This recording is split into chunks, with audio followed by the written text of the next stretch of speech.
Here in the wake of dawn, I see you shine. When I feel that heartbeat, I fly so much higher, fly so much higher, fly so much higher, fly so much higher. Skylines and clouds are below us now. Dive back down. Oh, take my hand, don't let go. Skyward bound.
In the wake of dawn, I see you shine. When I feel that heartbeat, I fly so much higher, fly so much higher, fly so much higher. Fly so much higher.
would you look at that? My glass is empty, glass empty. How about I get another drink, baby, okay, I get it, you got fire burning right there in your eyes.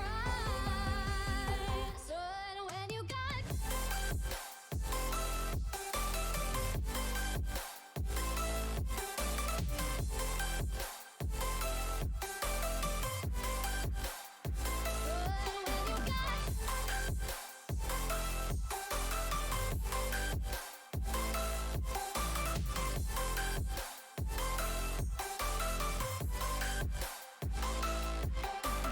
this whole thing, I like the way you look at me. How about we just go with the flow? Now you know I feel it too. But I don't think this could be something that becomes a thing. Maybe just for tonight, then I'll be over you. But when you got close to me, you had me falling so hard, baby. Yeah, now I get it, you got heads turning, and you don't even try. Well, would you look at that? My glass is empty, How about I get another drink, baby, okay, I get it, you got fire burning right there in your eyes. Oh yeah.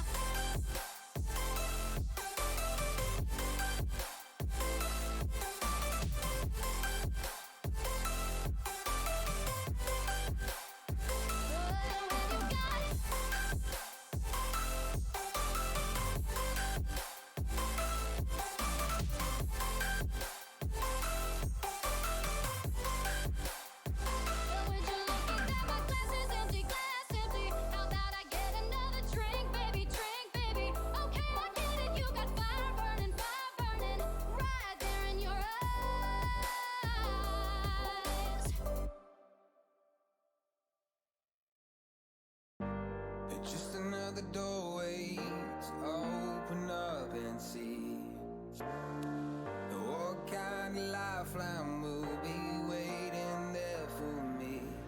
I need to bury all these fears and let them fade away. I'm not scared, I'm prepared to find myself again. I wanna fly over mountains, I wanna reach the end. I'll rise up from the ashes, I wanna burn again. I'll find my way through the bitterness I'm feeling. I won't rest, I won't give up, I'm still healing.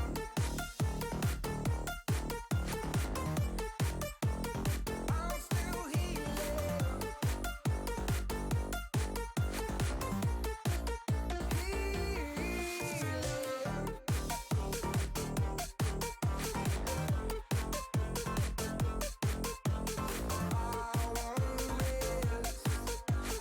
I won't give up, I'm still healing. I fight the pain that I once let kill my vibe. I fear the day that I lose the chance to fight. So I stand up tall, ready to face it all again. And I will not fall, I won't lose again.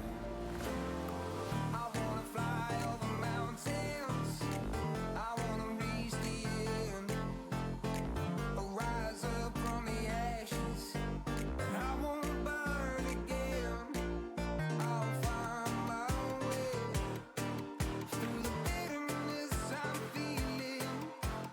I won't rest, I won't give up, I'm still healing. I'm still healing. Hello. It is now time for our Friday stream. Welcome, Lothane. Hello, Ree. Oh, right, I forgot. I turned the sounds up a bit.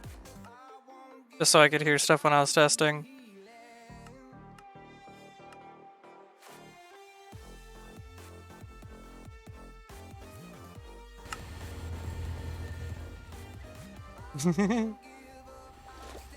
Alright, so one last thing I wanted to do real quick before we got started was make some stairs over here because I need some for the thing. Wherever I put my wand, there it is.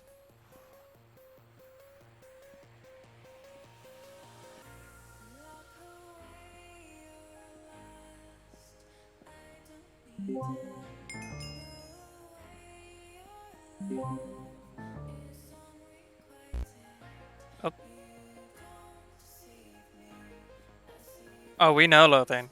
We know exactly what you've been doing.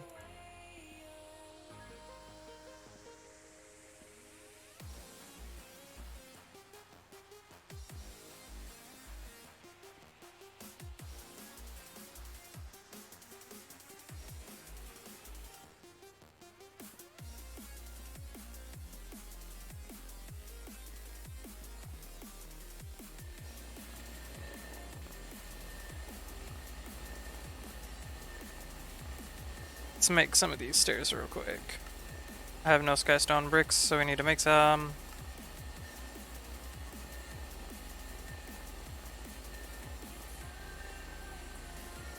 Works well enough for me. That, go. So, if anyone remembers, last time we were working on a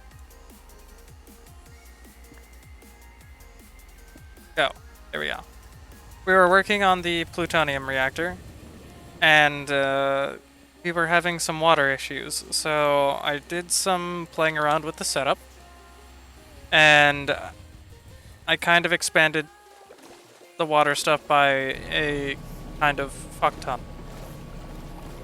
And then on top of that, I have it being evenly distributed at 4 different points on the outside as well as 8 different points on the interior of it, so that the pressure is roughly equal across the entire system. So if any of the steam boilers run out of water, it's because all of them are about to run out of water, which means meltdown, but that's beside the point. Then I hooked it up to our steam line up here and made the you can mute the stream if hearing me twice makes it difficult. Oh. Yeah, then I attached it to our high pressure turbine, which is what this is. This huge thing absorbs lubricant like nothing else. And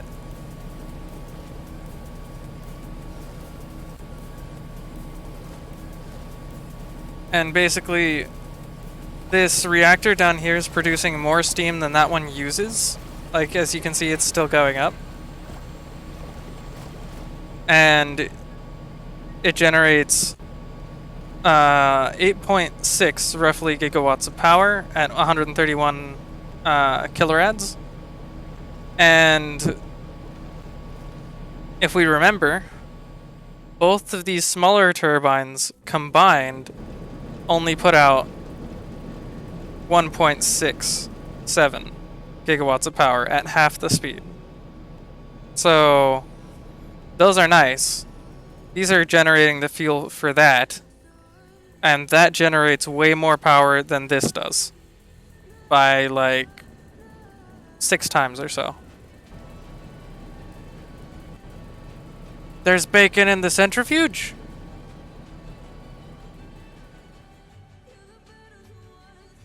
Where's bacon?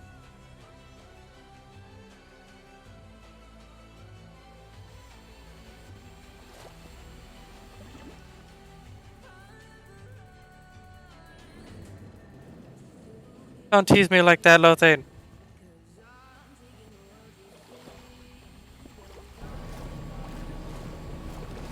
But one of the things that I actually want to do real quick, because it's bothering me.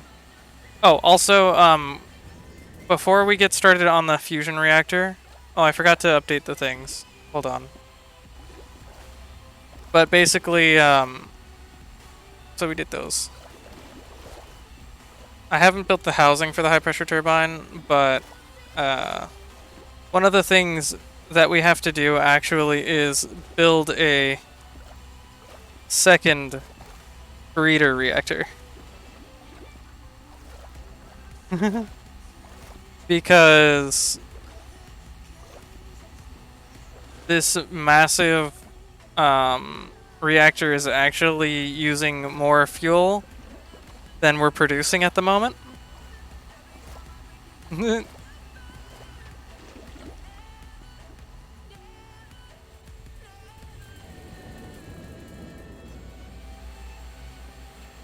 you're talking about like C's candy, D's nuts,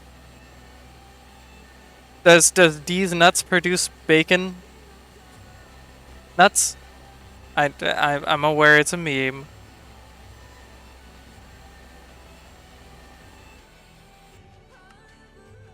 Wait, so they're baked nuts?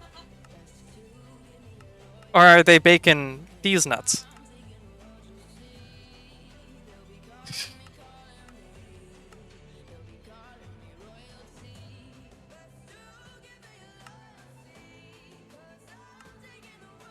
Where's the thing?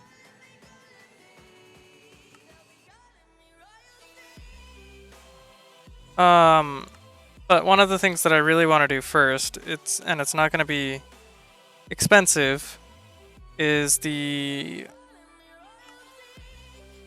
not that there's another thingy.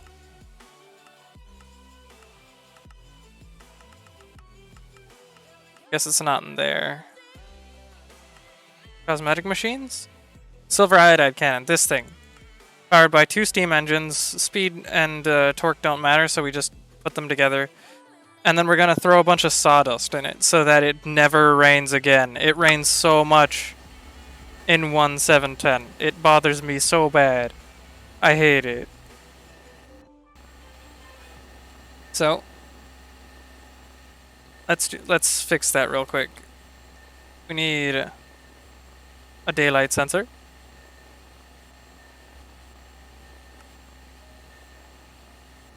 Do I not have anything else for this? I don't have any glass, and I don't have slabs. Planks. We have plenty of planks, so we'll make some slabs out of that.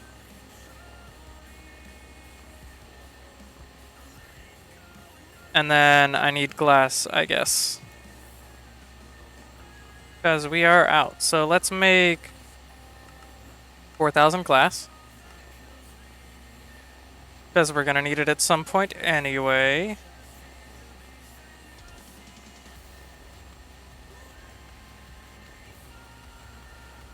Then make one of these. Boing. Grab a circuit board, which we apparently do not have any of those. And then we just need our normal assortment of steel. I'll throw the steam line in there for now, as well as this bedrock flywheel. We're gonna throw the steel shaft units, gears, and bases into our thing here. And then come over here and make our silver iodide cannon. Next up, we need 2 steam engines. We have so many steam engines because we have salvaged them from so many things previously. It's great. We're gonna need some water piping. We're gonna need some cables for applied energistics with 2 export buses.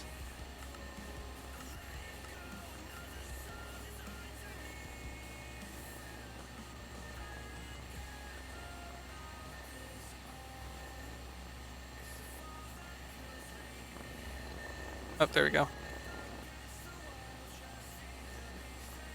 And I think that's because we're actually low on the We're out of both of those. Okay. In that case, let's make 1,000 of each and have that going in the background while we're doing this. The diamond one, we also apparently are out of as well. We'll make 1,000 of those too. No crafting CPUs are available.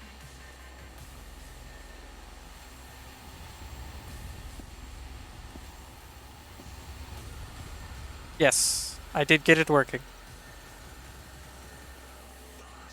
I'm not sure having a border makes sense now, though. That one, not that one. Arr. Don't really need a border now that there's a green screen, but it feels kind of empty without the rest of it. I'll have to address that later. But yeah, so we have our export buses, steam engines, silver iodide, stuff like that, water. The water will come from where? And also, I think the silver iodide cannon needs a clear sight of the cosmetic silver iodide. Clear view of the sky, so it needs to be like on the roof of something. So, to combine the power of the two engines, we also need a shaft junction.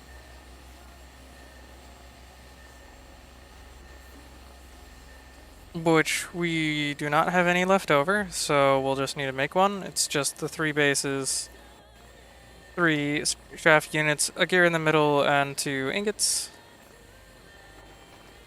The shaft junction. And then I think what I'm going to do is I'm going to put this... What has an open channel? This bit that goes over here does. We can have it run like all the way over here or something. Just like out the back of this. I think that'll work. So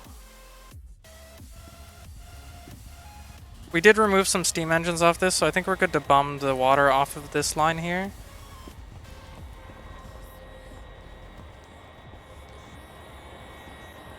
We'll just bring it up with the roof, out to the edge, up and around.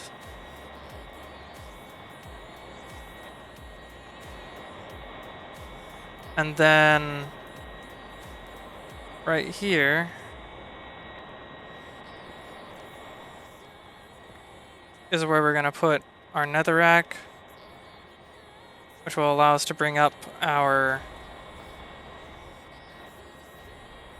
Well, I should actually put it so that the engines are directly next to each other. So no symmetry on this one. But it'll be fine. Drop that in there. Bring it up. 2 engines. I should have lit the things on fire first.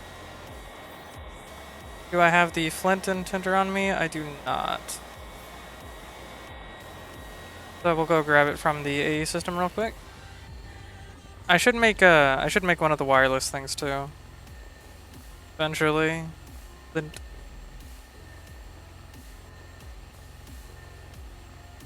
I may have gotten rid of it. But that's fine, we can always make another one. Okay. Light those up.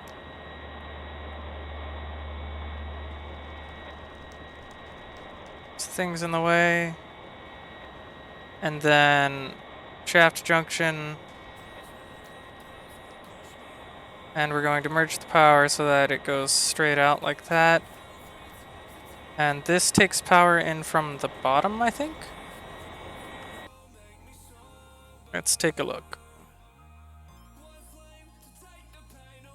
Cosmetic, silver iodide, power input bottom, so we'll need 2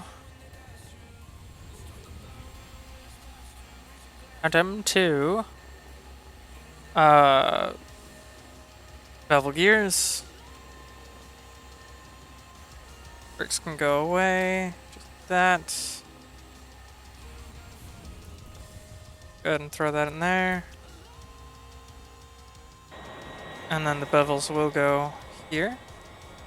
And it needs a clear view of the sky, so we'll actually shift this over. Oops. Oh, come on.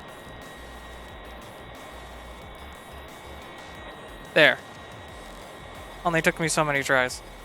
Input is on the north side, output is west side. Input is west side, output is upside. Or east side, sorry. There we go. Then we put our silver iodide cannon, which now has enough power to do its thing. And then what we need to do is place the export bus and run it off of... Run this cable down this way, off of here, and under into the one line that feeds this. So, just to double check, this is the line that comes over here and has 3 open lines, so this one will work just fine. We'll just bring it this way.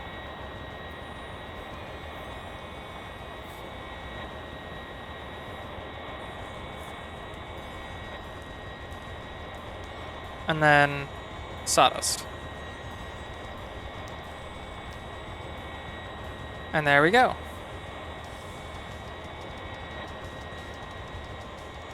This thing should now keep the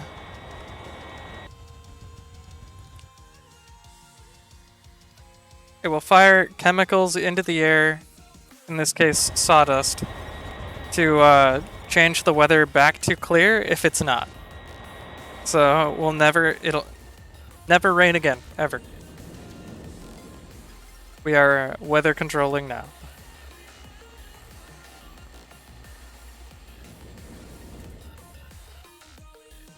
And so now we've got that running. The other thing that we do need to address is our lack of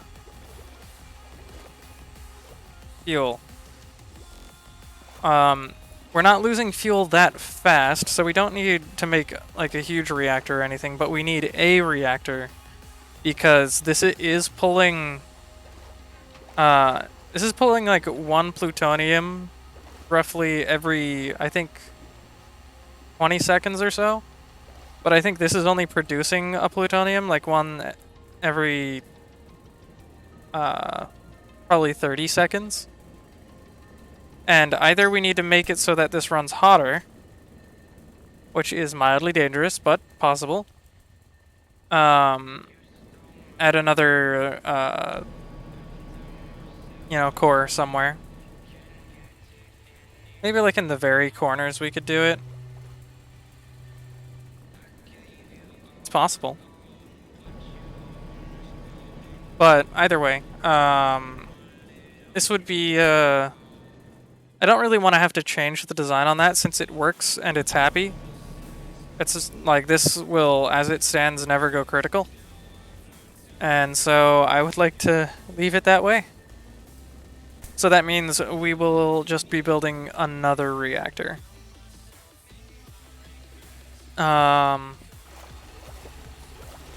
And I'll probably feed the steam that's coming into this system, or that into this system, and put a second low pressure turbine that we can then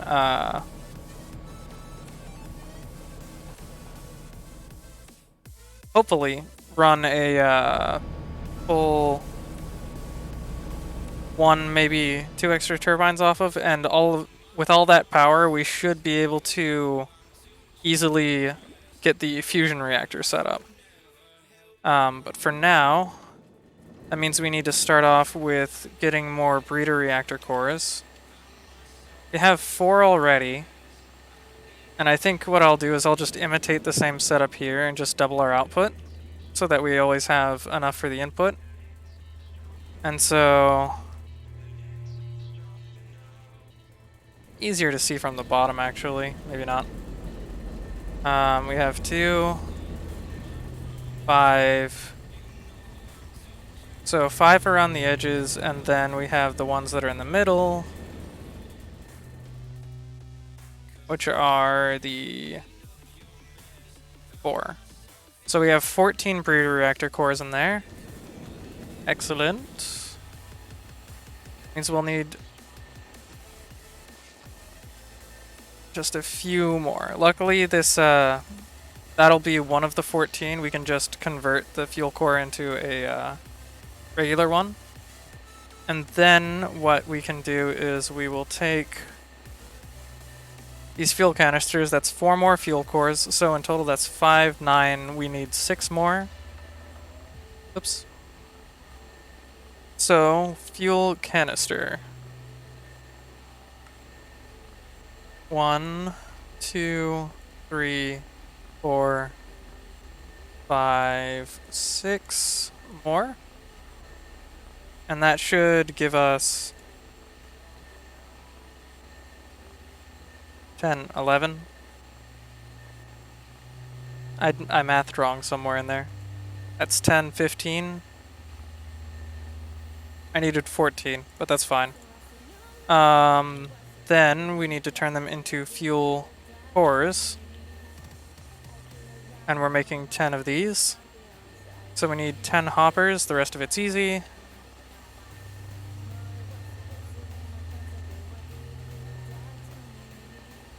So we'll pull what we have, and then just start pulling 1, 2, 3, 4, 5. 5. Come over here, go back to the fuel core, and import that. So we now have those. I'm gonna have an extra fuel core now, which is fine, I think. Because it's 5, 5, and 4. Yeah. So we'll just drop one of these back in there, it's fine. Then the breeder reactor core, which is just more base panels and steel ingots. So let's grab some extras because we're gonna need them. This.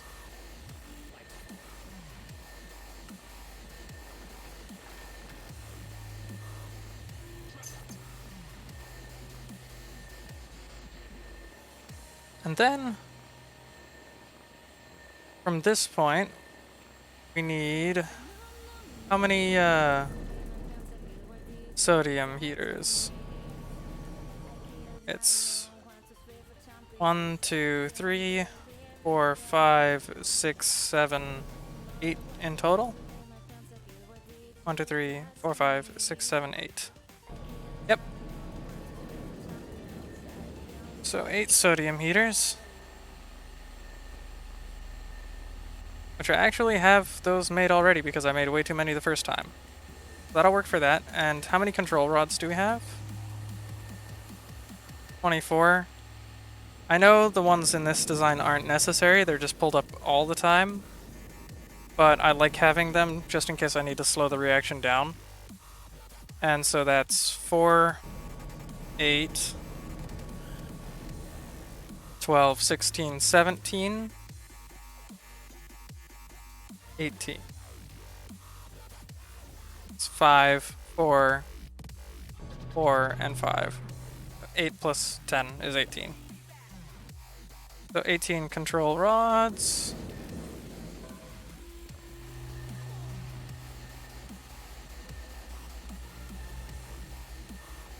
Imitate the same reactor. Then, after that, we need Neutron Reflectors. We have 4 of already. To get the same reactor as we have up here, we need a total of 20. So, let's grab the reflector. See what we need. Steel blocks with a bunch of graphite, so graphite. And then steel blocks. We need 16 more. Let's just grab a couple more stacks just in case we need them and throw them in there. Did not, but I didn't feel like doing the math. So now we should have all the components that we need in order to get the reactor started up. The actual design around it is a different story. For that, we're going to actually need more steel blocks. And so let's go ahead and make those real quick. 1, 2, 3, 4, 5 stacks. That'll be good enough, probably. And then, do I have any concrete here as well? I don't believe I do. So that'll work just fine. We'll just do 3 layers of steel after the reflectors. But, in order to make things easier, I think what I'm going to do is just borrow from the same type of system. And how are the heat exchangers actually holding up? Can these heat exchangers take more?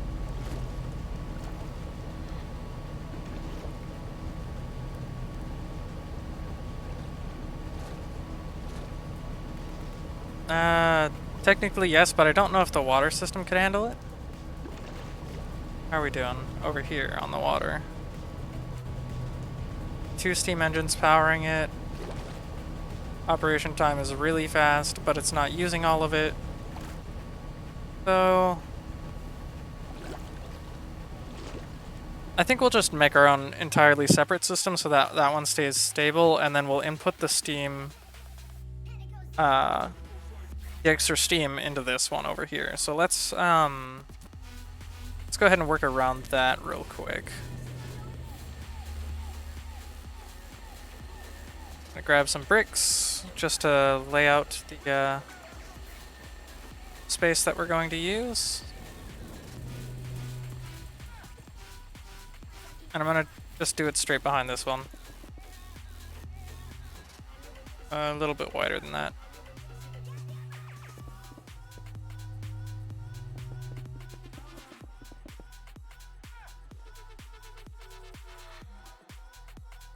Is that gonna obstruct that? That is definitely obstructing that. Hopefully this will be enough space. If not, I can just move it.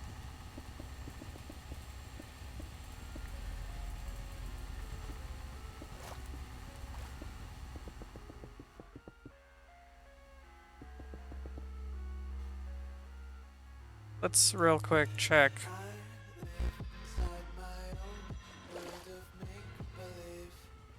You lied to me. You told me you weren't connected, and then you screamed in my face with a giant ray of purple. Pink. Whatever you want to call it. Rude pylon. Peter. Thing. God, the frame rate. 1.7.10 Minecraft was not known for its frame rate. Ever. At all. So unoptimized back then.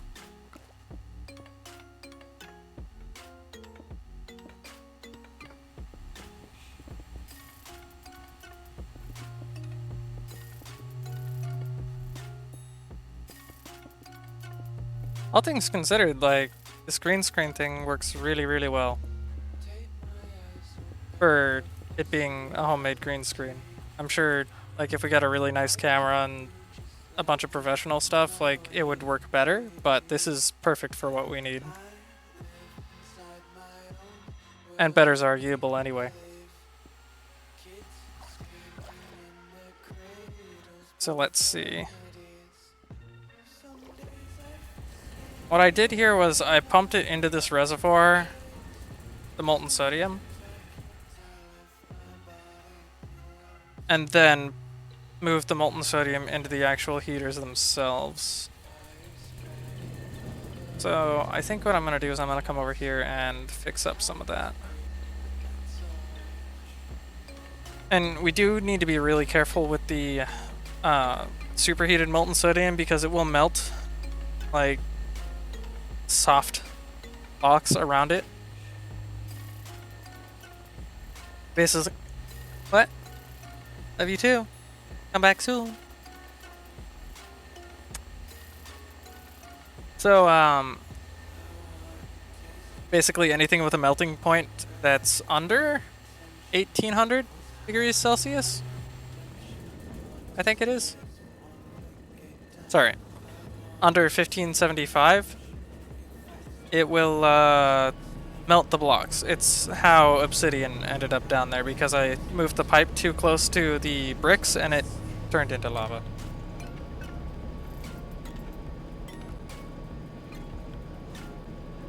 But, in that case, we're just gonna have to, you know, deal with that. It'll probably be easier if I do a multi-layer system this time, just build the whole system straight up.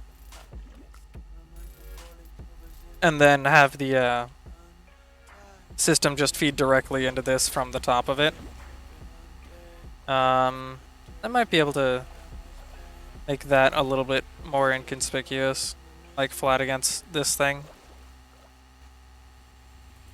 But let's see. Amount of space that we're going to need for this. I gave myself 3 blocks of height under here, and I had to use all 3 blocks of it, basically. So...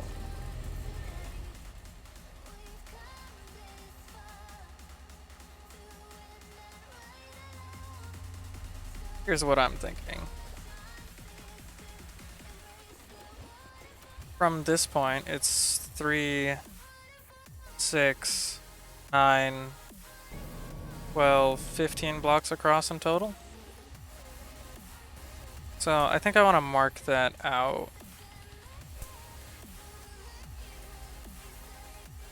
Starting from this corner, we'll just throw it as far in the corner over here as possible.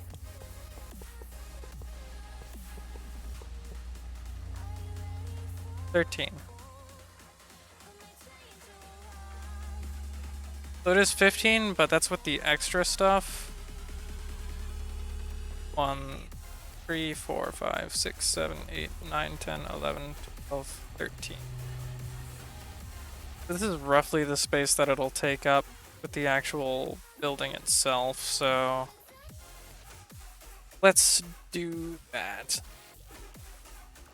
And roughly right here's the middle, yeah? Yeah.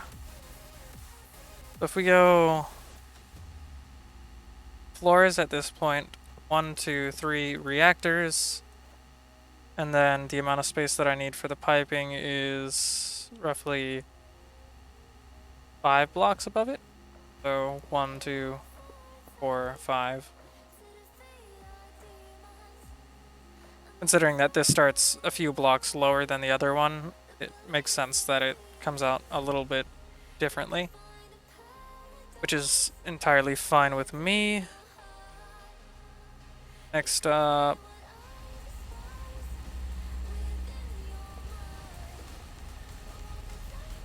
I'm actually gonna, for ease of use, going to make that not steel and just normal brick.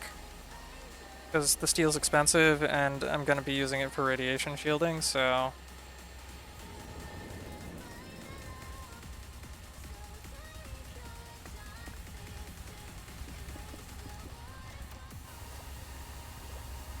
one block out. There, okay.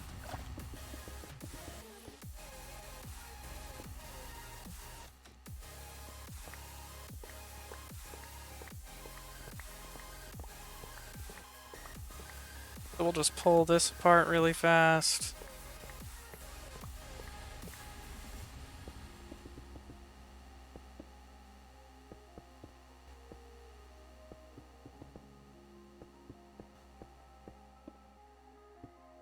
Just like that.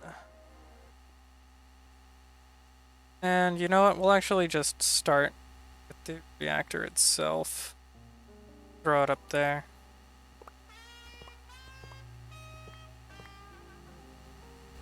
And there's one piece that I did forget, and that's the reactor control. Control. Central control is 4 of these circuit boards. Plus a bunch of the other stuff that we've already seen before. There it is. And the 2x gear unit.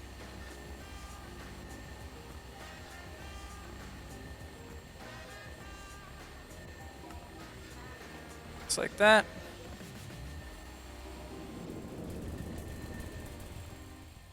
And we're gonna throw it right here.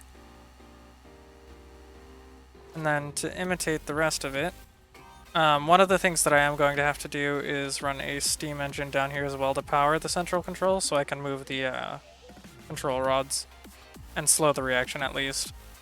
But we know that this is stable, so it shouldn't be as big of an important thing for having this set up that way. So let's get this here. Those in, and then I believe those are just completely surrounded by sodium heaters. Just like that. Then there are 2 on the outside of this one. There are 3 on the outside of this one.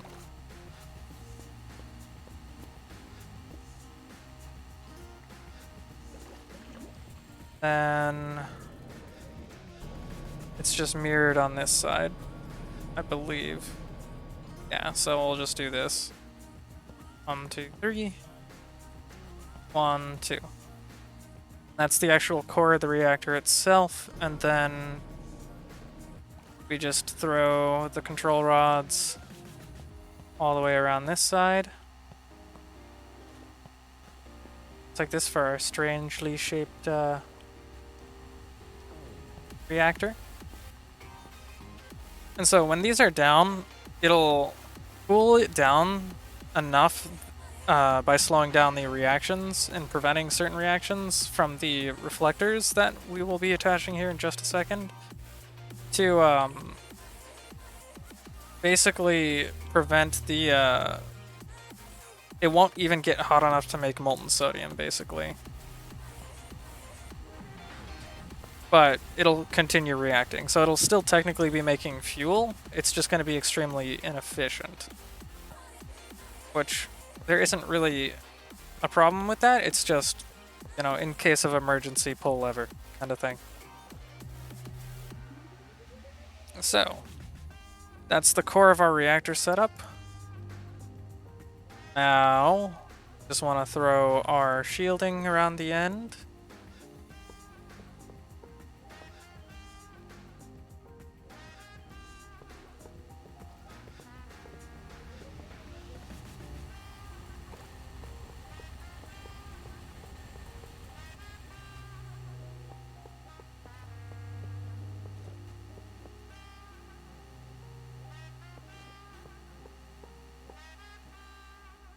And we'll just throw these on to make them look better.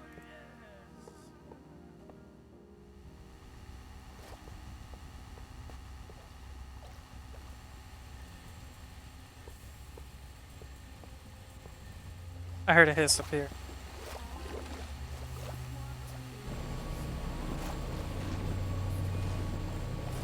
It always, like, sets me on edge just a teeny bit. But the water system up above is putting in, like, enough that there's always 15 buckets or so here while it's reacting. So it's, as long as the control rods don't go anywhere, that is stable. But I've had to balance. I put the control rods in very specific powerful places, and I had to basically set them up in this orientation in order to get it to stay cool enough. I think I could potentially pull one more of them, and the water system will be able to keep up with it, but it gets scary close. And I don't really want to push it that hard. We're producing plenty enough power as it is. At least before we hit the fusion reactor anyway. And so we're gonna sit on that for the moment. But if we can get this to the point where we have 3 of these turbines hooked up to the RF generators, specifically the turbine generator here, it'll output it in RF as the storage medium that we're going to use for our RF battery, and this is going to be nuts.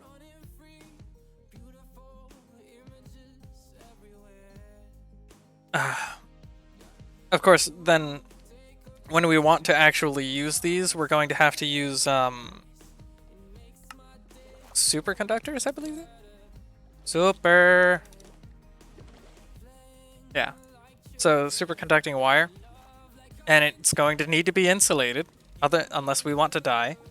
And we're going to need to have coolant, which is it's basically liquid nitrogen.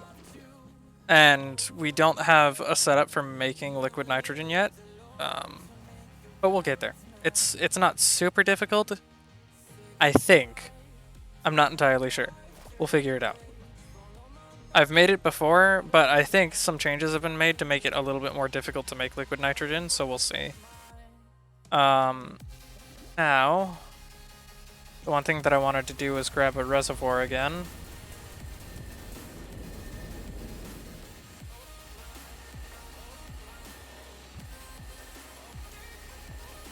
As well as the piping that we have. We're probably going to need more than that. I'm going to turn the music down just a tad. It is a little bit on the loud side, at least for... So, we need a pipe to come out the bottom of it. I'm going to put it here. And then have the inline for it be on the back side. But first thing what we need to do is hook this up to all the different boilers. Did I do anything special for the boilers in here, or did I... No, I just basically went and did them as is. Okay, cool. So...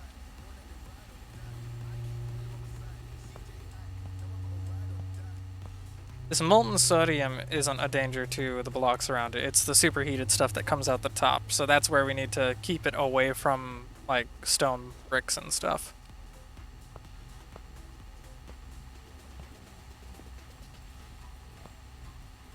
Oop.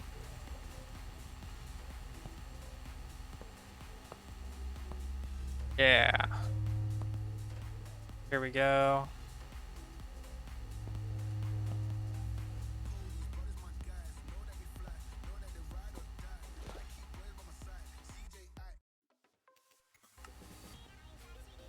And then, out of the bottom of here, that's where we want to, that's where we want to feed this. So let's throw this.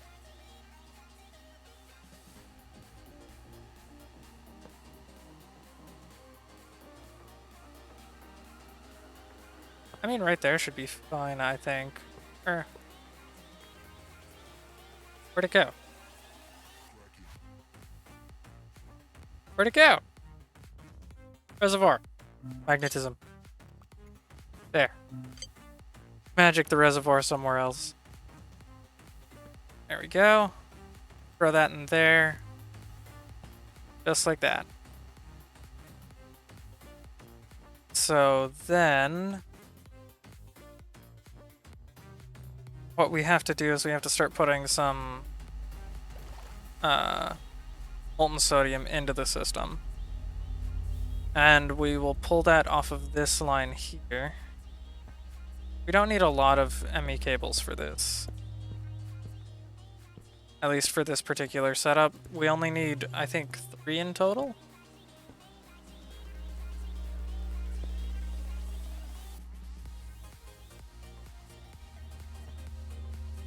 which works perfectly fine for me. So,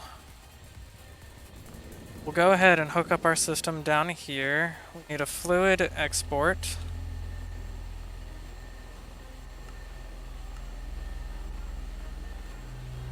And we need a canister of liquid sodium. Or molten sodium.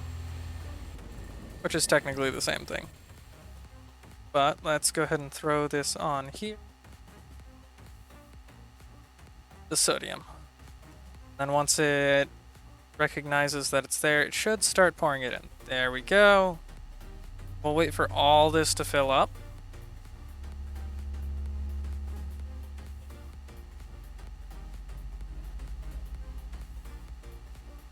Just like that. And as it pumps stuff into the line, I'm basically going to wait till this hits completely full, basically. Because the pressure is just slowly going up on the inside, so a lot of it's just going into here. And I want this to be basically full of whatever it needs to be. So we can actually speed that up here real quick. Because I'm going to dismantle that particular cable as soon as it's full.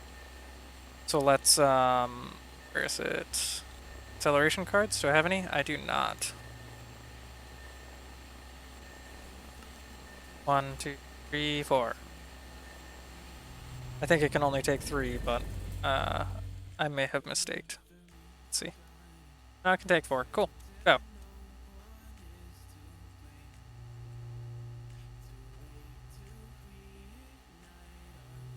Alright, there we go. It's happening a lot faster now.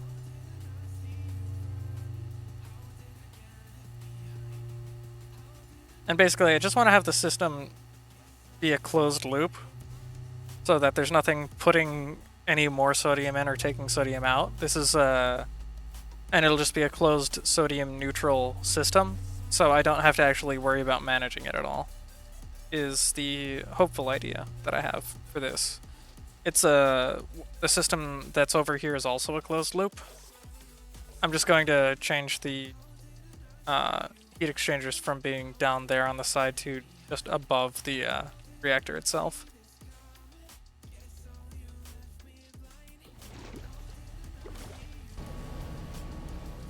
So let's see. Almost done. Almost. I think we'll just that as is for the moment while that does its thing. We are still going to need, for this system, I have 4 steam boilers and 2 heat exchangers. We'll need to make some of those right away. Not have any steam boilers available. So we need to make 4 reservoirs, which are just out of base panels. And we're going to need a lot of those for this whole system, so let's go ahead and grab that.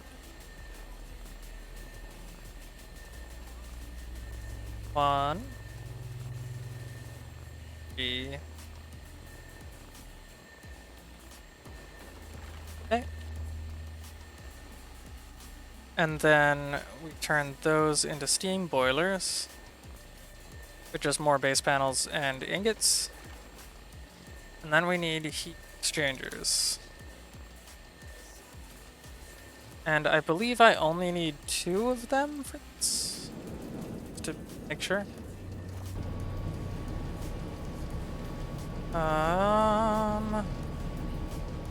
I'm using 1, 2, 4 of them. I'm using 4 heat exchangers. So let's go ahead and do that then.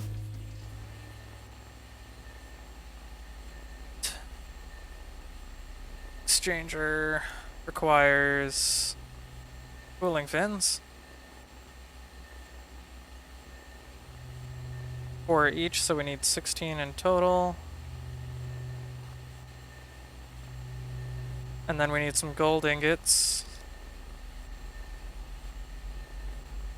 And I think I have the rest on me. Oh, and I need 4 impellers as well.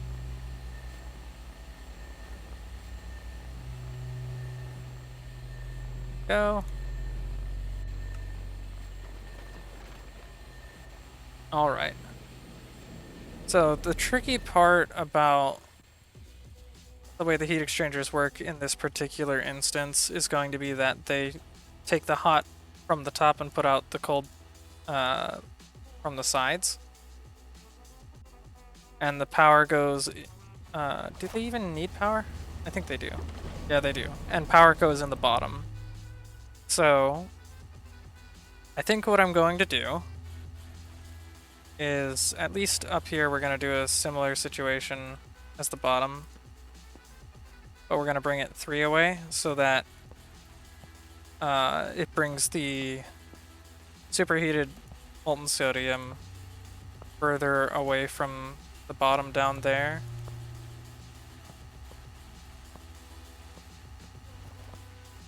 It's like this.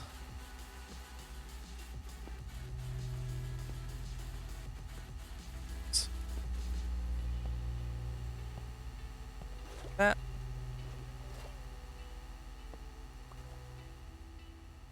And then the big part about this is that the where is it?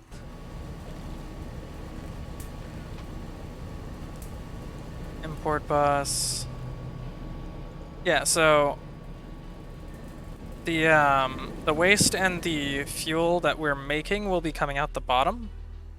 So our fuel input needs to be somewhere connected to the bottom of the reactor here, and our output, or the fuel for the breeder reactor goes in the top, and the fuel for the other reactor comes out the bottom, along with the nuclear waste side products. And so, with that in mind, what we're going to do here, this will likely come out sideways and up into another layer up here. Whereas this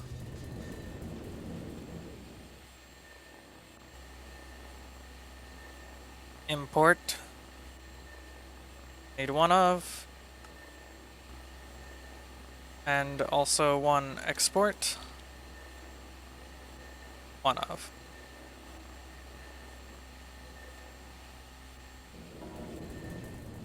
I believe we have a ton of this in here already, yeah. That'll be fine. That'll just make sure our reactors do a lot of work for the course of time. Now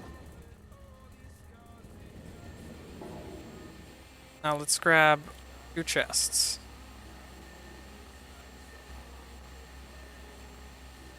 We have a lot of bricks, and we're not going to be using a lot of that at this point, so let's take those chests there, and we've got some conduits. Excellent. Now, we're going to bring this over here, and we're going to do this right here, down below, where it's easy to get to. The input for the fuel will go right here. Sorry, right there. And we're going to put the chest that holds the waste right here.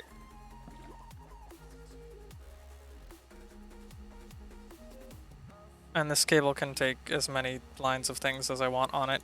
Up to 7 more anyway. But we're going to be getting rid of the other thing at the current moment. So, export bus, import bus. Now, let's bring this down.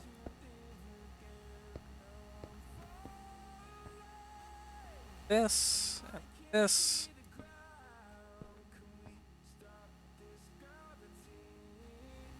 And then, what we need to do, come over here, and we will grab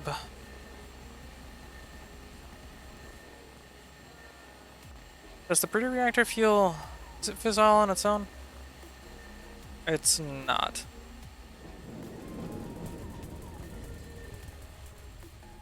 Which is why the sodium helps bring the temperature up a little. But we're going to export these into here.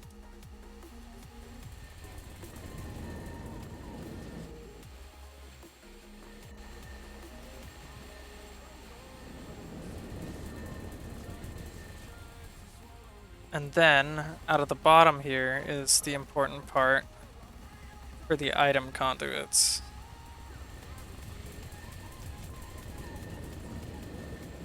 Actually, technically both of these. So we're gonna need some more conduits. Don't seem to have, so let's make some more.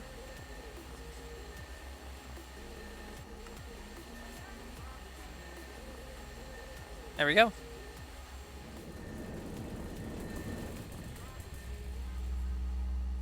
And this is the fuel in.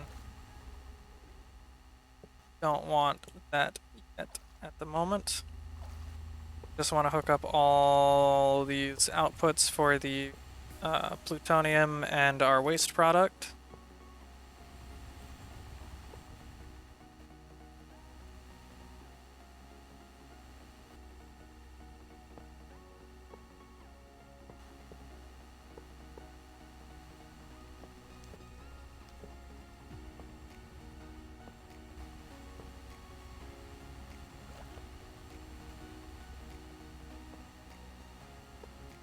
And with that I can still get in here, so that's good. And these are just going to be set to always active so that they'll always pull out the extra plutonium and your waste as it's generated.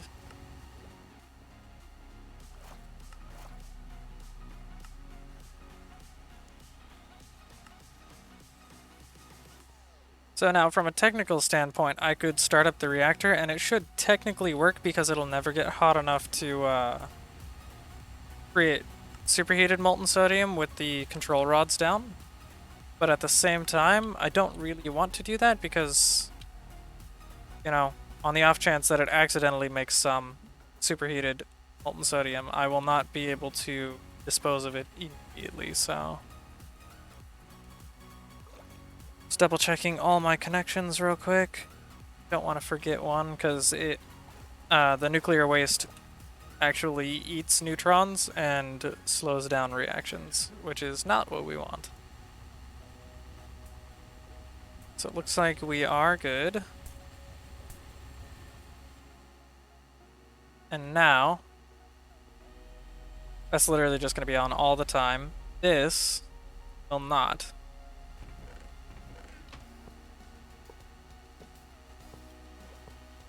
But it doesn't know that yet.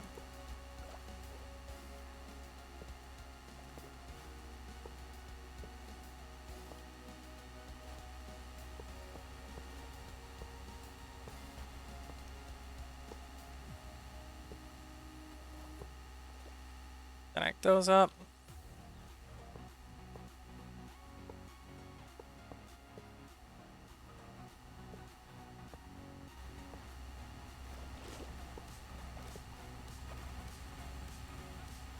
It's like that, and then these are all going to be on insert. I will hook up the interior ones in just a moment.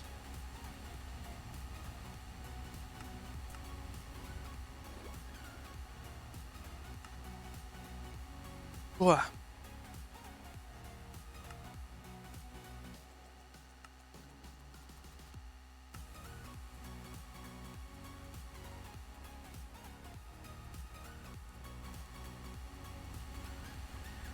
This one. Okay, looks like they're all on insert now. So, the way we hook this up is we come up here with this one and bring it around that way. Also, on the inside of here, we still need to hook these up as well. On insert. And then in order to make sure all the different fuel cores get their fuel distributed evenly and fairly between them. Come all the way up.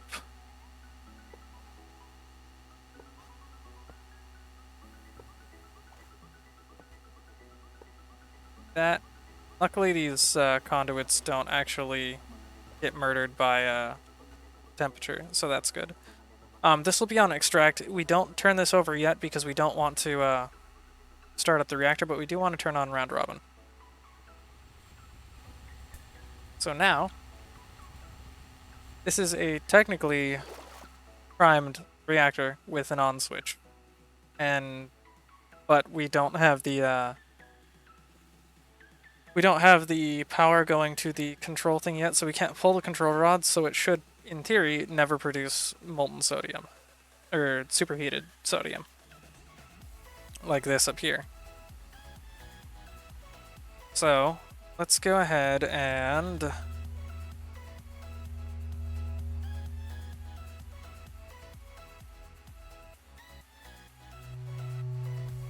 yeah. And what I'm going to do is I'm going to set up the heat exchangers out here, actually. Have it. I was going to stack it like right on top, but I'm not sure how that's going to interact with some things, and I don't want... That's actually probably too close for that. So I'm going to have to make this steel.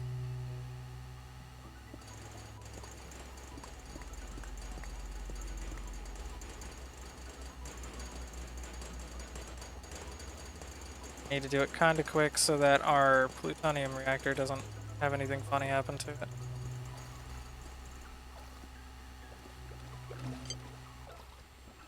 Yeah. The other one should be able to compensate for this one being off at the moment. There we go. But now it shouldn't have any issues. So...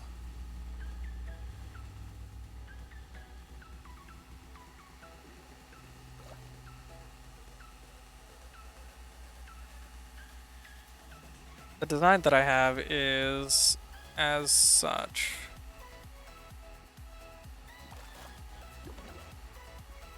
Get up a couple more. And then basically I want to distribute it between 4 different ones as evenly as possible.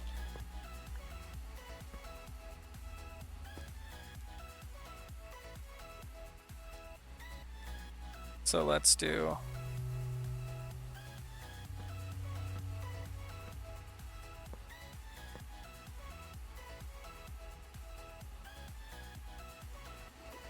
we do the same sort of design as we had before. We can do it like here, here, here, and there. But that connects to the side, so we can't do that, so push it the other sort of direction.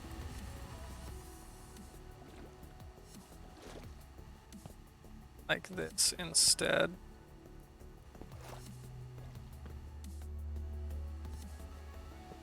I'll just kill that.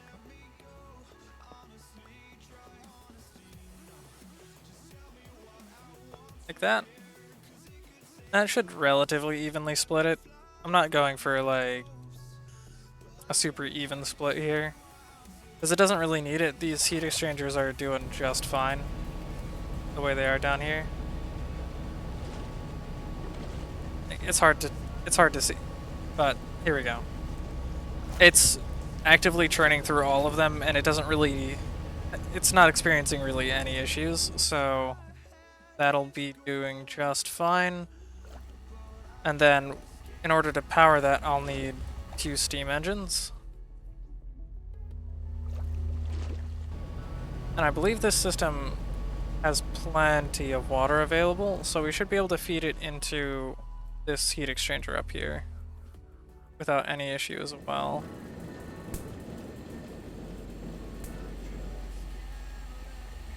So let's grab some more pipes, because we will need them.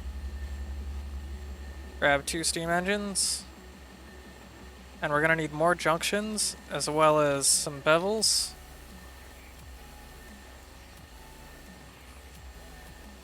And I think that'll be good on that. Because we have the steam boilers, we'll need steam line. We'll start with just 64, but we're not going to need it just yet. I'm going to throw that in there. As well as the book, axe,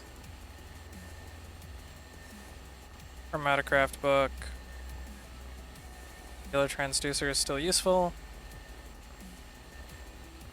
The wand. And we'll actually just put the gold away because we don't need that anymore. Now, let's come over here.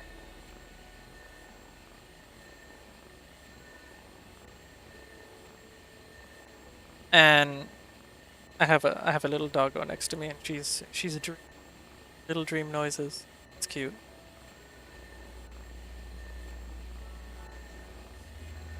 So let's function. Let's see how many I can make. 5, 7 would be fine. Then I'll also need 2 pieces of netherrack.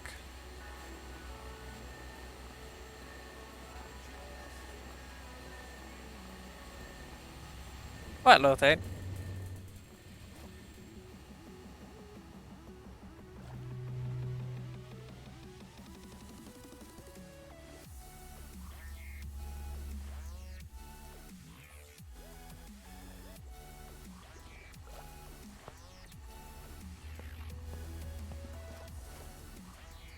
Let's see, output side up, up, up, and up. Put east.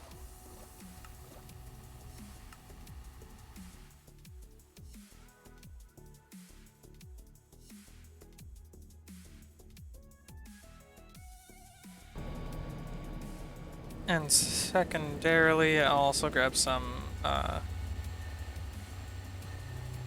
shaft, just normal shafts as well. Let's do that and grab some mounts actually. Those should be enough. Just throw the mounts in with a shaft unit of whatever kind you want, and it'll make 8 shaft or shaft units like the full-time ones. Pretty easy. So what I want to do is I want to try to do something like this, where output is west now. Put southwest. Oops, that's not what I wanted. Output up, input east. And then put that there. I'm out of bevels now. Make more bevels. More bevels.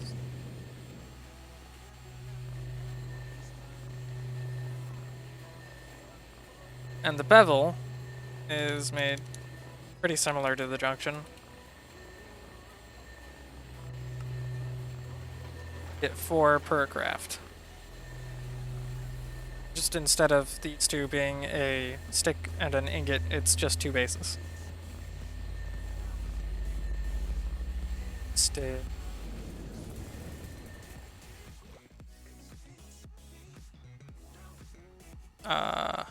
Input side south, output west.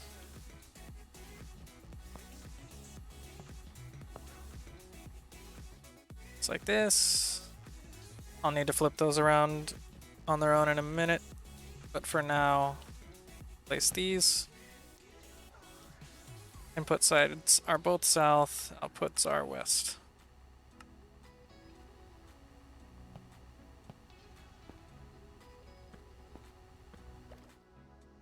And then put a couple bevels here and here. And then junctions. In here. And now we use our trusty screwdriver to fix everything. Splitting power. Just like that. Fix this one. Input side is east, output north. Input side is west, output north. And then fix these so that the red side is pointing towards where we want the power to go.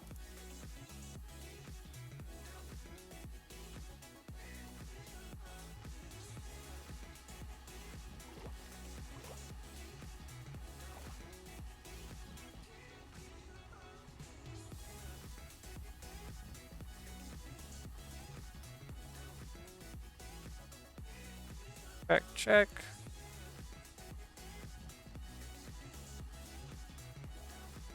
Awesome.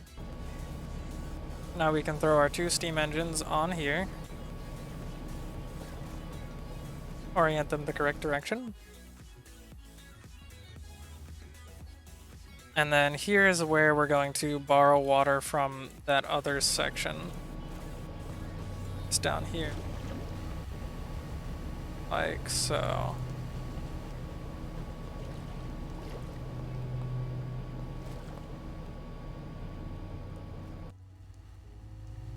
And throw those pipes there for a spacer. And the 2. Take both of those. And I put away the flint and steel, so let's go ahead and grab another one.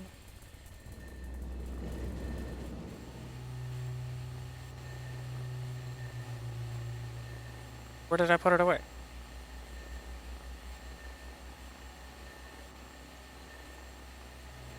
Oh, it's in there. It makes more sense that I put it in there than anywhere else, honestly.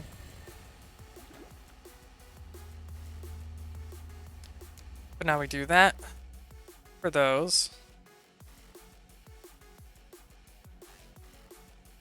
And then we take the steam boilers.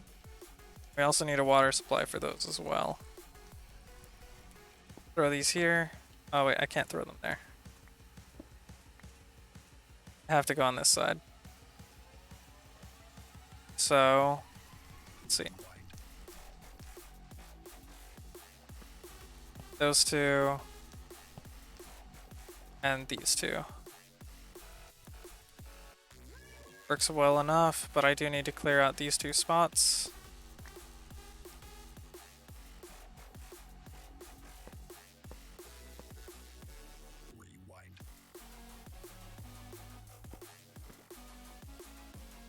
It's like this.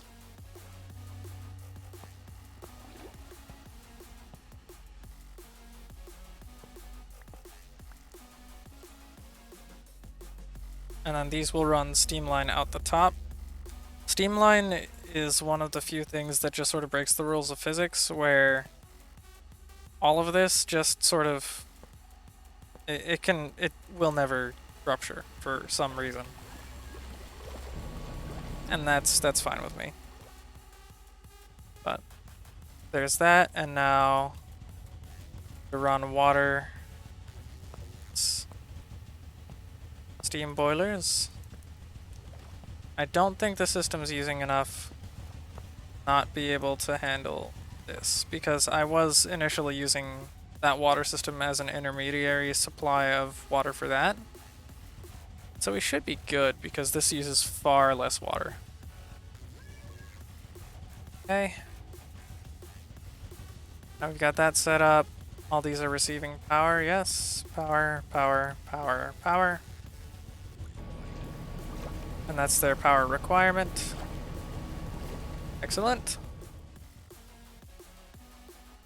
So now,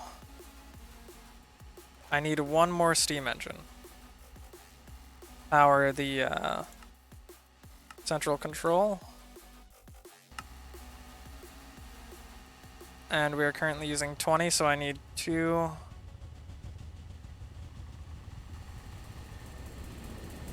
steam engines on a junction.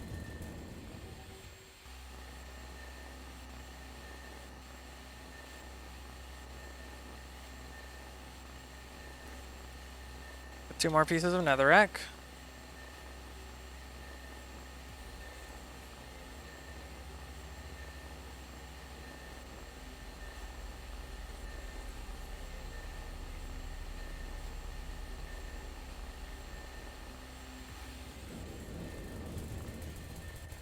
And for this one,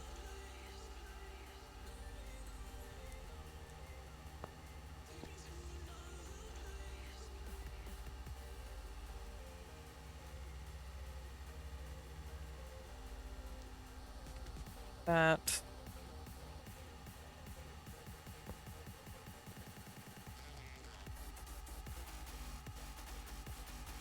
And I think what I'm gonna do is just have them be like over here.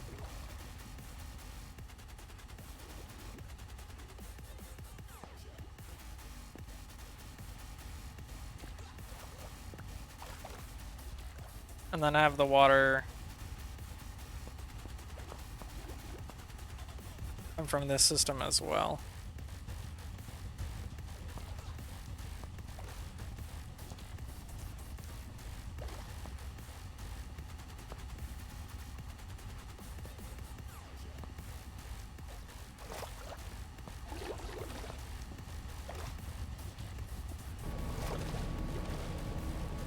And at least for the moment, it looks like it's still doing a fine job.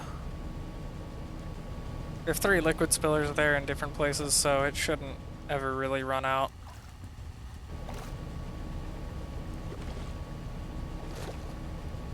I say that, but let's see. Where's my transducer? It's this pump is multiplying water. That pump is multiplying water, so yeah, it should never run out. Theory. Yeah, now it's starting to fill up at the ends of here as much as it will, and so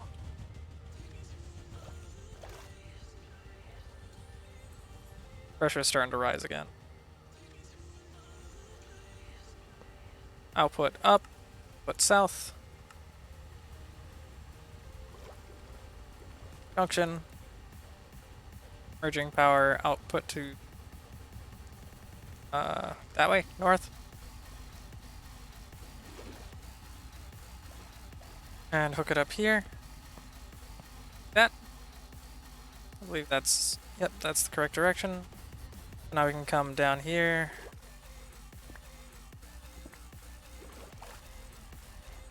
And then it's also this one.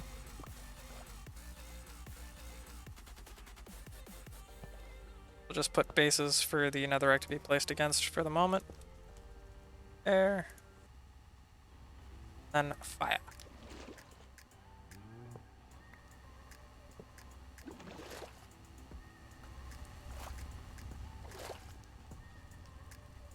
Now replace the bricks where we need them. There we go.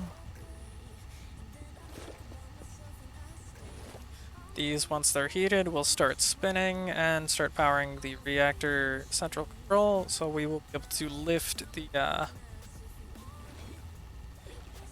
oh my. That's a lot of sodium pressure. In that case, we don't need that anymore.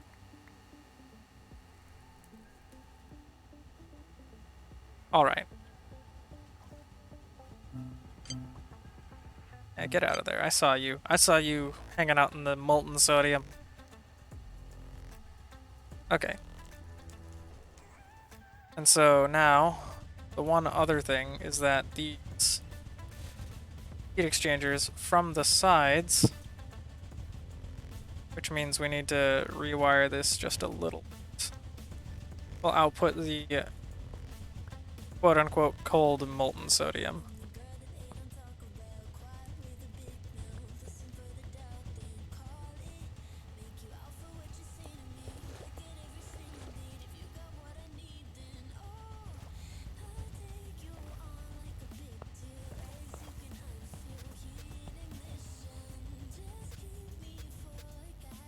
Right. Then cold molten sodium out there.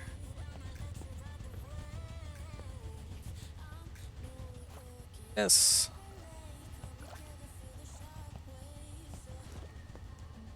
I think we'll need just a little bit more pipes, so let's grab those real quick.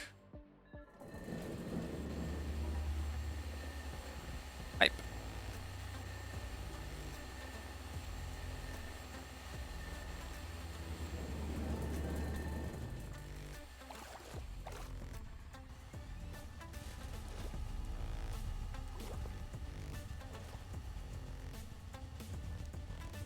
Okay. Let's take this. Really, I think I can just go straight down here.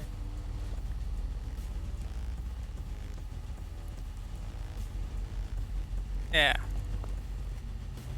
Easy peasy.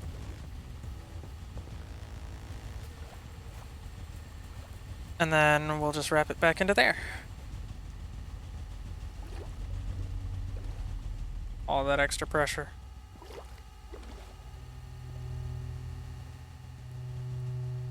Pulls out just a little bit from there, but as you can see, it's still just doing its thing. The reservoir is there as like a little extra buffer, so that it'll hold any excess molten sodium that's in there. That's good.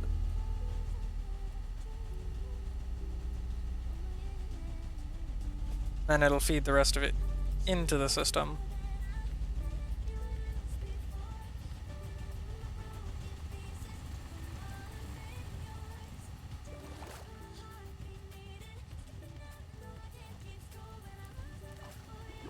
So I probably should have put like a one-way thing though.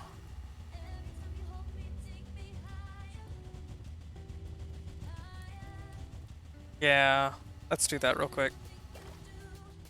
Good pump. So let's grab a DC electric, which we do not have, so let's grab some redstone. 2 pieces, and then also a pipe pump, which requires an impeller. We have auto crafting, so we'll never run out of those again. And just a bunch of stuff we already have.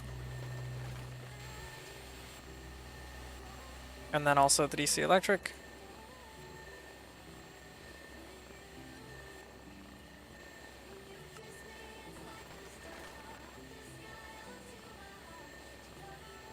Oh right, I need 4 DC electrics to power a pump.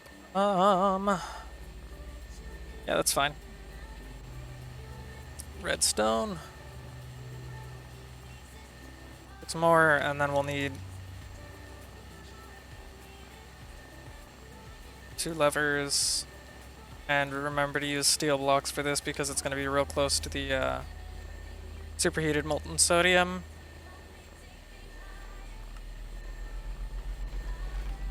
And 4 junctions will be enough.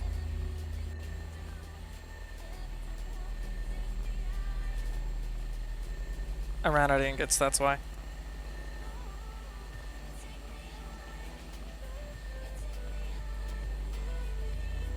Yeah.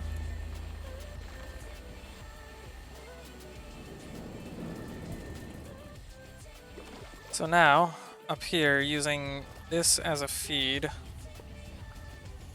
put the pump facing that way. Pointing down. And then just run this backwards.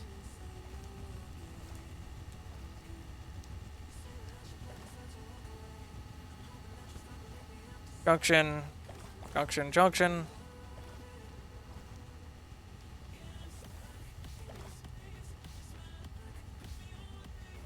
Just like this. And then we can put the engines here, like so.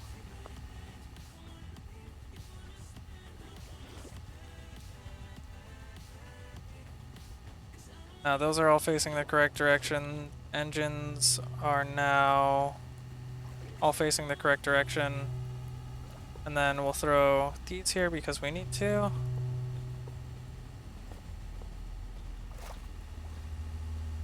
Levers down.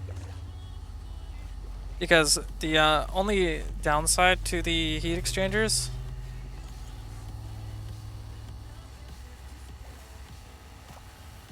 oh right, I forgot. I need a we'll do it that way. And then we need a gearbox. Currently it's outputting 256 rads, so we need an 8x gear unit. If I have a diamond one to use, I'll use it. I do. And it needs to be in speed mode. I'm using diamond because it's easy, not because it's necessary. I could, if I really needed to. Oh, I had 4 of them. I could use like steel or cheaper ones potentially. I think steel is probably the minimum, but east, south, north, west. Sorry, east, and then there we go. Sorry, it needs to be a 16.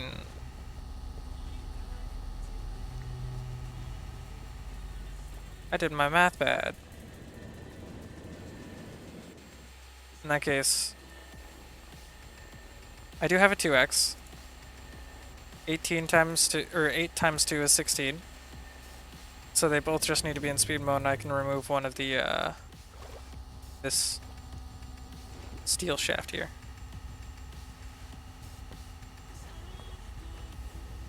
Speed mode, and flip it around. Now the pressure is dropping here. This is part of where the downside to the heat exchangers comes in. They will not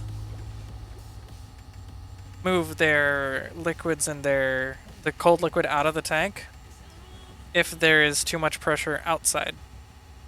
And so what we're basically doing here is that pump will draw as much fluid as it can out of this system until it is empty. And then put fluid into this system and pressurize it. So then we are good to go. And now we're just going to double check here. Oh yeah, one of the things I also did off stream was I expanded our canola farm because we needed it. That thing uses up so much lubricant, it's nuts.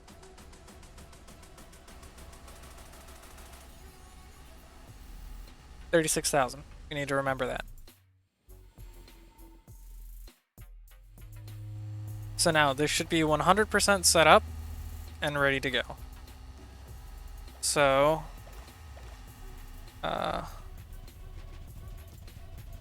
pump that into there. So let's jump in here and see if we can pull up the control rods. And they stay up. Excellent. In that case, we've got our thing full of breeder fuel. Let's turn it on.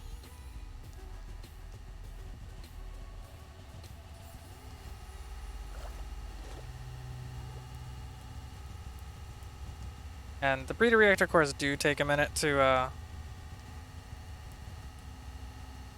looks like I didn't set all of these things to be connected up. Oh, I didn't fully connect the waste yet. The waste line. In that case, put this here.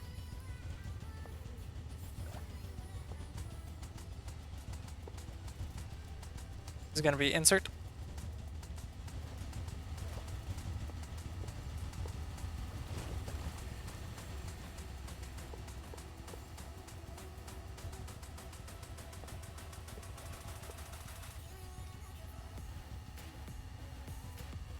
$36K. $36K what?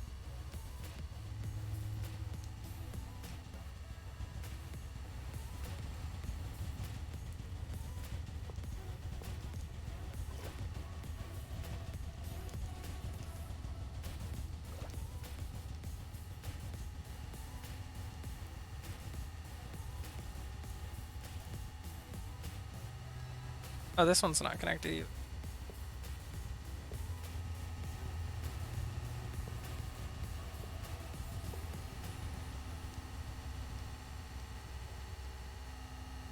There we go.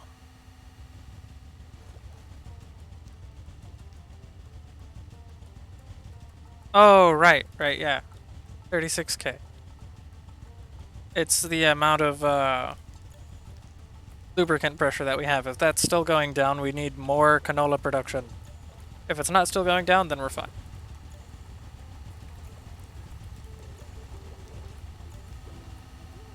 Okay, so now let's double check everything has what it needs and isn't stuck with waste.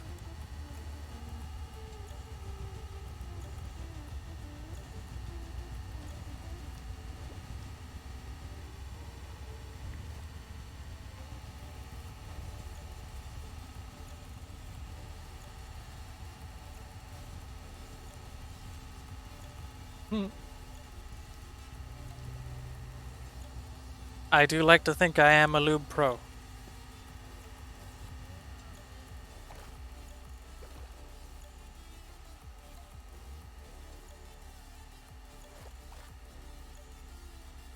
Okay.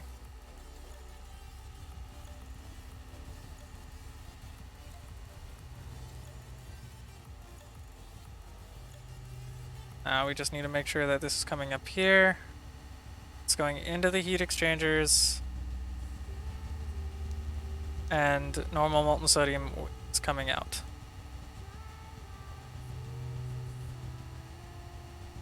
Excellent.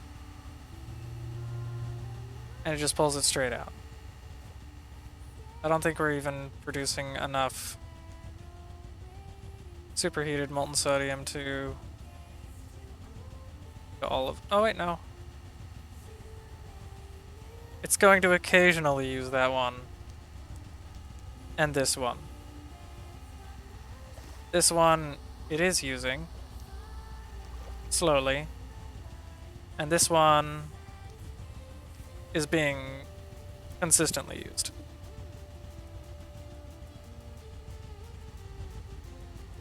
Right? And how's our steam doing? We're indeed producing steam. It's going up kind of fast. I like it.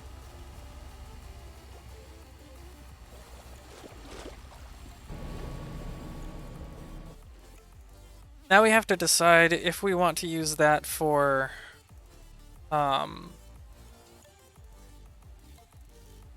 its own separate power, or if we want to just hook it into the main system over here and use more high pressure turbines. I think I want to try doing that, but we will definitely need more lube production if that's the case.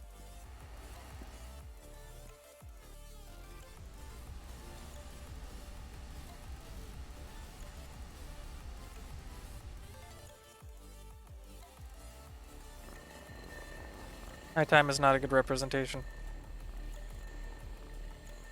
of whether or not our lube is adequate.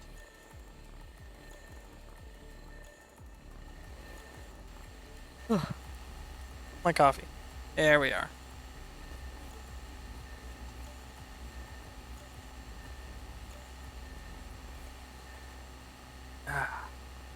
Excellent. I love coffee. Hey Coco. Are you awake? How are you doing? Starting to feel better now? You look like you are.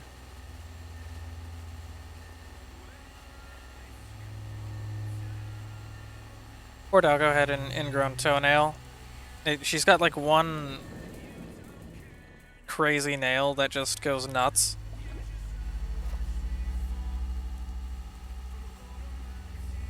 And it's just having like the one, all of her nails are fine except for this one grew just like a mad and in a really awkward direction just straight back into her paw. And so because it wasn't causing her any pain and just like offhand we were looking at the length of all of her claws and it looked fine. Like the length wasn't too long or anything. Like they needed to be trimmed, but it wasn't like, you know, in danger of ingrown toenail length. But then I noticed she was limping one time and like a couple days ago, and she actually she's got this one freak nail that just goes straight into her paw, and so we're gonna have to keep a really close eye on it. But she's just laying down right next to me. We gave her a special bed so we can keep an eye on her, make sure she's not trying to get around the cone, which she knows how to do. but she's not trying to get at it as much, so it looks like she's probably starting to feel a bit better. Now, we should start seeing this actually catch up and then fill up all the way. So that will be good to know. Hopefully, potentially, doubling my breeder reactor should theoretically give me enough plutonium for it. All this crazy shit. Let's go ahead and run the steam line over there. Steam!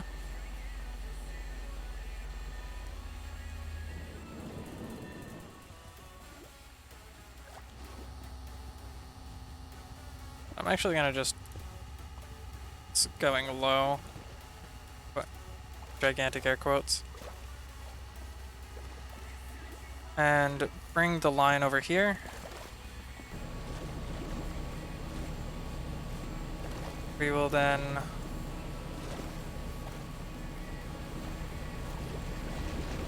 hook into this over here.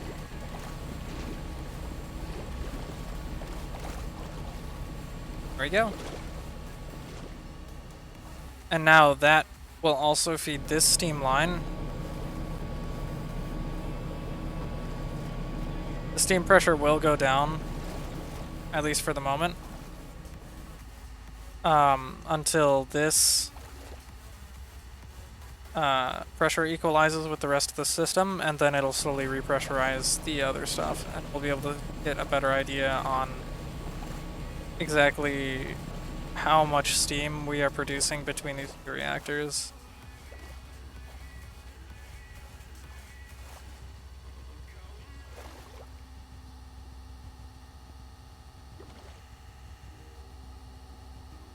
It's almost equalized.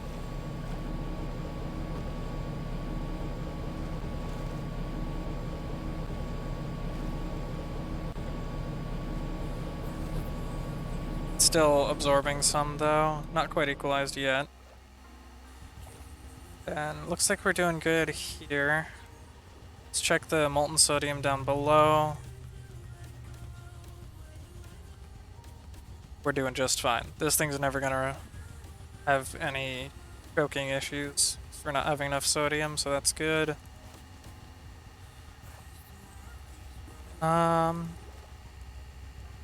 Just, you know, side note while we're just waiting for this to happen, I hope everyone's having a great Friday night. Whether you're working or playing, school, I hope you're having a good time.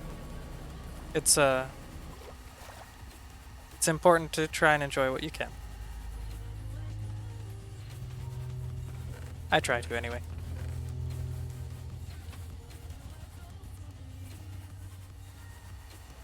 On soda. On steam. Still going up. A lot of it's still just backflow from the other reactor so far.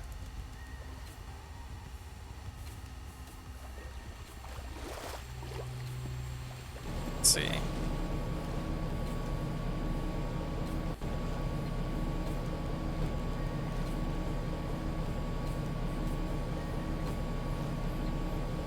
Alright. Looks like it's about equalized, and this is gonna start increasing quite a bit. It's a little tiny spot where I can reach. There we go. Yeah, so it is still going up. That's awesome. Okay.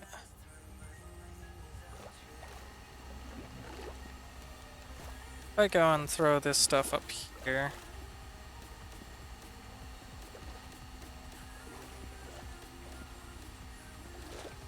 -1.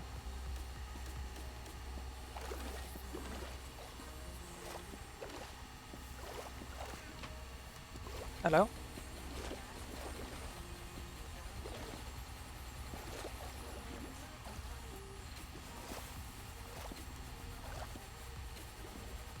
These fuel cores are a little toasty. Just a little bit, not a ton.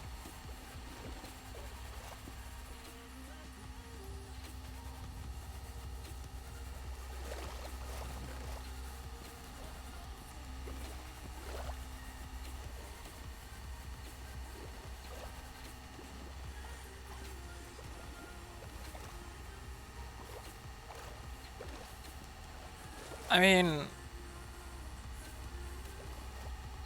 it's hard to tell if it's actually using more or less right now.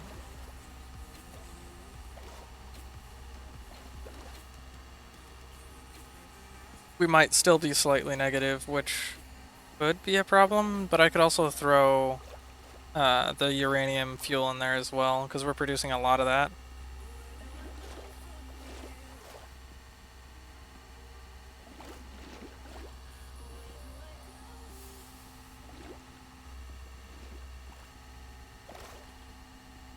It might be positive now that the other reactor is going full bore.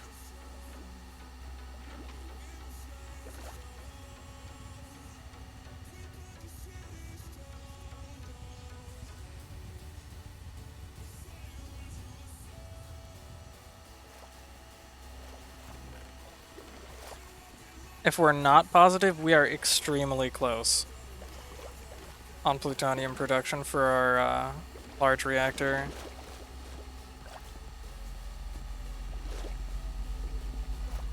That's still really solid though. As a contingency, I might actually do the thing and also put uranium in there as well. I'm not sure if that's a good or a bad idea though. But we do have a lot of normal uranium fuel pellets, so we'll see about that. Now, let's go ahead and move up here. Let's check our steam real quick. We did just finish building our second breeder reactor. That turbine is so loud. Hey Jeebus, how are you doing?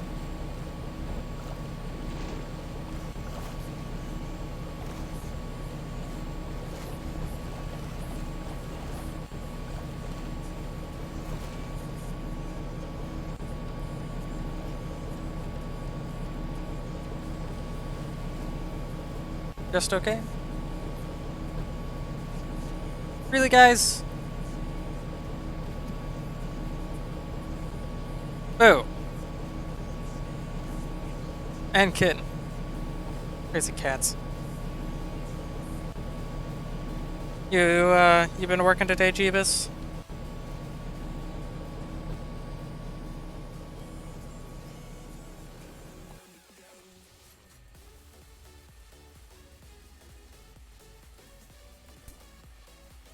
There's some really good music in No Copyright Sounds playlist. I love it. It's so good. Jeebus. We all know it's Friday. You just live in the future.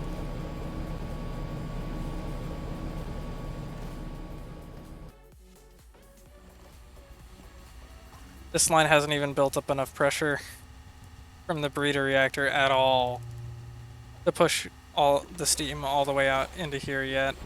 That's kind of funny, actually. It's way more pressure. It'll be fine though. It'll get there. As soon as it's basically just a supplemental steam line for the big turbine. So let's go ahead over here, check our lubricant levels again. 38k. Okay, so we are lubricant positive during the day. So that's good. I think what I want to do is actually potentially separate lubricant into a slightly different one and then have a second one-tick grinder going. What's that?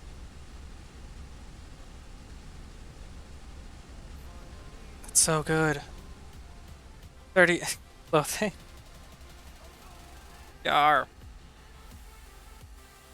I guess the bigger question would be whether or not after a nighttime cycle that whether or not we go below 36k in each or at this point in the tube, and if we do, then it's potentially a problem. Actually, it looks like we probably will. Maybe. Still producing some. It's just like making its way down the channel up there.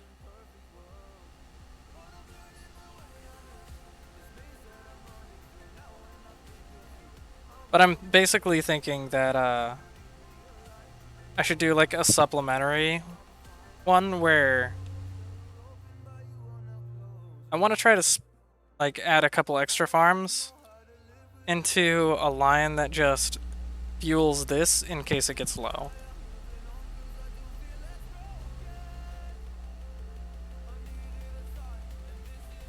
You're gonna go play more Neo. Are you sure that's Torment?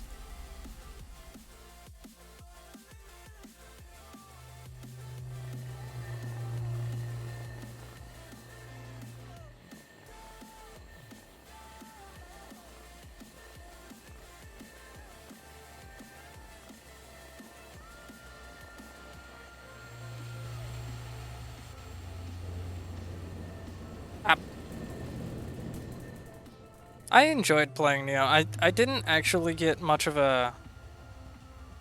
Oh, that's cool. Well, I hope you're enjoying it.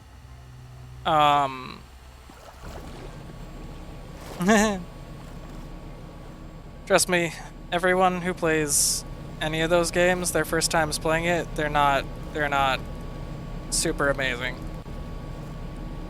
Not to say that you're gonna be bad.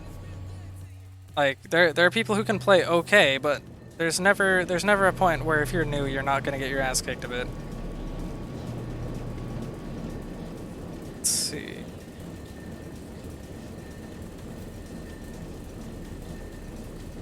I think more lubricant production is necessary for this.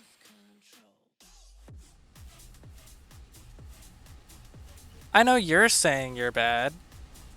I'm just saying that just because you're new doesn't necessarily mean you have to be bad. They're not mutually exclusive. But you can but like at the same time, Neo was actually kind of difficult for me. So I was but that's as a veteran of it. It just plays so much differently that it's kind of hard to get used to as someone who's just played the Souls games all the time on and I've always played them on controller, so it's if that makes a difference, that that also counts. Let's see.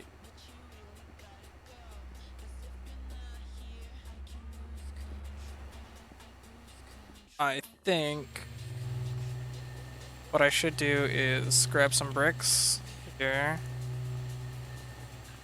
At the very least, plug up that walkway now that I have this finished built up here. Because plants keep getting, or the seeds keep getting caught. There we go. And now what I could do is I could utilize the artificial sky that we have here. Oops. Oh! I don't want to be in the water.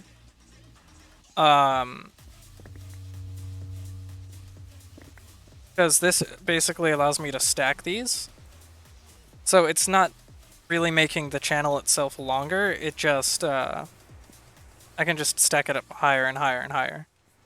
And I kind of want to do that. But I need more artificial sky for that though.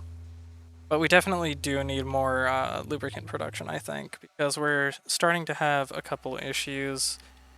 Our sustain isn't great, and I think with the duration of nighttime, we're basically going to be required to do other things. So, like, I have to continually sleep, and I don't really want to have to pay that much attention to it. So let's artificial sky. I forget. How much do we need for that? We need transmissive dust and glowstone. And we have plenty of transmissive dust. This makes 4. Let's grab 3 stacks of glass and 3 stacks of glowstone. Or 2 stacks of glowstone. 2 stacks is 128. Go, go, go. Light Energistics crafting. Also gonna need to pull out my magic wand. Put the steam line away for now too. And then it's the 2 stacks of that. So for that, all we need to do is come over here. Since we progressed far enough in the actual Rotarycraft stuff, we just throw the transmissive dust in the corners, glass in the middle, glowstone on the left and right, and then when you just hit this with the wand a few times.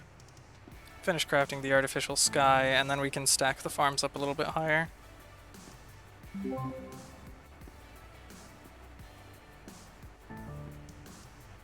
I love this mod.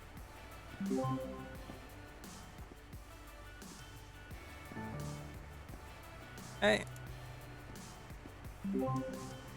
I could also use the tile accelerator thingies to make the canola grow faster, but I've had some issues with concurrent modification exceptions, so that's been something I've been having to try and work around. I haven't figured out a way to make it not do that. I've changed a bunch of the settings, like in the configuration for like how many, you know, tickets that mods and stuff can make, but it's been not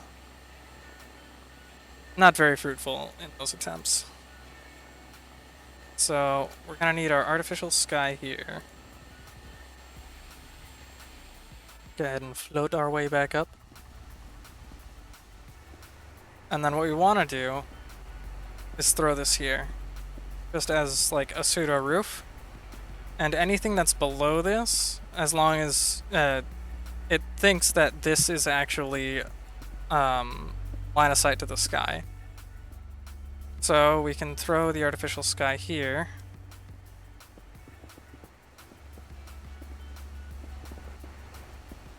Fill it in just like we have on the other one. Oh god. It's so hard to see it.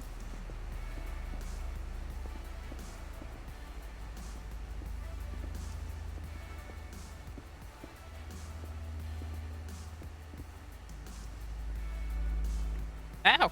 Oh, I ruined one of the plants. Bad. I'll fix it here in a second. I just need to make sure I get every single one of these done.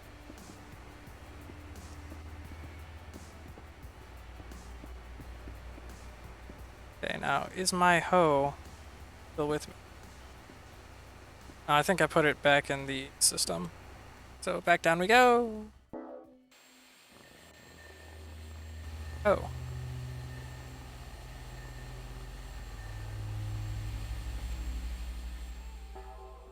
Once I finish with this one, I might make a another one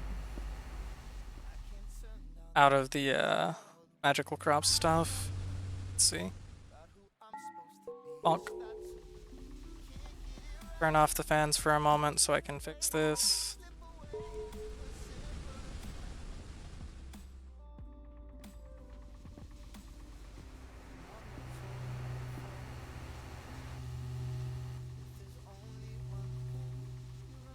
Right. I picked the wrong one. No. Oh well. Throw that there. It's there. And ruin it again. There we go.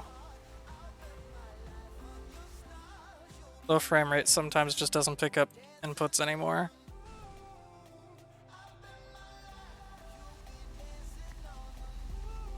On. And then I think what I'm also going to do here is just do that.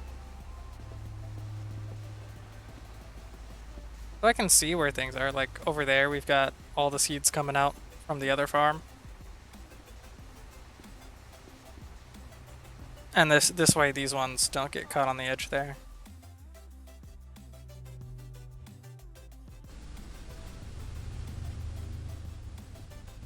Okay, so now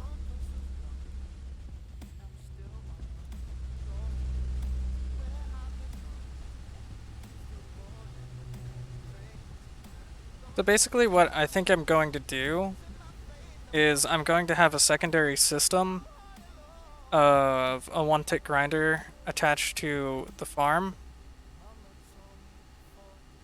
And instead of pumping the seeds into this one, we'll pump the seeds into that one, because this one I'm also using for all my auto crafting of anything that goes in the grinder.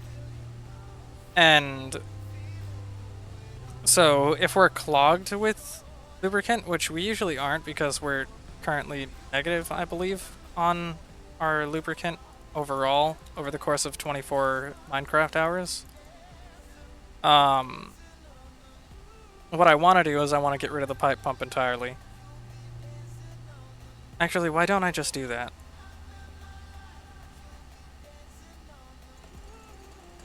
I put this here because I thought I would need it. Turns out I didn't, and I just never got rid of it. So let's do that instead. Come over here, and we'll grab more lube pipes.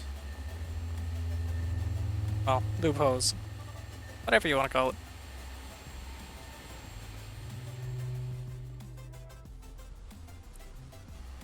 Oh, right, no, the reason why I had that there wasn't because I didn't need it for the rest of the system. It was because I needed it to draw the lubricant away from here so that it could actually continually do this forever.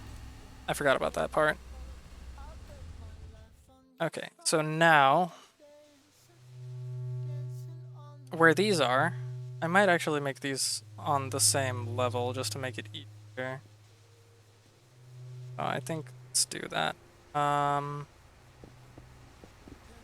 make it way easier to see. So like this. And there's the artificial sky turning to nighttime.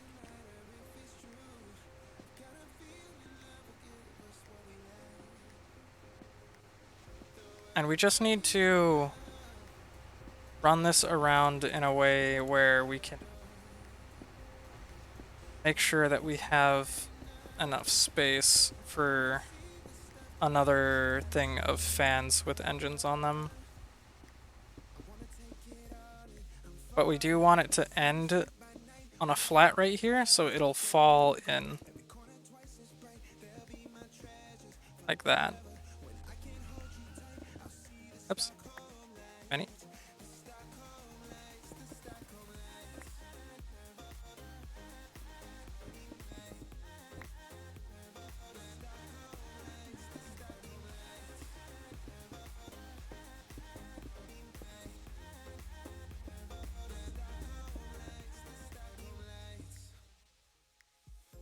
And then the same thing here. We'll just bring this one up.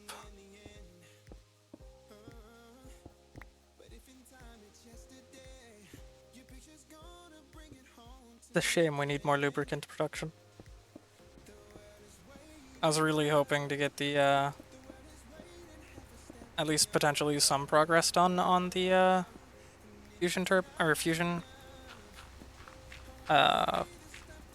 reactor, but I do have to deal with this first because with all those turbines that I'm going to need, I need a lot more lubricant for all of it.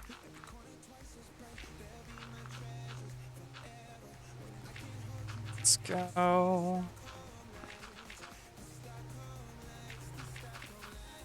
And we have enough artificial sky that if we wanted to, we could top this with more so we can stack it again.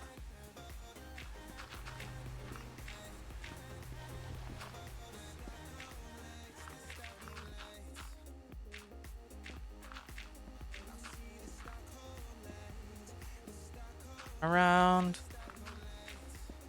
Also, feel free to ask if anyone has any questions about anything that I'm doing or working on. I know some of it's really confusing, and I have to like look up stuff on the wiki and everything all the time. Just because I'm either misunderstanding something or I just don't know how something works. There's a lot to these mods that I'm playing.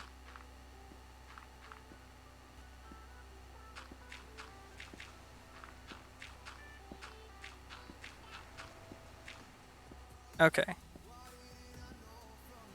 Got that. And now we bring up the walls for it. That it doesn't...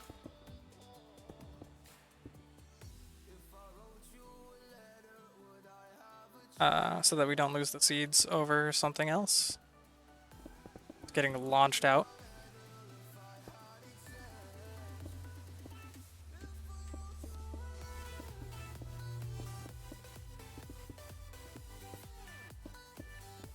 And I believe I have enough water pressure here in order to just attach the current, or the new systems to the current sprinkler system without having to worry about it. But we'll see.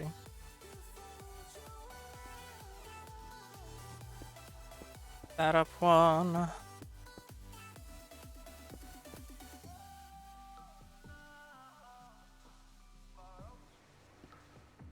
Now let's go ahead and make a few fans. And also, I need 6 fans, 6 DC engines, 6 cooling fins, and 2-to-1 gearboxes. Okay, cool. So for that we're gonna need propellers, 6 of them, a bunch of planks, also base panels. Let's actually go ahead and put the dirt away now because we aren't going to be building more than what's currently there. We'll need the hoe though.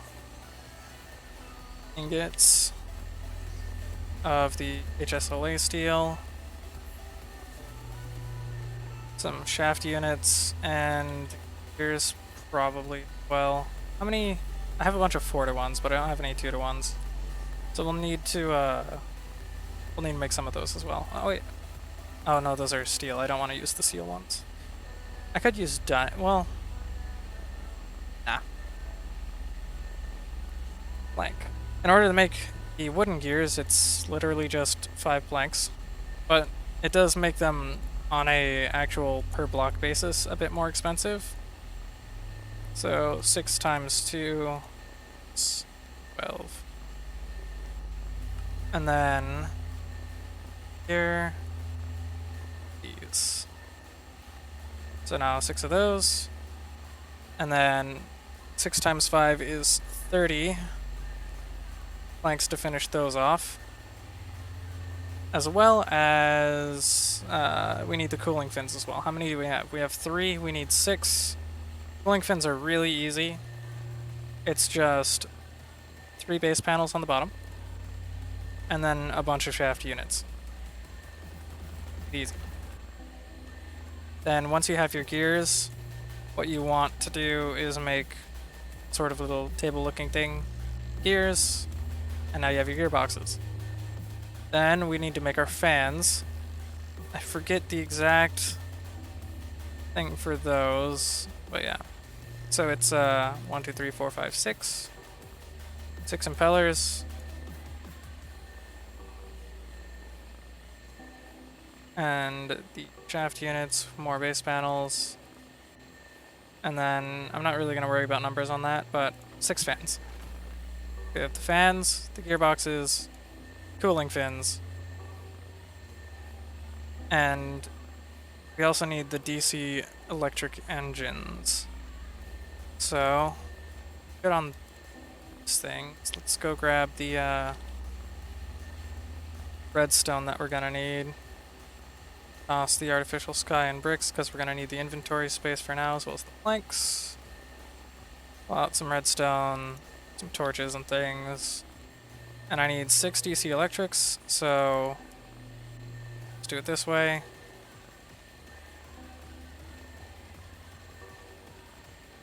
And then we'll just do that. 6. Now, as a basic rule of thumb, the DC electric engines don't actually output enough power. Also, I forgot one thing. We need, I forget what it's called.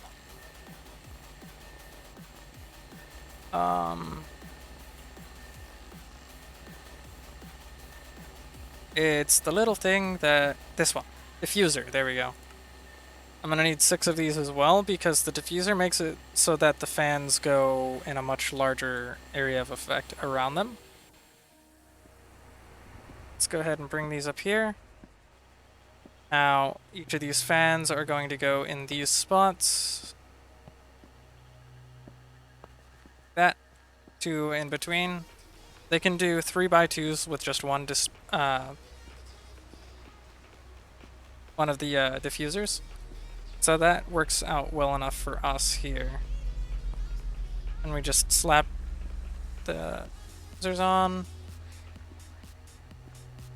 And then we can actually add some bricks here. Bring them back too.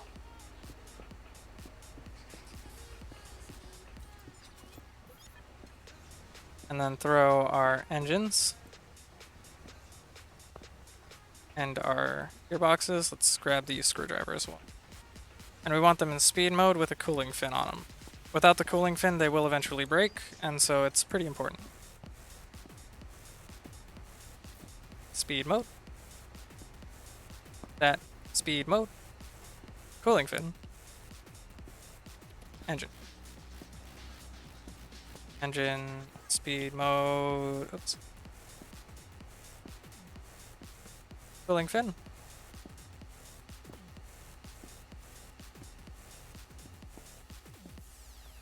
Then T-electric. T-electric. That in speed mode with cool. Alright, so now got all that done. Now I need to make the system where these things can actually get power to do their thing. So what we're going to do is run a line of bricks behind just above the DC electrics. That should be all of them. And then we're going to put some redstone torches here. Then if we run a... if we go to the end of this real quick, we can actually invert this straight vertically using this system where that's there, and then you throw this, and then this block is powered, so that one's off. And then that one's on. And then that one's off. Then we'll do this. Since the lower systems are on, we want this to also be on. Put a repeater down. To extend the power. And just bring it all the way out. Now if I go into the system down below, right here, hit the power, it'll turn off all of our fans throughout the whole system. And for now we actually do want them off because we're going to plant our seeds now.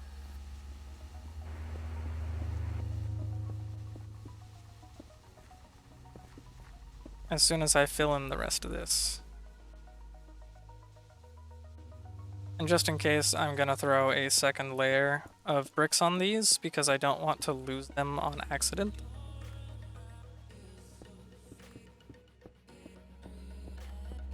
Just like this. It really doesn't like when I look down there at that stuff.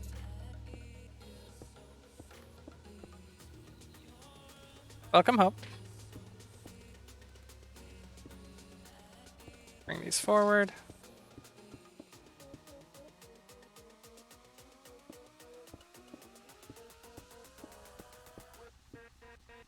And I think I just barely have enough. Yeah. Okay. Now I need the seeds.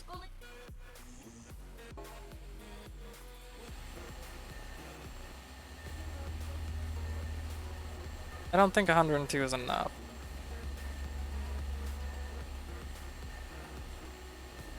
So let's hijack some from the rest of the system real quick. Over here. Be able to just pick up some as it comes out. Right, it's not coming out because I pulled the lever. So flip the lever, the fans will automatically push them away like you saw earlier into the channel. And I can just pick up a couple of them for the rest of the farm here. Spot. There we go. And we'll just turn that back off for the moment. And start... Oh, I forgot one important part though. I need to come back down and grab more liquid pipes. Caps lock is on. As well as sprinklers. I believe I have, 3 left. I only need 2 of them for now. So we'll grab these. And just pull off of the same water system that we have running up here already. It's like this. Hopefully this will be enough pressure to maintain the same status of, or the same size without having to change anything. See though. It's a little bit low. There we go. Bring this back this way. Up, and there we go.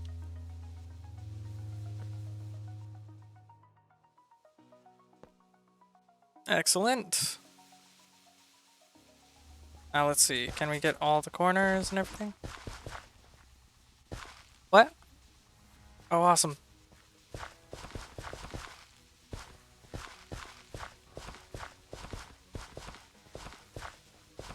So, let's fill all this stuff in real quick. Should be able to still hit all these sprinklers, so they should be fine. And the sprinklers are special in that they actually accelerate the growth of the crops too. They take them additional times. It doesn't mean they always grow every time it takes them, but it does make them grow faster. Like you can see they're already... some of them are having growth stages already. It goes really fast.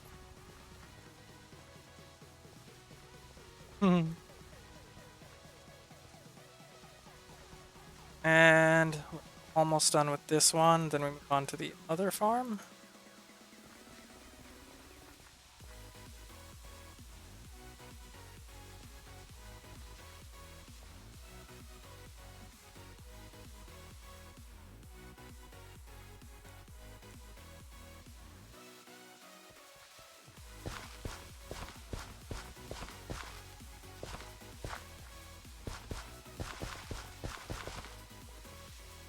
I may need another hoe before this is done.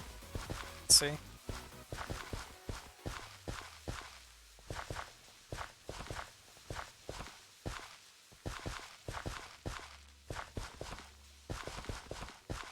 This is mostly just my garbage hoe that I've been trying to get rid of, so hopefully it's excellent. Just enough.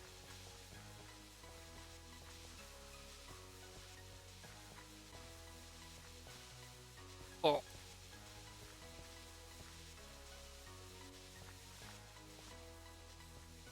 I think looking at all this stuff from that far away is making problems.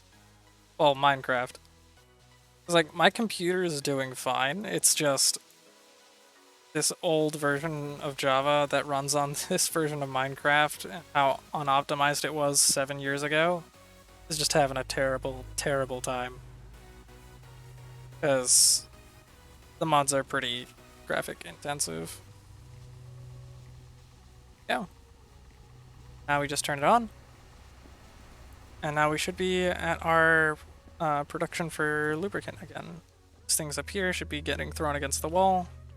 And they'll fall all the way down into the channels that already exist, which is super helpful. One of the things I need to do though is fill this in right here just in case. There we go. I can just throw the extra seeds into that system. And it'll all get processed way down here. Now we should be getting quite a bit more lubricant. Where are we at right now? How much did I take out? That actually we're still not doing too bad.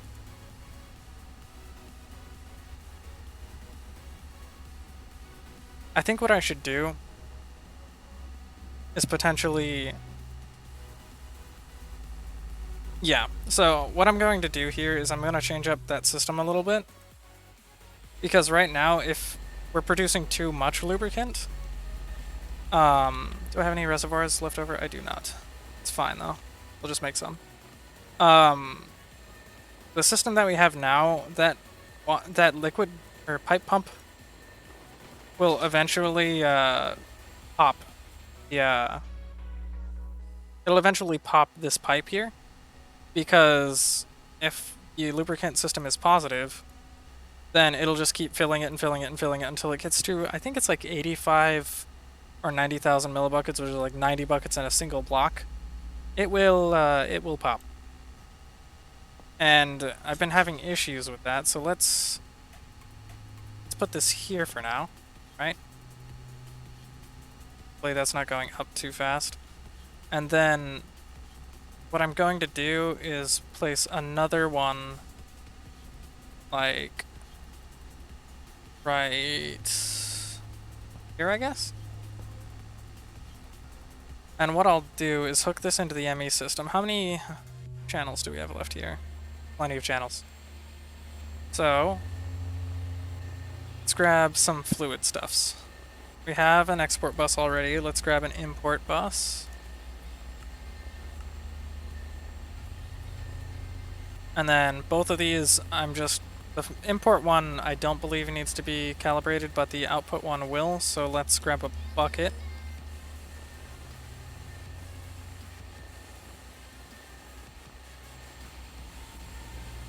Here. Look, let me pass. And it already popped it. Oh well. I have the one thing that's necessary anyway. So throw the import bus there. Export bus there. Export bus needs bucket of lubricant. And I accidentally put it into the network tool, but that's fine. Now we need cables, which I forgot to grab. So let's go.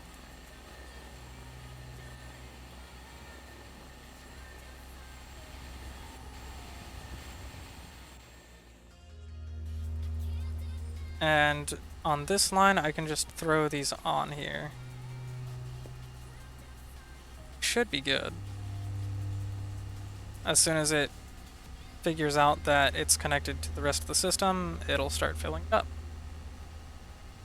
And then once this goes above the pressure for what's below here, it'll just start filling it up with what's in this spot. This one will constantly draw, just forever. And I'm pretty okay with that, actually. Let's go ahead and throw some acceleration cards in there.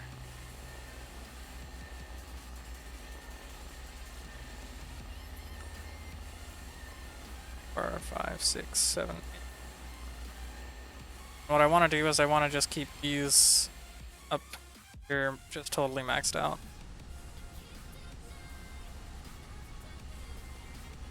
There, like that.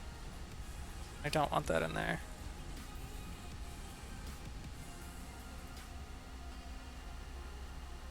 And then here we're just going to do the same, so that it will always be able to keep up with what's going on there. And it'll always just push everything it can into there. This will make it so that it can always handle the seeds coming in. It may take a second to run through all that though, even at 1 tick speeds. It'll take a few seconds. But that's totally fine. Alright. So hopefully that will alleviate our lubricant problems.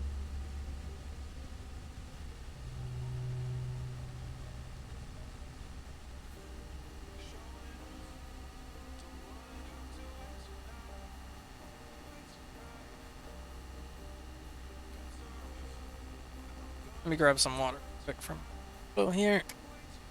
Throat's starting to get kind of scratchy.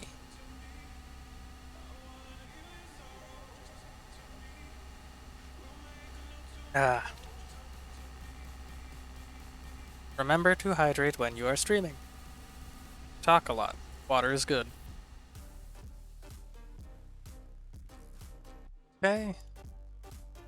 Let's see. I'm pretty sure that will be doing fine now. I'm not sure how clogged it's going to get with these seeds. It'll be able to craft when it runs out of these. That's fine for the moment. But we will eventually get to a point where we need to have access to this grinder or a different one at all times. So, we'll just deal with it for now. In fact, I'm actually going to sleep so that we can build up a bit of a lubricant buffer, since we're actually still using a lot of lubricant per second with the turbines running 100% of the time. Okay.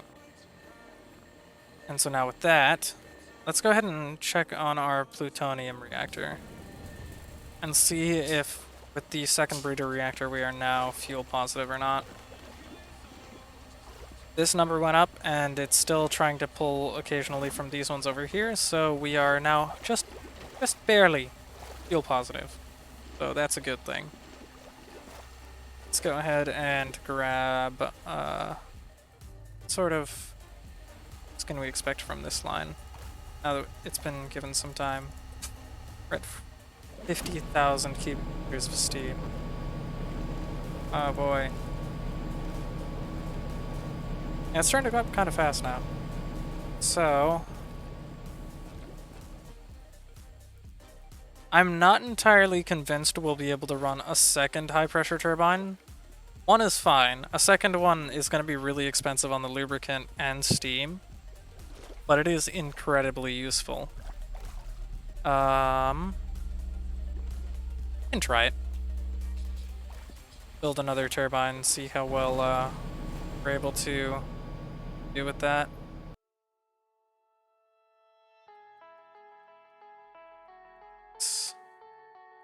Or actually, maybe smaller turbines for that would work just fine. Just the access to the other turbines. Yeah, I think that's what I'll do. Alright, well, I don't want to have to build another one of these systems up here, though. That's the really nice thing about the high pressure, is that you don't need to deal with the steam blocks that get created. They don't create them if you block off the front and don't use the flywheel, but the power is inconsistent enough that you want to run like the flywheels down there and then another flywheel where it comes out. But I guess for these we are also just going to be putting it straight into electricity. But it's better to use the high pressures for that anyway. So let's, I guess the big question is, do I have enough steel for this? Crafting mode.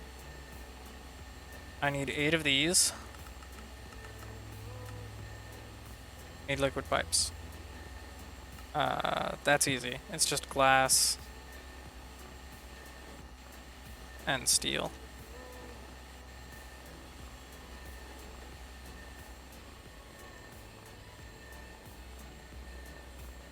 Glass up the middle. Steel around the edges.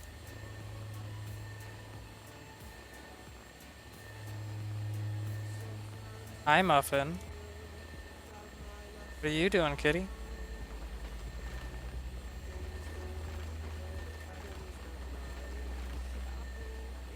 Really?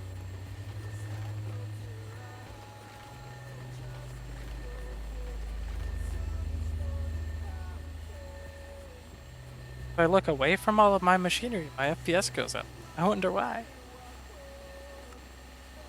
It's because I have too much.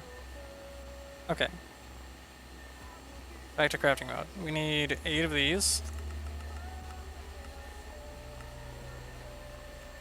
We need 212 housings.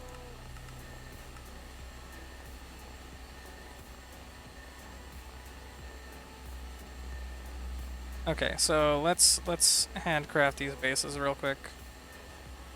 Actually, the system's not that bad at handling it, so 212 turbine housings, and then how many turbine blades again?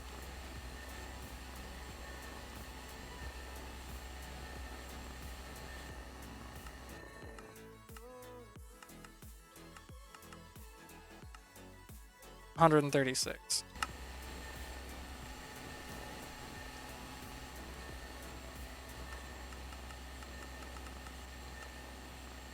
Okay. Muffet. That's my throat. Silly cat. Really want attention, don't you?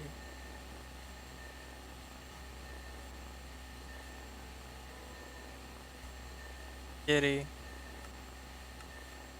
Alright, so we've got those crafting. They'll take a little bit of time, but it'll be alright. Autobases and other stuff need to be crafted. The other thing that I need to craft by hand is the actual high pressure turbine itself, which is just, this is the part that I need to craft. The tungsten carbide.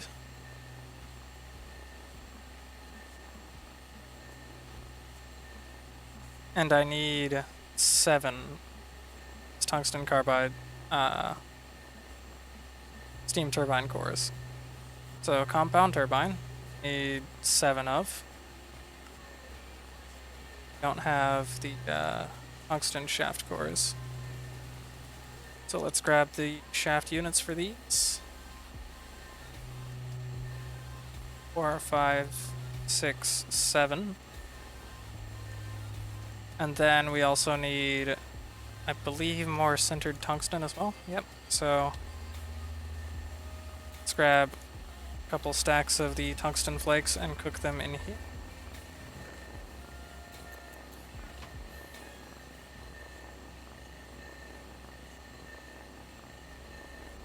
Oh, right. Sorry. I messed up. It's not a blast furnace recipe, it is a normal furnace recipe. Still don't have a high temperature furnace set up yet. Let's do that. Like it. That's the wrong furnace that I grabbed. Where's the other furnace? That'd be why I didn't... I don't know where it was. Oh wait, no. Oh, no. My brain is just doing a bunch of different things at the same time. Here we go. Normal furnace. Attach to that thing. Now we can throw the tungsten flakes in and we will get the, as soon as it gets up to temperature, 1350, it'll start cooking these into sintered tungsten ingots. Which I don't believe are in the automatic puller thing over here, so I'll just swap it out for something real quick. We don't have to pay a lot of attention to it. That one. Okay. And we'll keep one of the blast furnaces on us because we need it.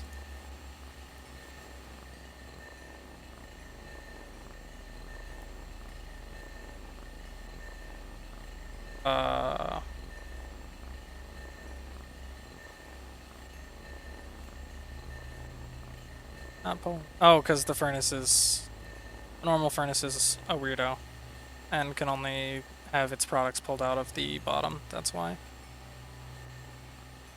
So let's go back to the compound turbine. 1, 4, 5, 6, 7. That pulled basically everything, but that's all we need. And then steam turbine core. All 7 of them. We just barely had enough ingots for that, so that's good. Then... yeah. Oh wait, I have magnetism on still. Okay, so now let's just grab these as they come out. What I need is for the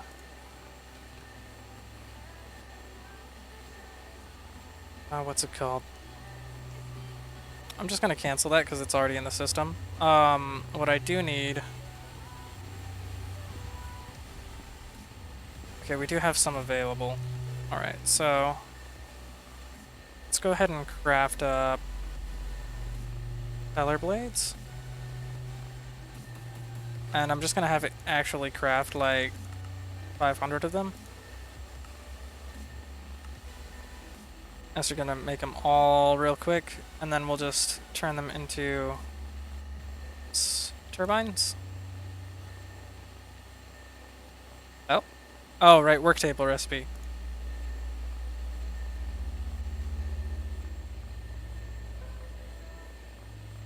Apologies about that one. Right, now we have all 7 of our turbines, and then we need to turn them into high pressure turbines, which is basically just the same recipe again with the new turbine at the center. So we need more propellers. Pull another stack. And we go again.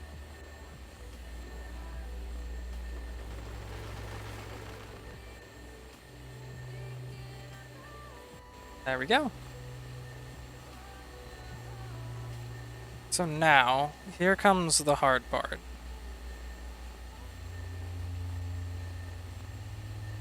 Don't need any of this right now, but I do need all of these turbine housings. I need all of these turbine blades, and I need steam line as well as steam injectors. So now, if I come up here, let's actually check our hint levels. Just to sort of double check and make sure we're doing alright. This is coming up. This is doing its thing. Good. So now what we want to do is bring this out. Hello, loud turbine. 2, 3, 4, 5. Where the edge is. 1 space in between. And then 1, 2, 3, 4, 5. Then we can actually start the actual construction of it, which is, as I will be referring to this book a lot during this process, unfortunately. There's no way to save my location, but that's fine. So starting with the 1 block here, we go 1 in, and then surround it with the steam injectors.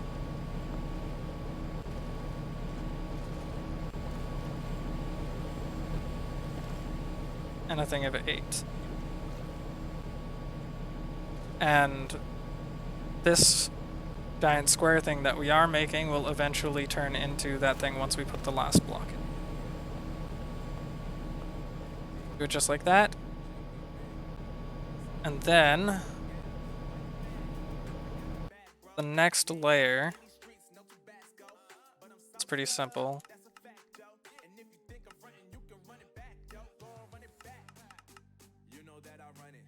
Skip that. We'll just do the middle layer first and then go up and down from there. It's pretty easy to remember once I'm in the process of doing it, but at least at this point. Oh, turbine. Turbine Y. It's 2 out on either side. I probably should just refer to an image for this. So I'll just snapshot it actually. And throw it up on the side.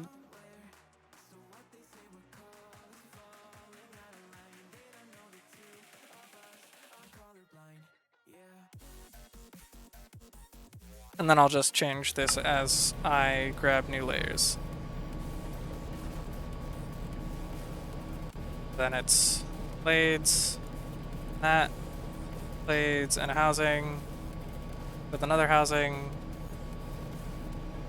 then 2 blades, 2 blades, 3 blades, 4 blades.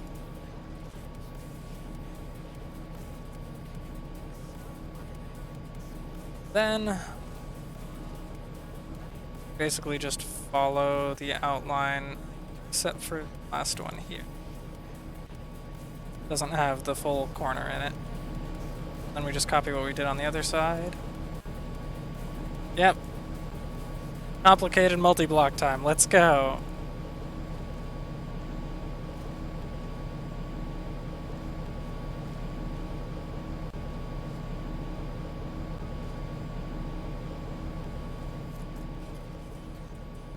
Alright. So that's that layer. Now on the next layer, let's grab the, it's the same in both directions, so we can just grab it from,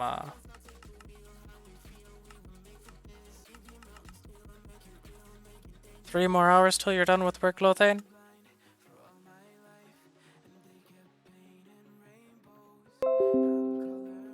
Boing. Grab the new image, update it.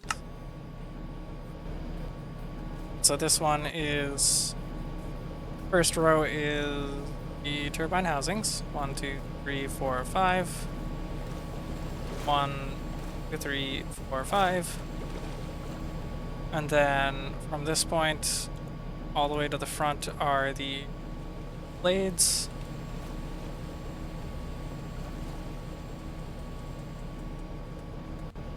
Then from here we go out again with housings.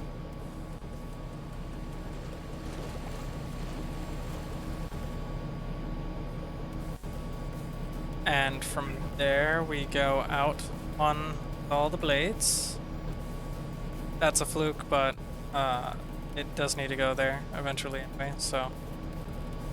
But I'm going to keep doing this in a sort of semi-procedural way. That one doesn't go there.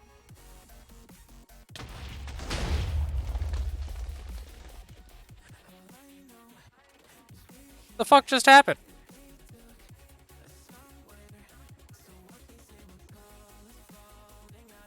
Oh, I think I know what happened.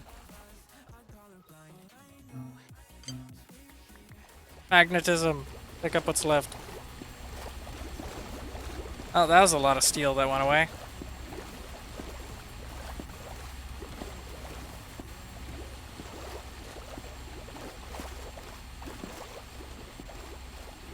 So, that's an example of what not to do near your turbine. I wasn't paying attention. And if you noticed right before that happened, I took a spot of damage, I believe.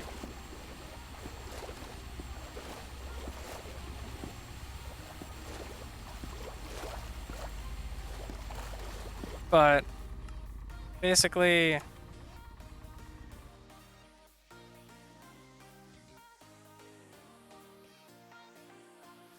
I kind of touched it. And when I touched it, it kind of exploded.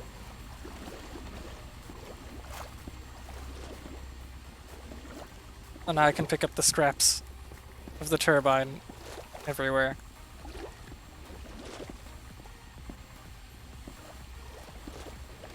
And that's sort of what I mean, like I was mentioning before, where it's super easy to fuck up doing anything in this mod. And if I do things, like, if this fucked up anything down there that causes the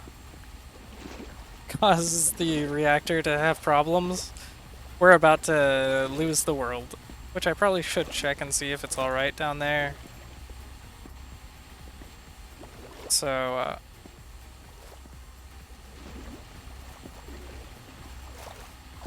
let's see. It looks like we're still okay. Okay. Poor turbine. Rest in pieces, turbine. Shall be avenged.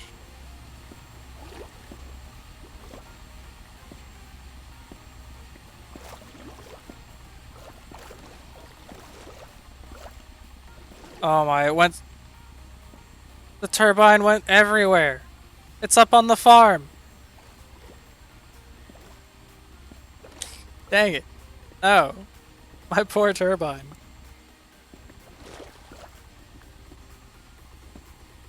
Well, that's it, kids.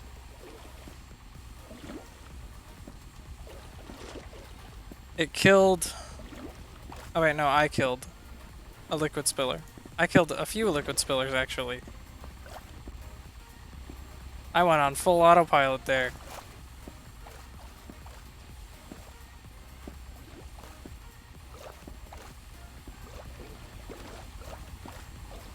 Go, go, go, go. I need to replace these before I run out of water. They look so much like steel blocks. I thought I was, or the turbine blades. I thought I was pulling those out. No.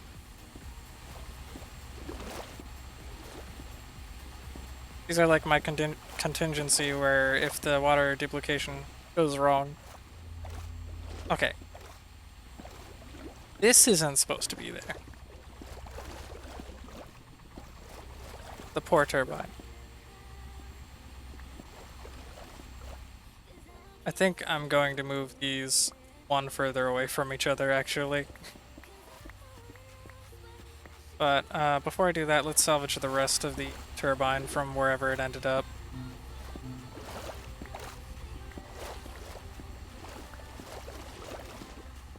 It's a turbine there.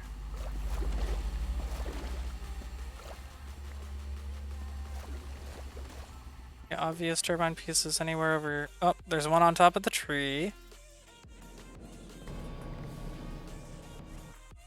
Let's turn on magnetism turn off magnetism for now because I'm pulling things I don't want to.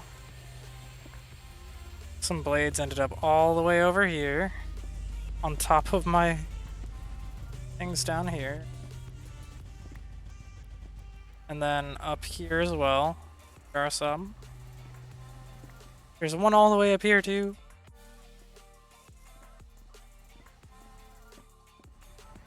Did any of them like land inside the farm? Oh, okay.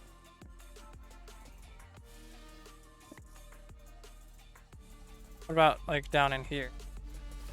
Yep, there's one. There's two, actually. Anything else? See them in here.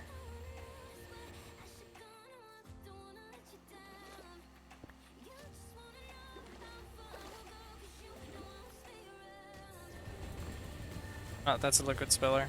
Okay. I think we have salvaged most of it.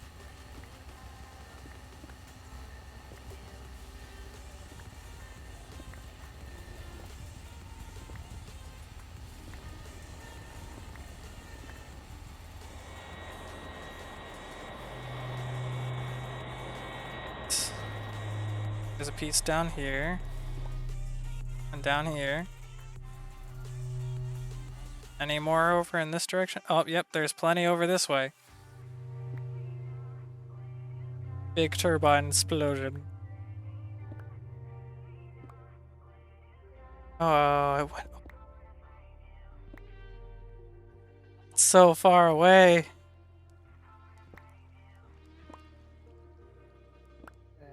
My poor turbine.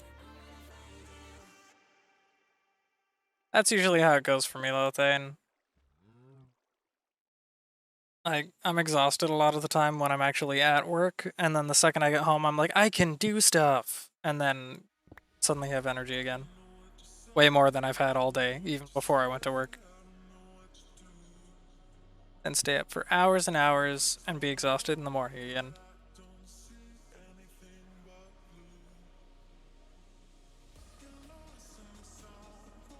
Right. Any more pieces of turbine that I'm missing? Yes.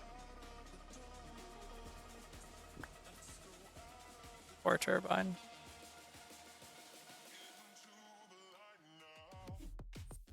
Probably means that we lost some back here.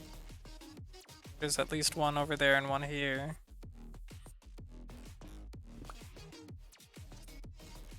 Down in the water. That's one. Yep. Turbine housing.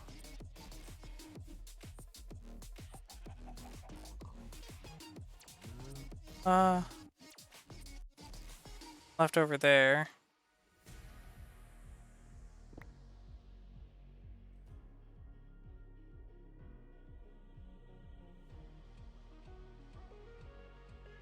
Oh, it's everywhere. Turbine cleanup duty. I need to be really careful to not touch the turbine next time when I'm building them. In fact, I should probably just like dismantle one of them when I start. That sounds like a better idea. So that there are no running turbines in the nearby area.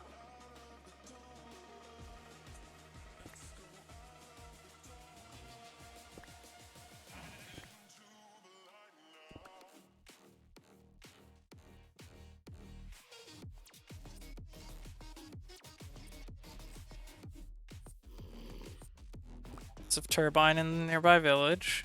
Good. I've always wanted to rain turbine on people, places, everywhere.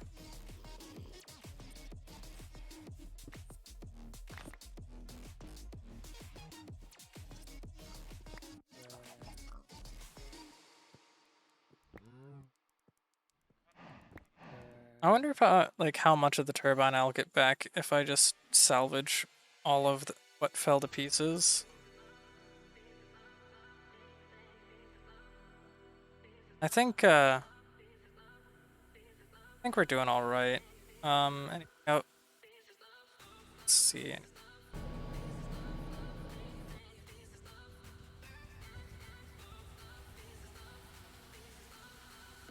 Okay.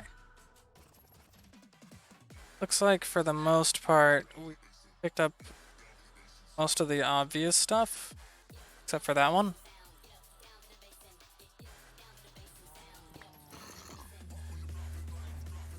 So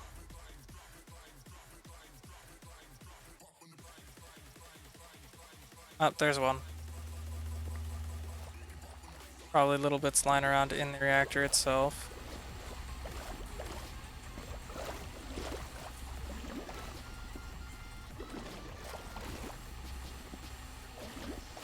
Okay. That one.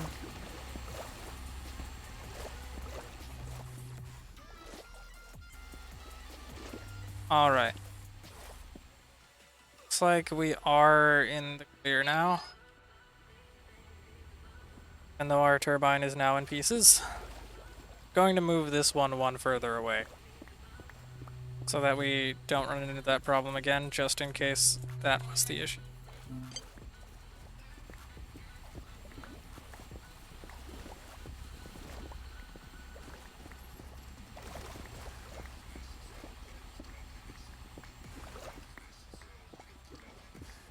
I don't think I even found the steam injectors. I think those are gone.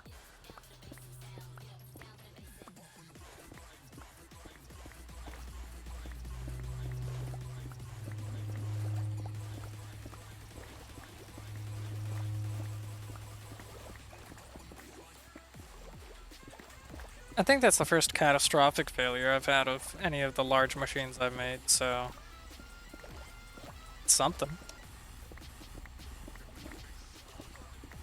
See you, bit of turbine. History in the next.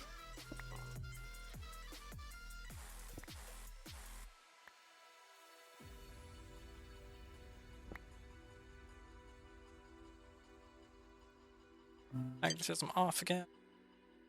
Drop that on the ground. Alright, I lose all of the high pressure turbine blocks from the other one too. That's only a little bit frustrating, really. It is really expensive, yes, but it's not so expensive that it's irreplaceable.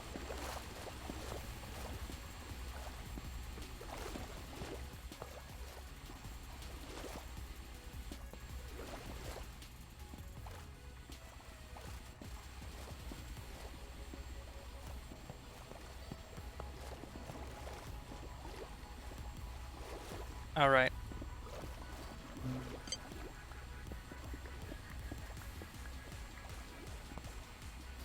Now we can play.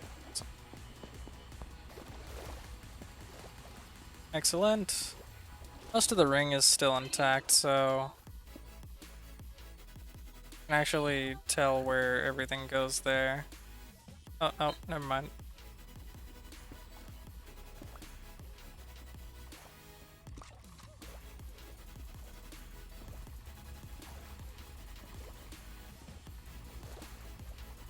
I mean, this one's not even supposed to go there.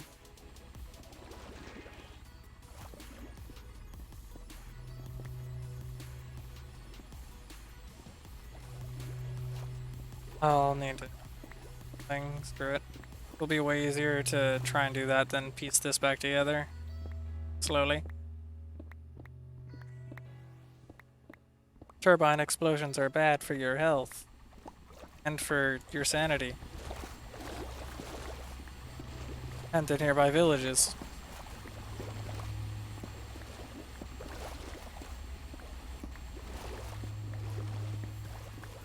Okay. So, I think what I'm going to do is I'm going to see how much of each of these that I have by putting it back in the system real quick, and then craft up what I need in order to fix it up. Let's go in here real quick, throw these in there. I do need more steam injectors, so we'll make another 8 of those. We have... these are done. And then the other thing that we need to do is make more compound... oh wait, I have bedrock ingots in here. Okay. Okay, so we need 7 more compound turbines, which means we need...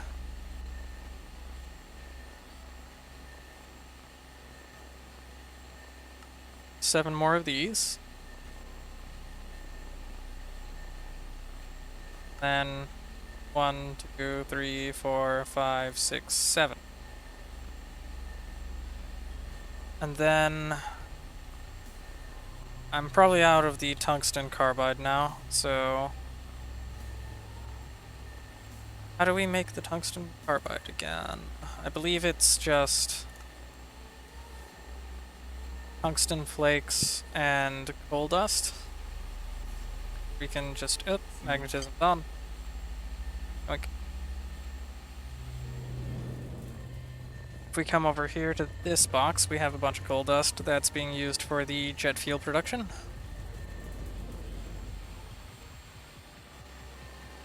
And we will make the tungsten carbide flakes. As many as we can, I guess. That's probably like way too much. And then this is made in the pulse jet furnace, so this up here. I have this running on nothing at the moment. Why is it not running? It's out of fuel? Why is it out of fuel?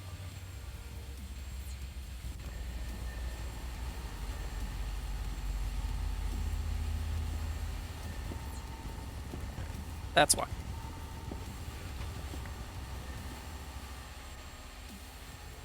That'll start up here momentarily. I still need to fix that bottleneck in that system too. Here we go.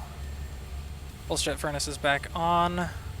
I was making steel with it, but fixed that problem, so I don't need to do that anymore. I'll just throw that in there and let it cook. I'm only gonna make like 3 stacks of that at the moment. The rest of it will work on some other time or off stream. So, got all these turbine housings. Let's see.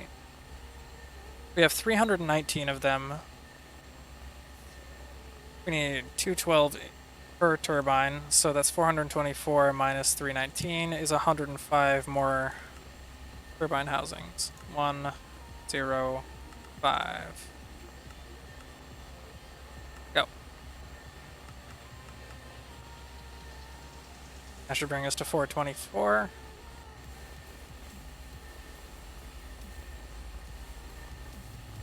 And we're done with that.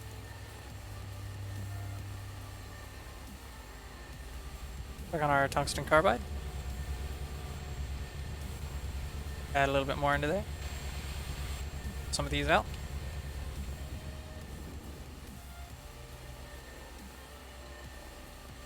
And now blades. Need how many blades?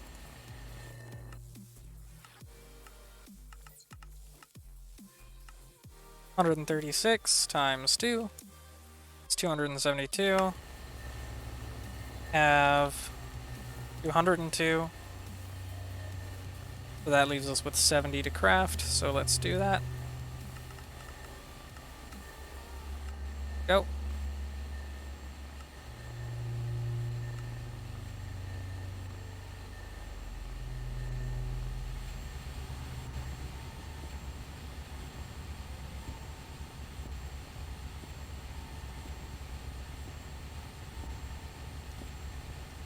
Alright, there we go. It's doing its thing.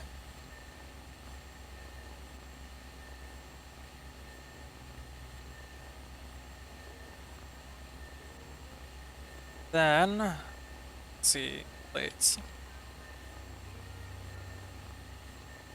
172 is our goal, so we've got to wait for those. We have to make sure we have 272 of them.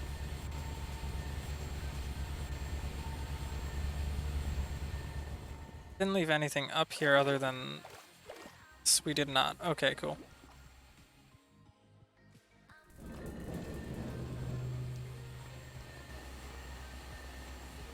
Let's see if we can get those steam turbines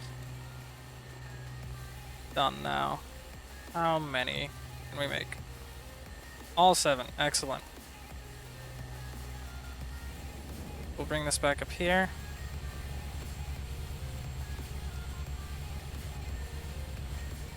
Because we are gonna potentially make a 3rd turbine up there as well, so let's go for it.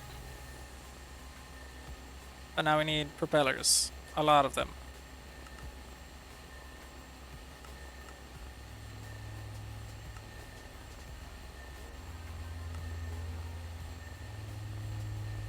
It's gonna have the system craft 1,000 of the propellers so that we have a bit of buffer for when we make another high pressure turbine.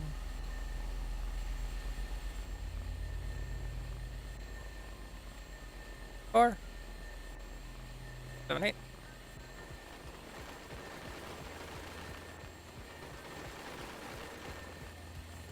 There we go. And now let's check the blades again. 72. Excellent. Excellent. Pull all of these out.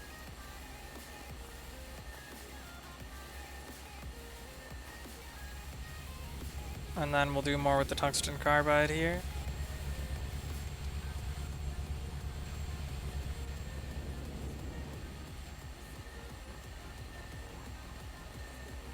Just throw the rest of those in there for now. So now we should have exactly what we need to make 2 high pressure turbines to replace the ones that went all explodey.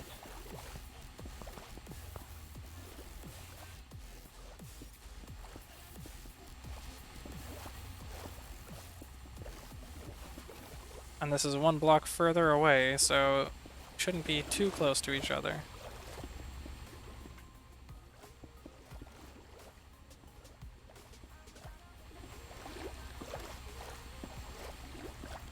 Actually, let's check and see how much lubricant we have in our system down here real quick. Okay, so it's still producing and pulling. So it's going to take a little bit for that to fully catch up.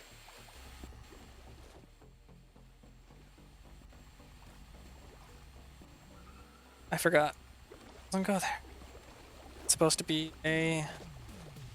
one of those. Come on. There. Excellent.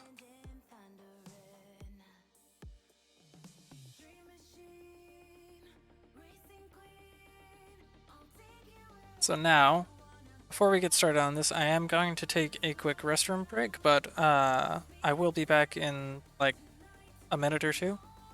Thanks everyone for watching, and I will be right back.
All right, we're back.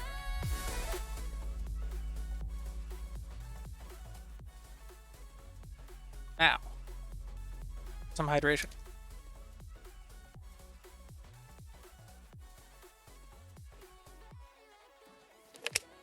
Ah. Super important. And let's pull up the screenshot I took of the thing again. Both of these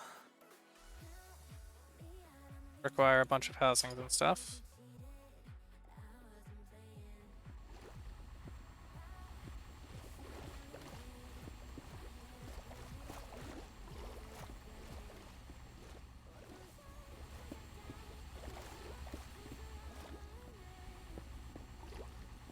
And then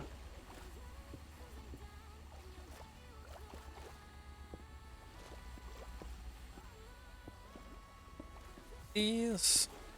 Next layer is 2 housings, blades, 2 housing.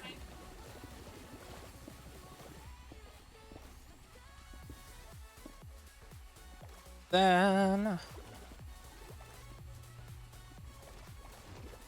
have housing, blade, housing.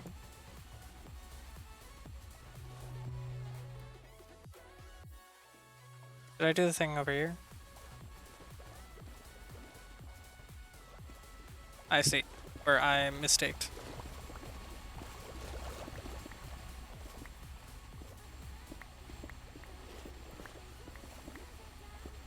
It's easy to copy them back and forth, but it's, if you start incorrectly, it's going to be wrong the whole time.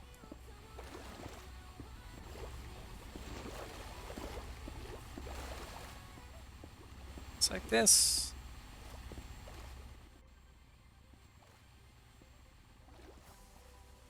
Okay. And 2 on the edges.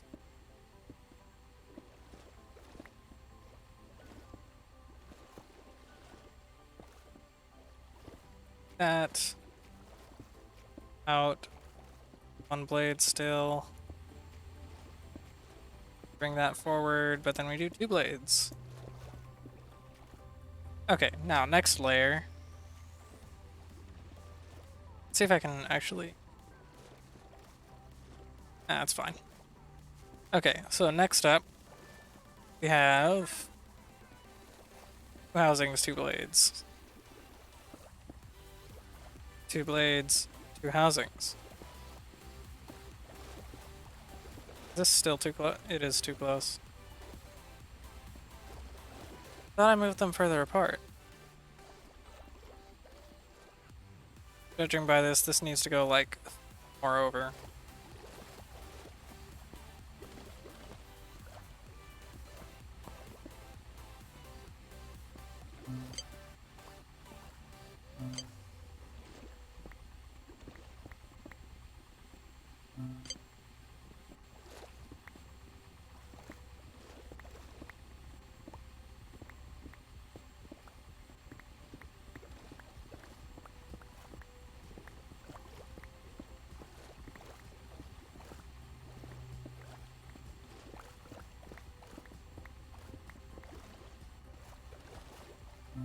Alright. Fixed that error as well. So let's go back to this. These turbines are huge. I really underestimated the size of them and how easy it would be to touch them when they're running.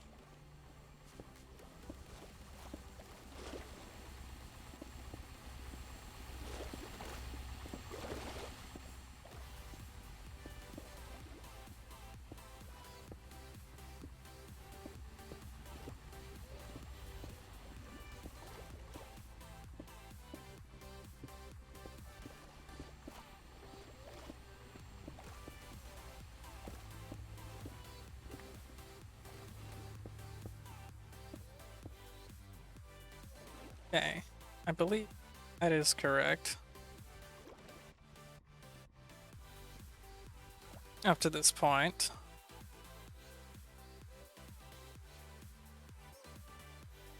Hi Muffin, welcome back. Silly kitty. We have 2 more left to go. It's the same size again. Oops.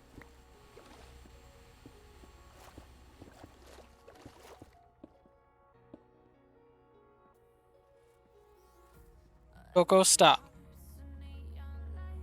Not supposed to lick your foot. Yeah, she's doing the thing again. Final layer is 1, 2, 3, 4, 1, 2. Yeah, she's doing it again. Then finish this one off as well.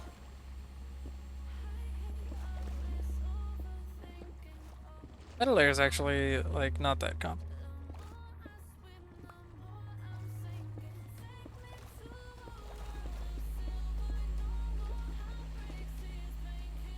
Okay.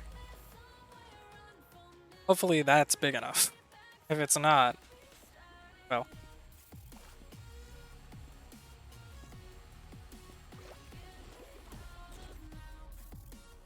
Let's grab the next layer.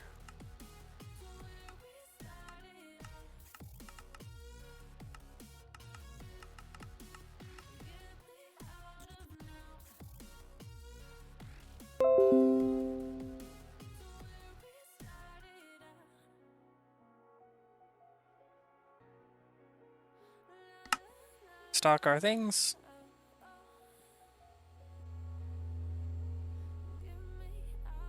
Then start with 5.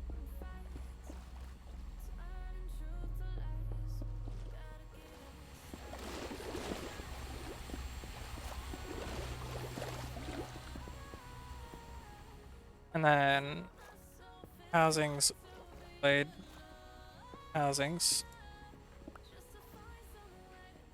Housings, one blade, two housing. Same on the bottom side. What's up, Lothane?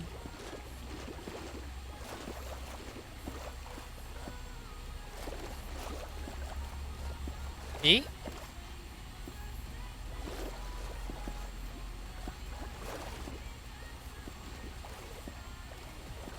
Oh, I am, yeah. I am floaty.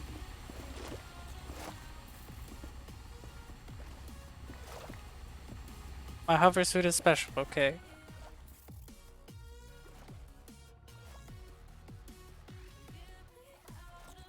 It has feelings too, you know. This comes up. There's two more. Oh yeah, that's right. This pretty much just follows. Same, but then does that. Right?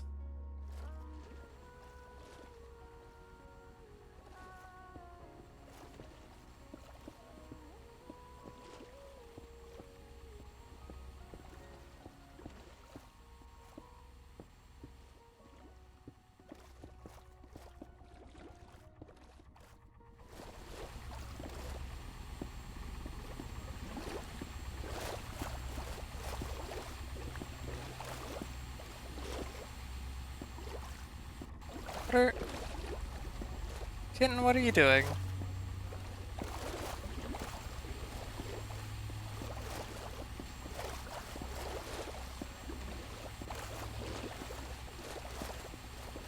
It's like this.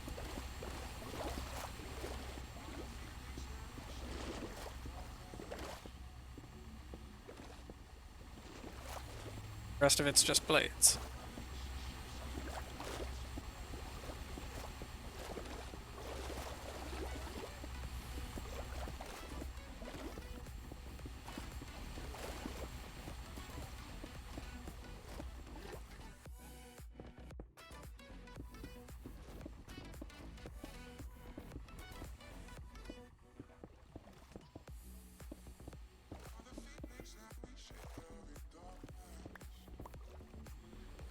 Same thing over here.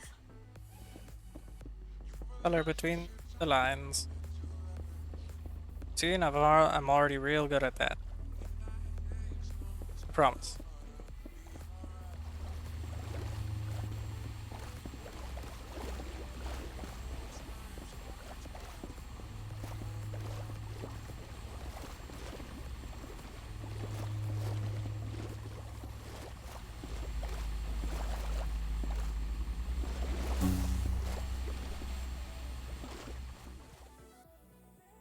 Okay, so that layer is done. Oh, I messed up on this part though. I just straight up copied it. There we go. All right. Now let's grab the next layer.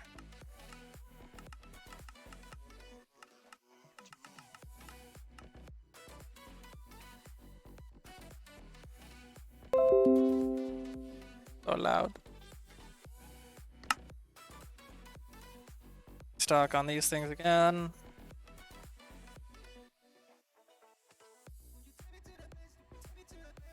And finish off with here. 5 and 5. Then inline. It's like this.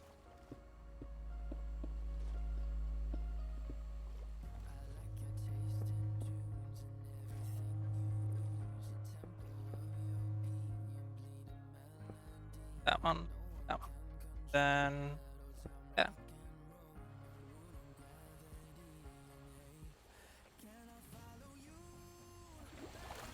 That feels a bit large. Check real quick.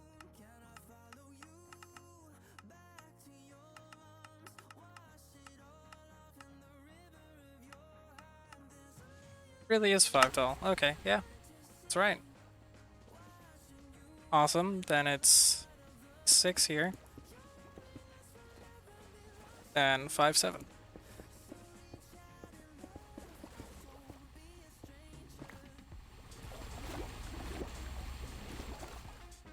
And we'll do the same thing.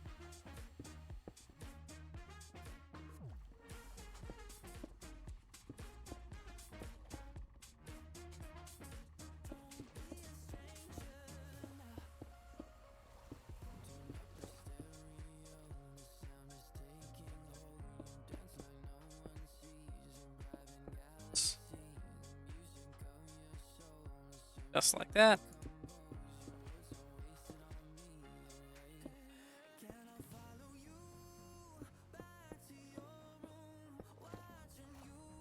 Go.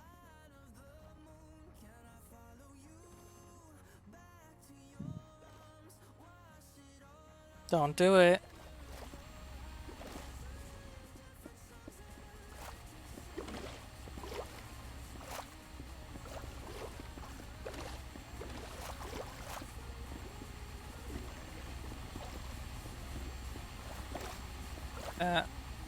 And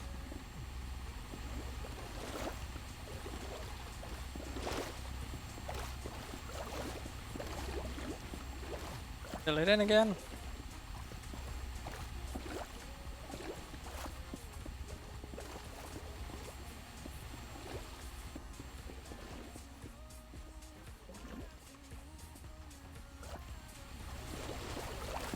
Same thing here.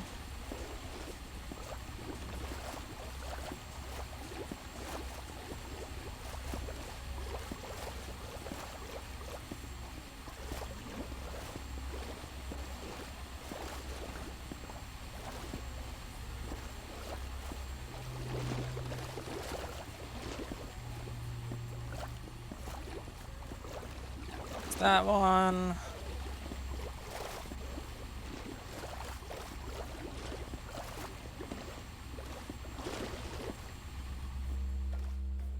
And we move on to the next layer.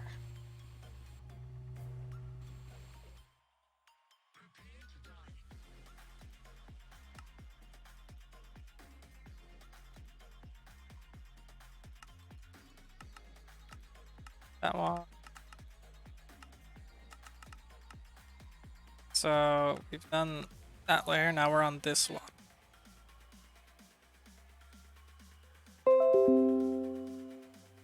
Because I got the wording.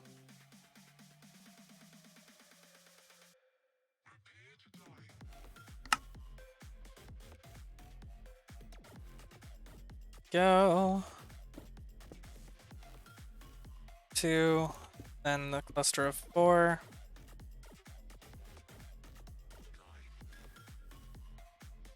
That goes all the way across.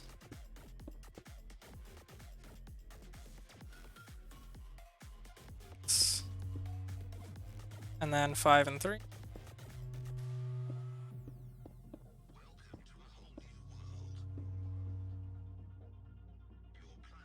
It filled it.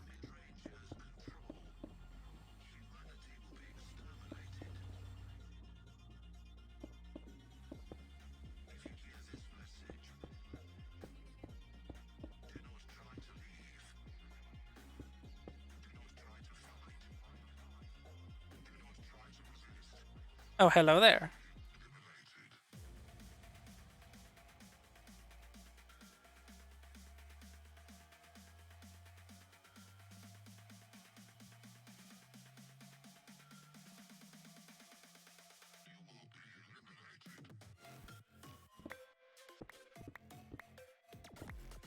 Screwed up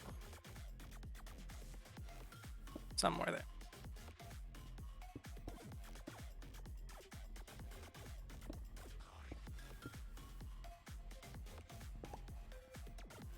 What the fuck?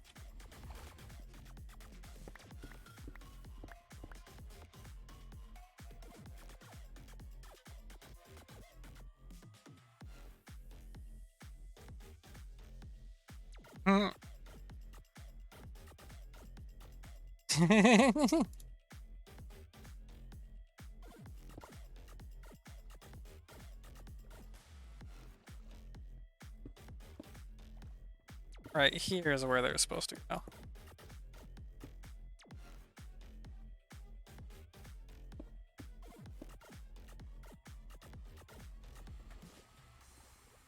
Hmm.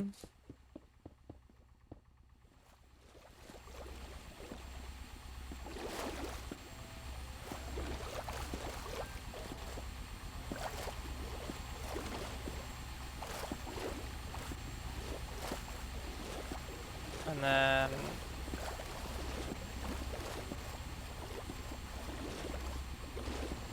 four.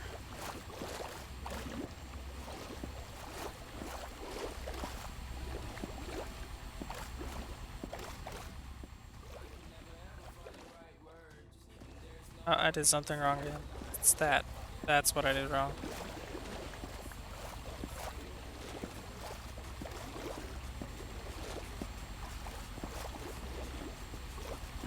There we go. Fill that in.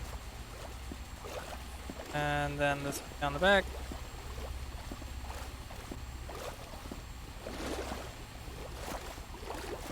Turbine blades.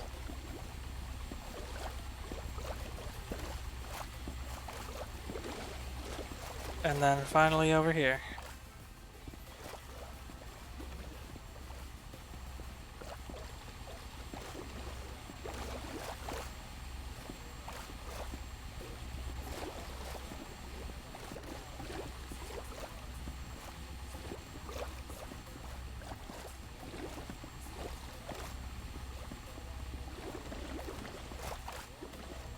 Then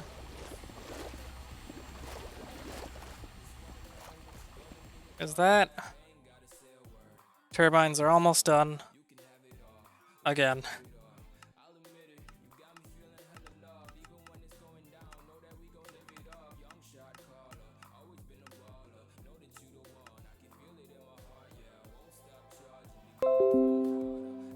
It's getting easier and easier to remember. I wonder why.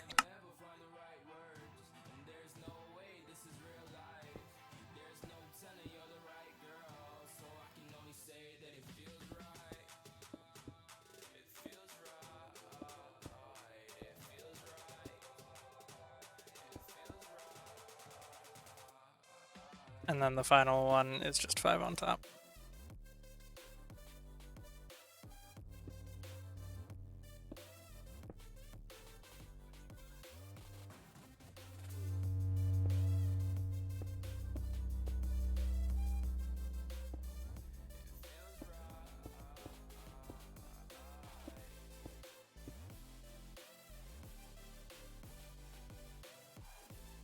Throw the last 5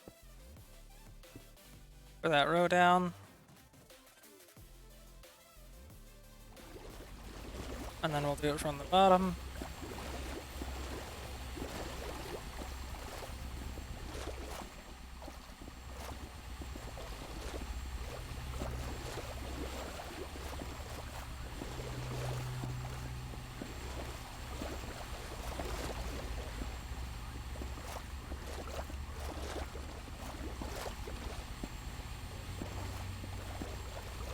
Then 1, 2, 4, 5.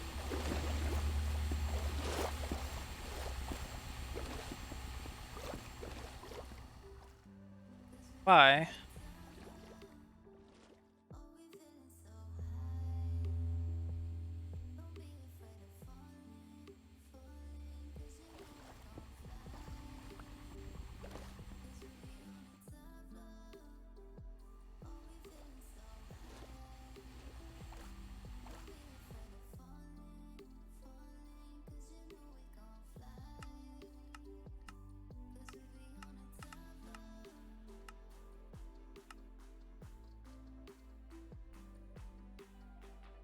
I mean, it looks correct.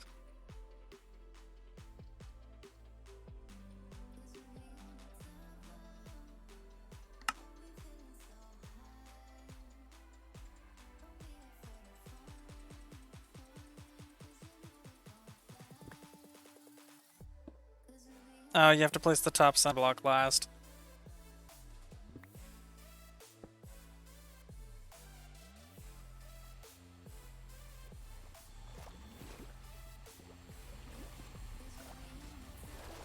Okay. Now, how's our lubricant situation going?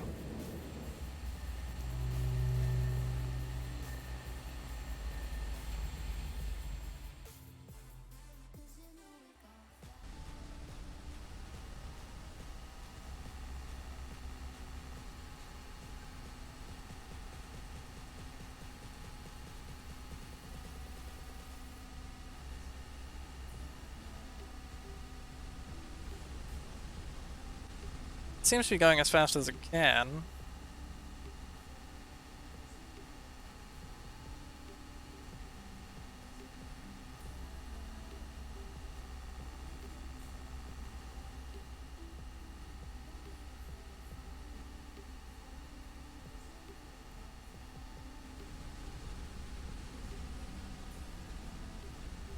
Pressure in that is going up. So we're getting pretty close. It's not quite there. So now, those hooked up. Let's see. If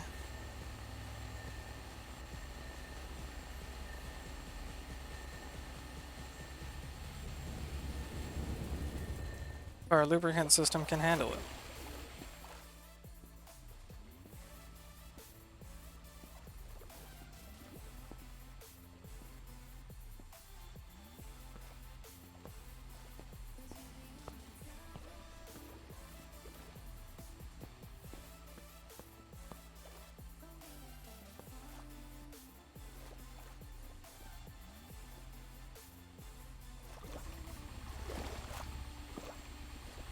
Do we have enough lube?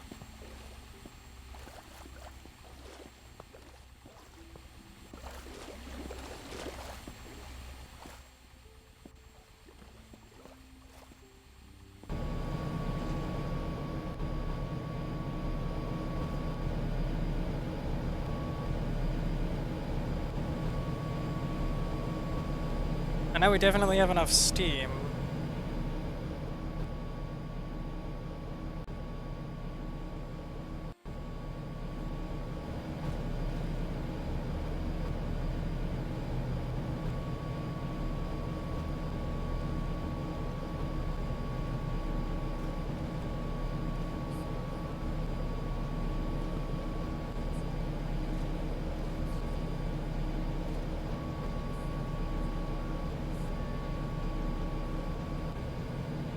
Yes, spin faster.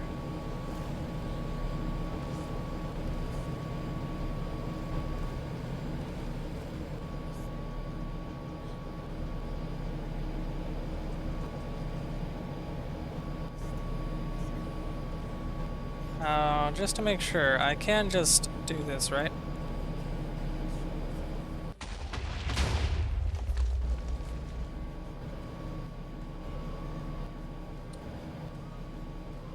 Well, we know the answer to that, so I can't just turn them off. It's good to test these things before you, well, make the mistake anyway.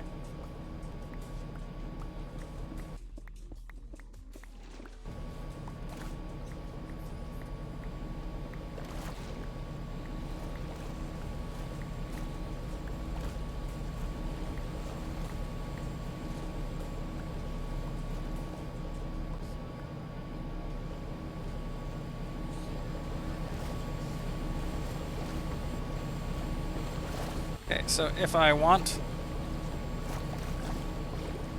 to break the turbine, I have to actually kill its steam supply. I think.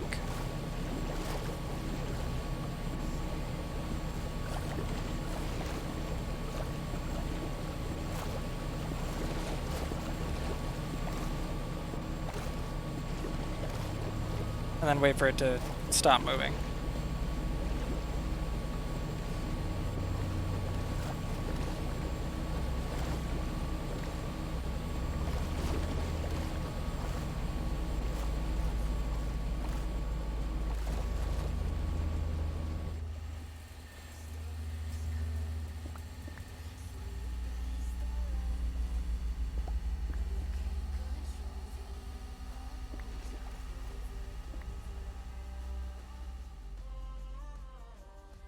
And it's turbine cleanup time again. Oh my god, it's all over the reactor.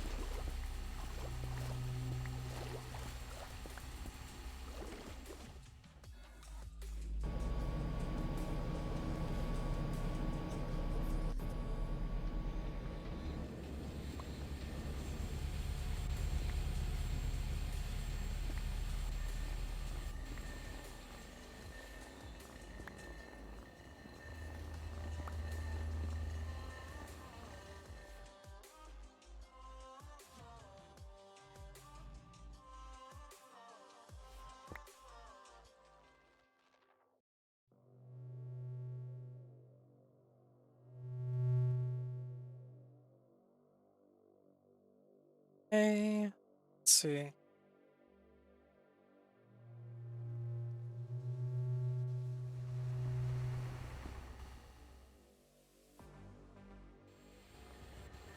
Looks like there's nothing in there. There's one right there. Okay. Couple things way up top again.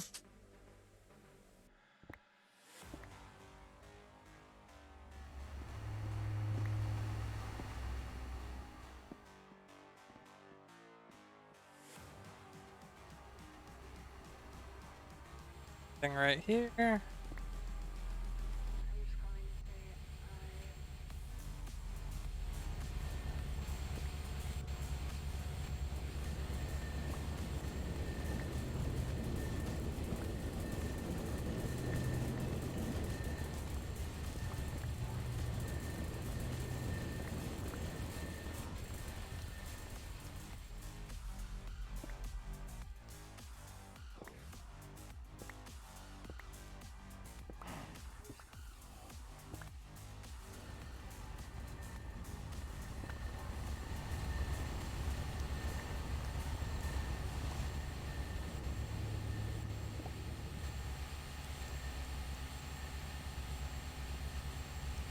Okay.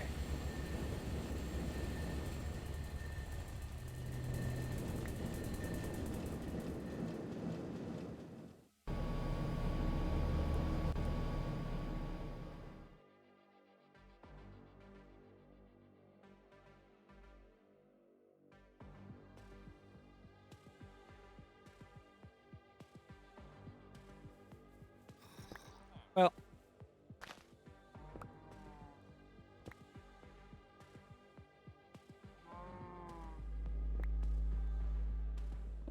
It's unfortunate that we have to do turbine cleanup again, but oh well.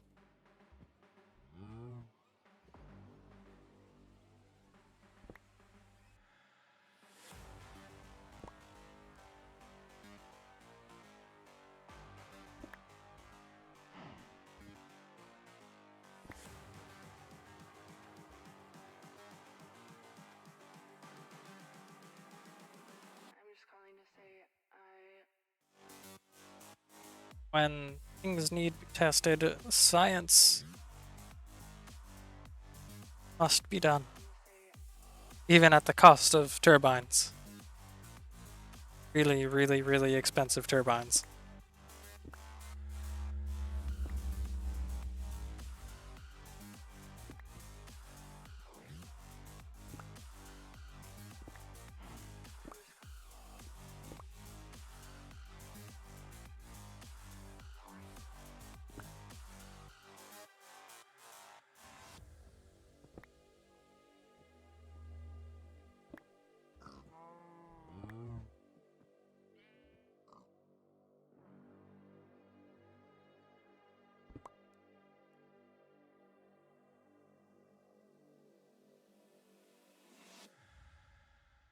Hey.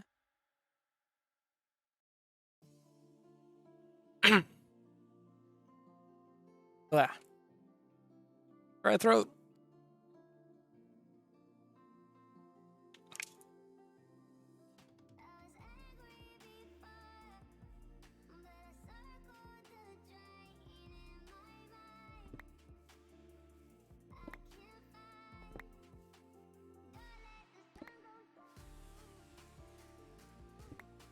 Picking up bits of turbine around my base.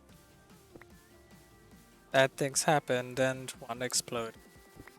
Because I did some science to figure out how things work. But that doesn't change the fact that it exploded. Thank you. Love you too.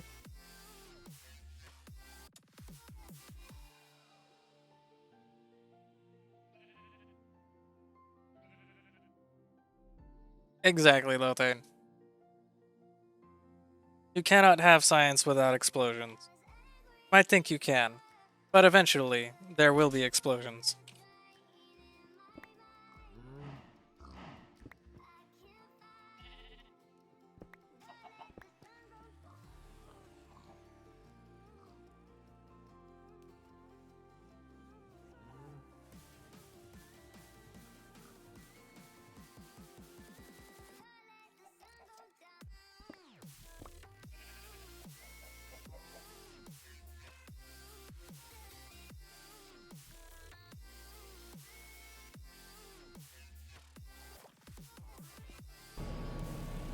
And for this one doesn't appear to have been that bad, honestly.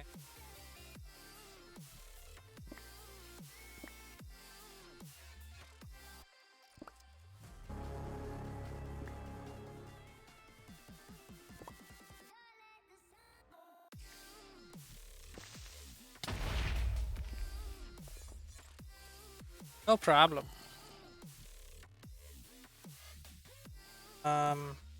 Okay. I take it back. It exploded in some weird places.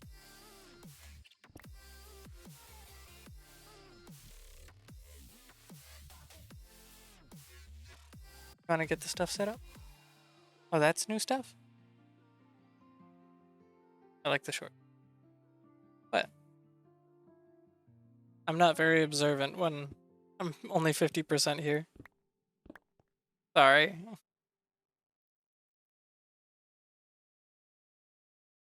You know it, Lothane. You know it. But unfortunately, it's not.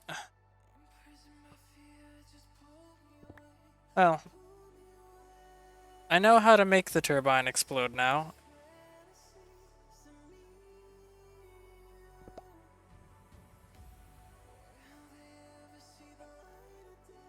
I mean, to be fair,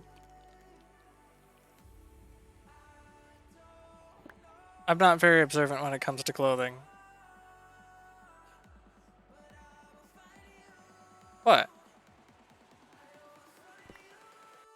What did you think I was gonna say?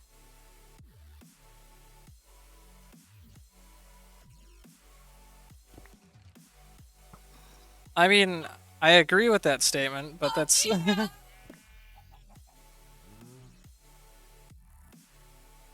I didn't say it in a bad way. Jeez. What? Where did that come from?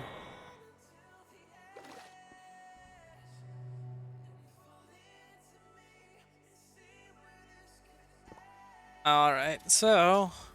I think we've cleaned up most of the turbine again.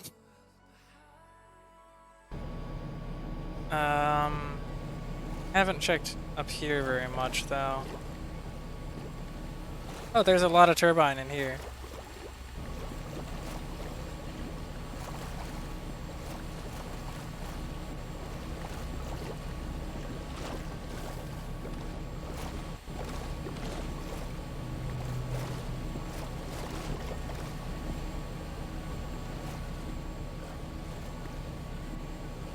So basically, it's my understanding that if I want to turn off the turbine, I need to cut off its steam supply.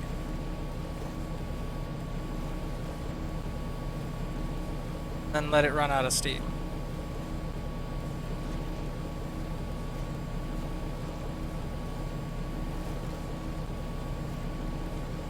That's gonna so take a long time. I think it'll be faster to let it run out of lubricant, honestly.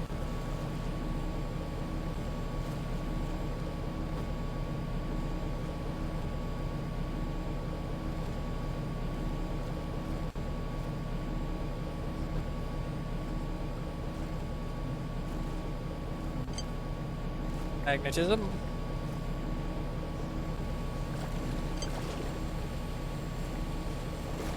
Okay. I think that's the whole turbine again.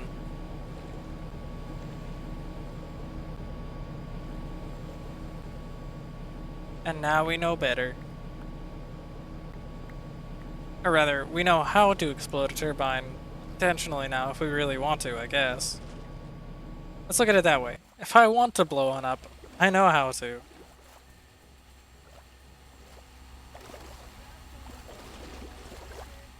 Let's see. I'm gonna need to recount the number of blocks that I have.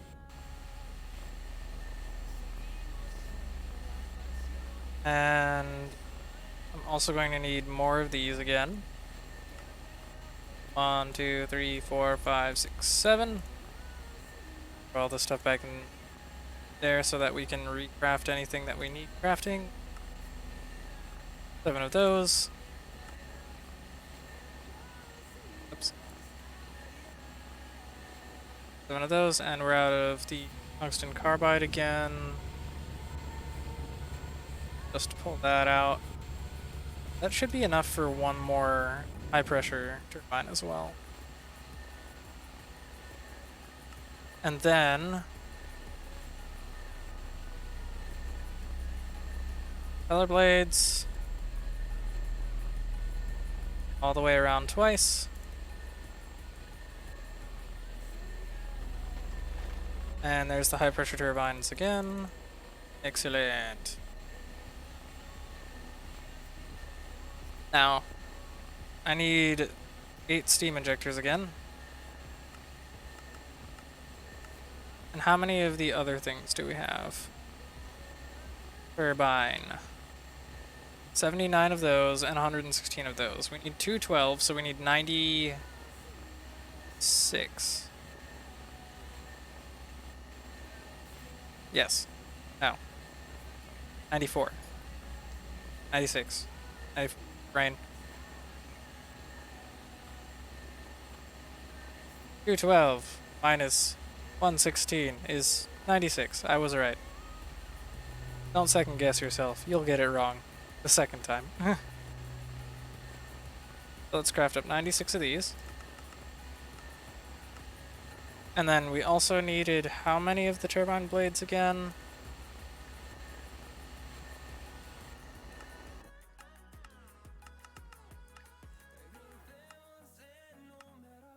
136. We lost a lot of turbine blades. So 136 minus 79 is 57. Need to craft 57 of these as well.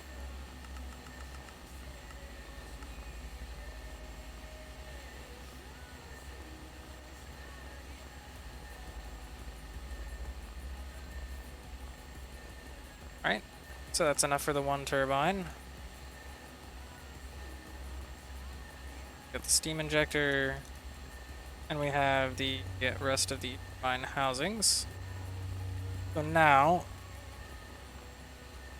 I don't think I'm going to introduce a third turbine into the system quite yet. I want to see how it behaves with just one turbine,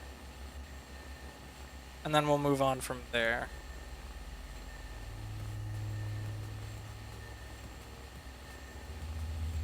So let's go.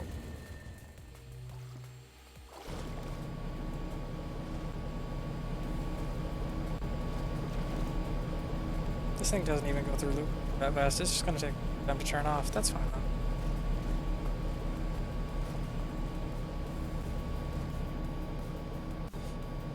It is how many blocks wide?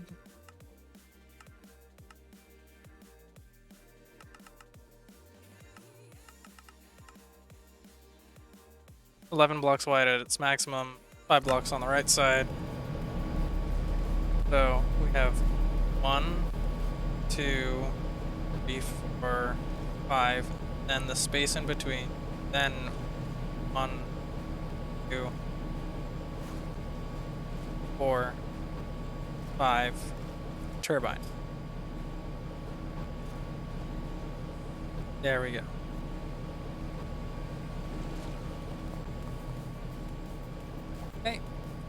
out the projectors.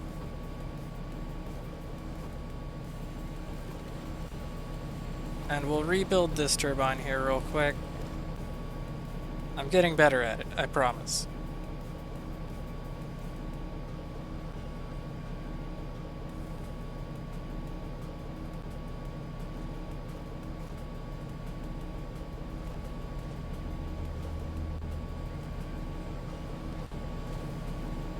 And one.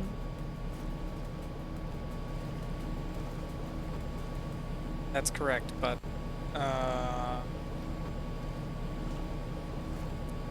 go on the outside.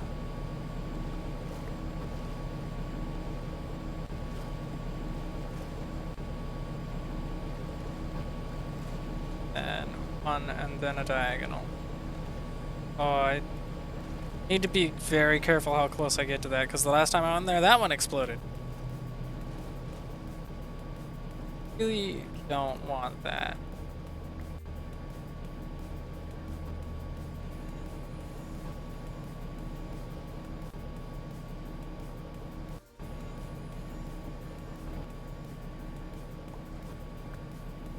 There we go.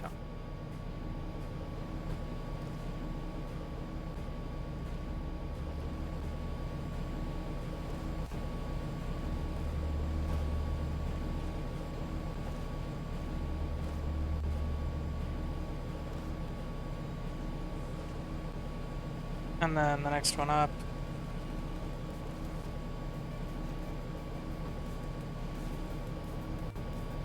And down.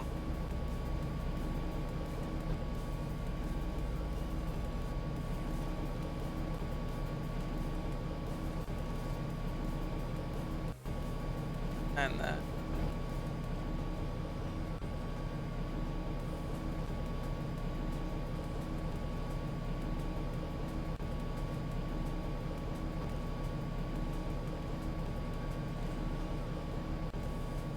just like that.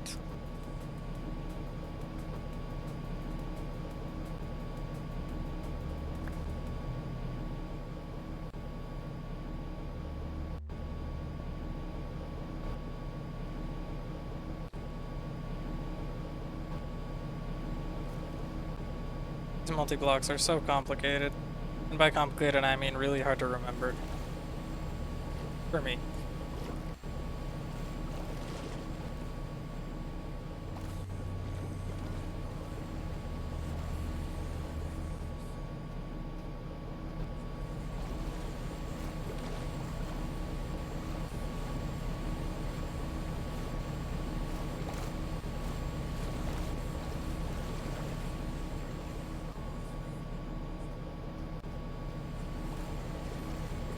Like that. Fill it in.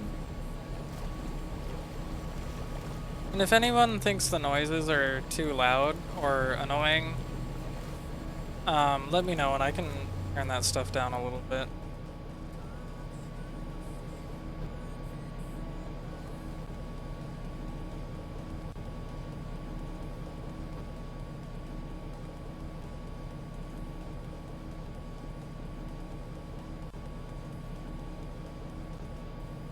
There. 4 P's. And double 5 and a 3.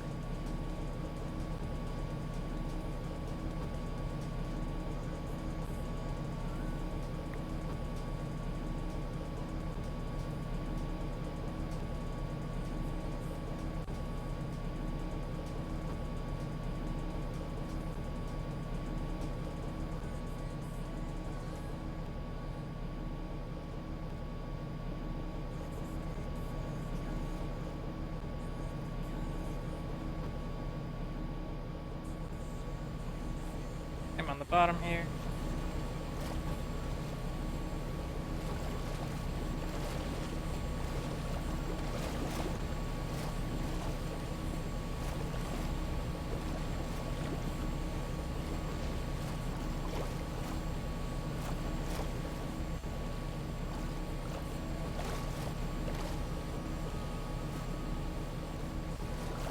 Grab these.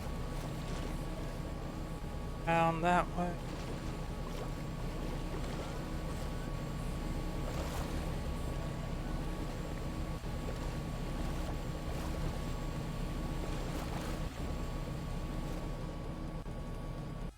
Only a few layers left to go.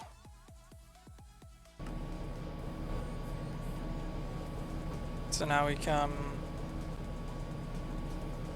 5, 3,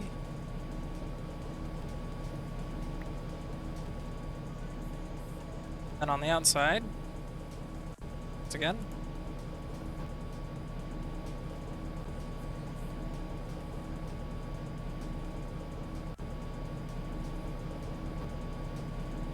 It's like this, with the on the back end.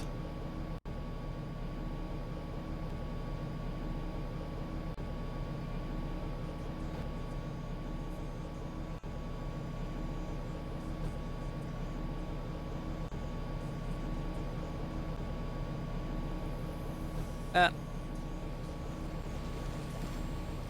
Something going on down here. Or and 5 across.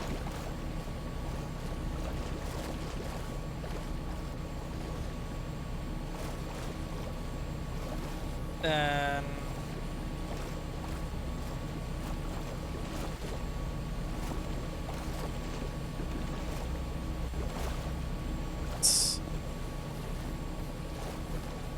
that one. That's fully across that way.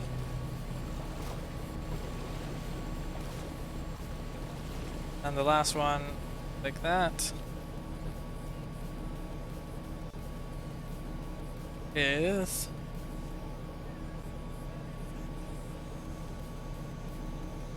on each side. 5. God.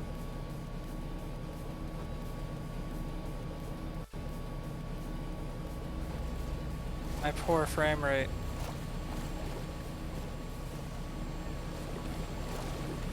Maybe I should start splitting these machines into different dimensions.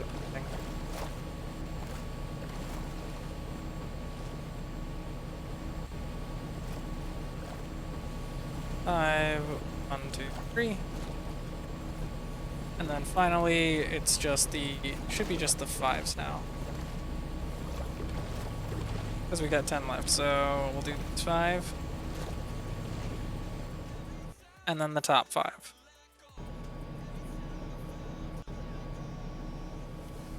And there we go. Back to having a running turbine again. And in the entire time it took us to make that, it didn't even run through all the lubricant that was in it. A joyous occasion.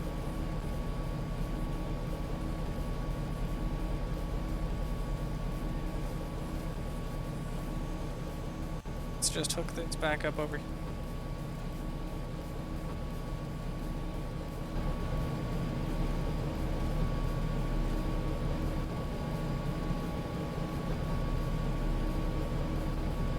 All right, there we go.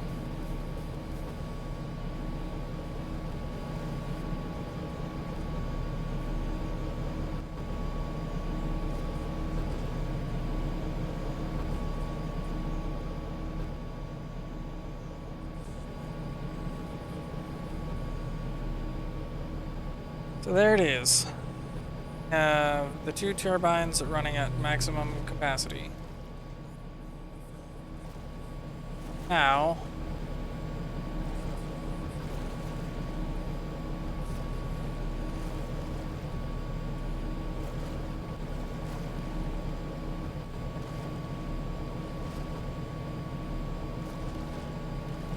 our lubricant is at its best here. Our speed here. We're still speeding up and our lubricant is increasing. So next, I think what I want to do is actually let's check on our lubricant quick. It's still chugging. How are we doing up here? Oh my. That's a lot of canola.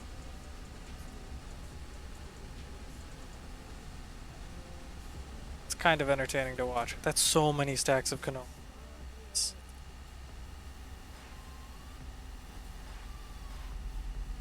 And it's just constantly putting it into the system. I love it, honestly. I love it. Okay, so those are doing their thing. I want to put another one up there, but I don't know if we have enough steam to run additional turbines, so we're gonna forego that for the moment. And what I actually want to do is get the, where is it? These things, the turbine generators up and running. These go right on the end of them.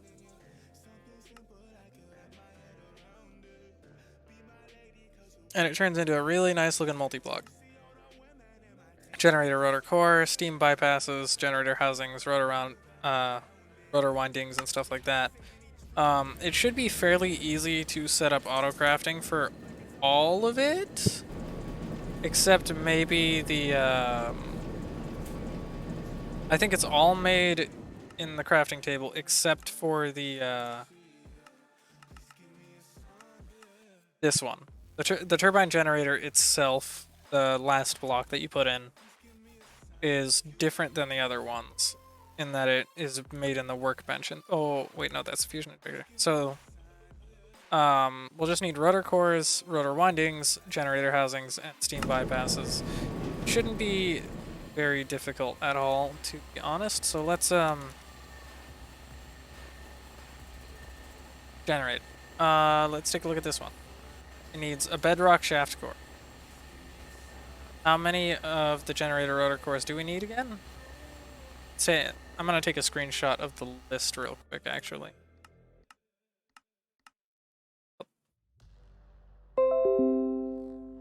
Paste. Okay, so we'll need 9 of these, so we need 9 of the bedrock things. 1, 2, 3, 4, 5, 6, 7, 8, 9. Well, we're making 2, so I need another 9. 6, 7, 8, 9. And then we also need the rotor windings, which are made out of gold wiring.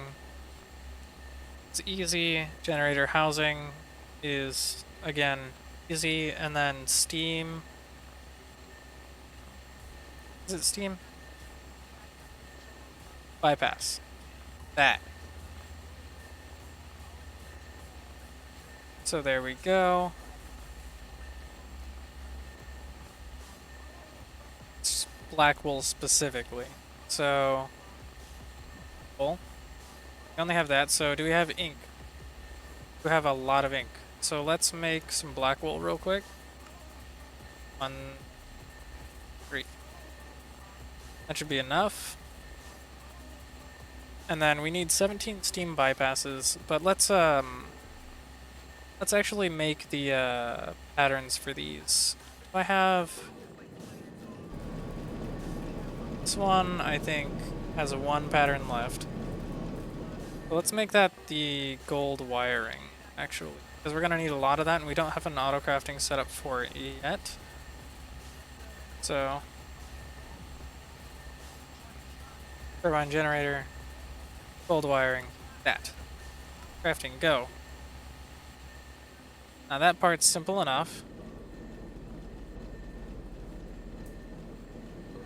Now I need to make another honeycomb for crafting it. Unless... Oh wait, no, I made this one.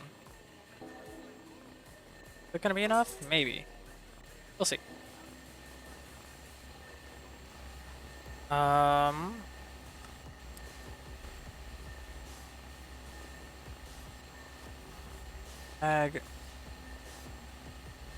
Magnetic core is made out of ferromagnetic plate, which is made out of ferromagnetic ingots, which is lodestone. Do I have any lodestone? I do not, but I have magnetite gems, which I haven't auto-crafted into lodestones yet, so that's good. That's good. Let's go ahead and make some of these then. Steel, iron, and lodestone. Stack of steel. Stack of iron. Stack of lodestone. I'll get the auto crafting for that set up sometime soon, TM. But for now, that. And blast furnace. Set that back up where it's supposed to go over there.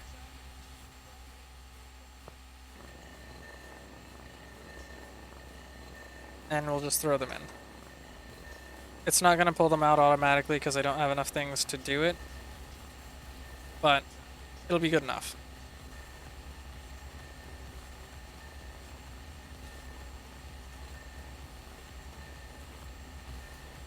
So now, our next step... I think I only need one of these though, really. It's for the turbine generator, and that's it. So let's grab some gold wiring, so throw it in there so that we have it's for the recipe. And we need generator rotor windings that are going to need to be mass crafted, and also generator housings, which are going to need to be mass crafted. The rest of them, it's not too important for them to be mass crafted, so because we only need, well, I can mass craft the steam bypass as well, why not? Steam bypass. And this is also we can handle the amount of power output that we're getting from both of those turbines, because it's an incredible amount of power that I want to have more flexibility with than just running it on, like, you know, this kind of setup where I have it stuck to shafts the whole time.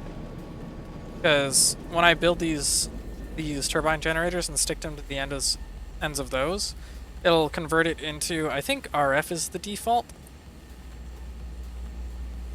And then I think, can Electrocraft stuff even do that? Actually, now that I think about it, maybe not. Because I don't have cables or RF in this mod.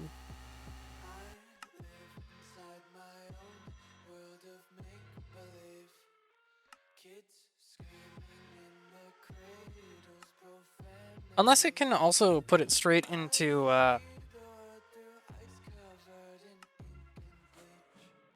the wirings here, which would work just fine. And I can just run them to different things, and then the storages. That would work, actually.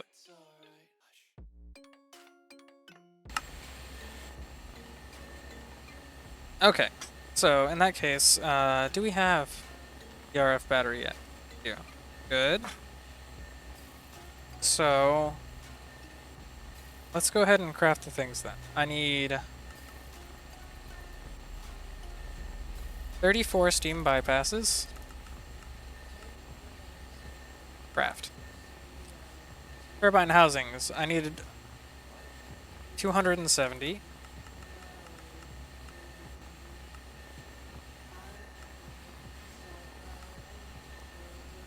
Wait.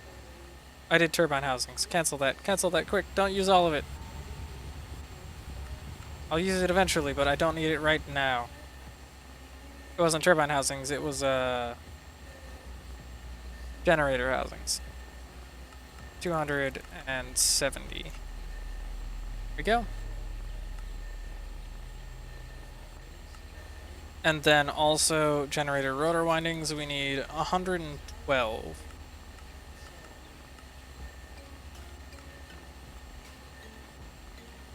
Go, go, go.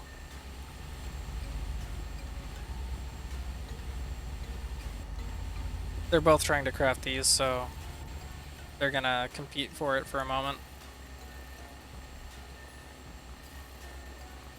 This one will finish what it's doing, and then the other one will as well. Now let's, where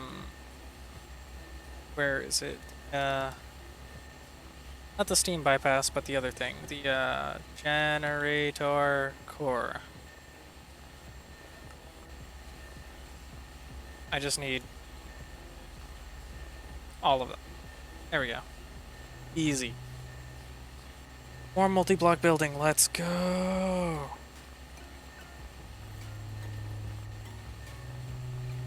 Now, if I remember correctly, Turbine Generator converts it into other forms of power for use of transport or use in other mods.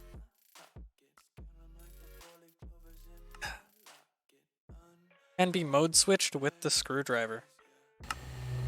I hope it can do Rotarycraft power, considering that it's a sister mod to Rotarycraft, but it's possible that it won't.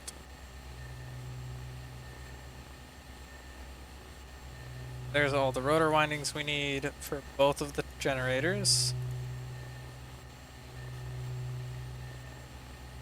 Then we also need the rotor cores. For housings.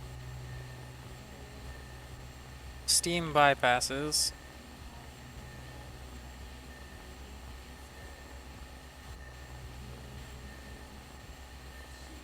Luckily, these are a little bit less complicated than the other things, so not too bad, not too bad.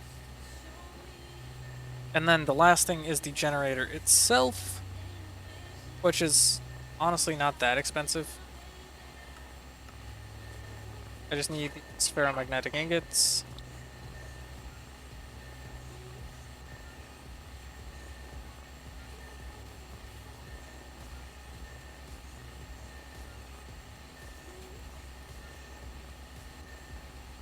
There we go. Make 2 of these. Throw them in there. Or, I shouldn't throw them in there because I need them on me. And then I need how many of these? 8 in total.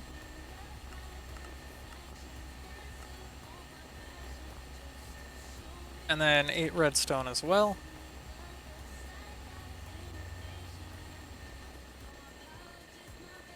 Alright. Now we take that, put it in the middle. Actually, because it's a fixed recipe, I can do this. If there's any modularity to it, it won't like it and try to... It just won't do it. But... this.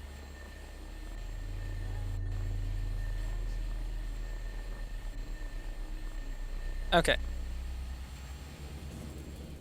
So let's go ahead and build this right into the reactor now.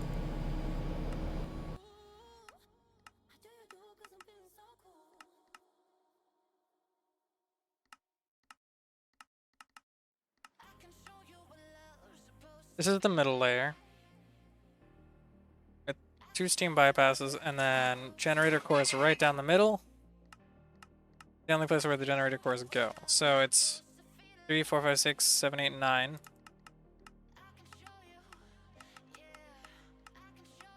9.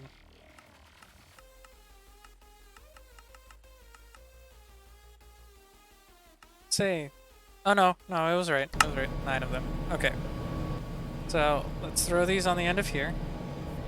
1, 2, 3, 4, 5, 7, 8, 9. Now the last block that needs to be placed is the generator itself, so we are not going to place those until later. But we are going to do this. 1, 2, 5, 6, 7, 8, 9. I'm going to open up the book again and take a screenshot of this layer. So I can get the rest of it in a little thingy for the S paint. So I don't have to keep referring to the book and pausing the game. Now, steam bypasses on each side.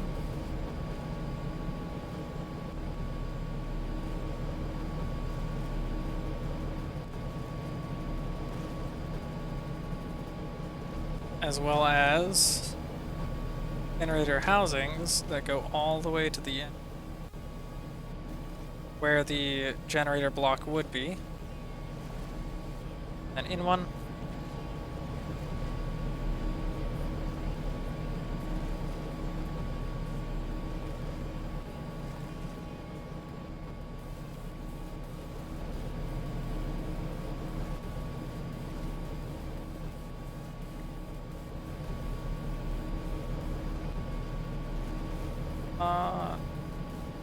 And then the windings in the middle like that. The same over here. I'm so afraid to get close to the turbines because I don't want it to explode. I'm tired of remaking them. Oh my, no, I don't want it. I don't want it so bad.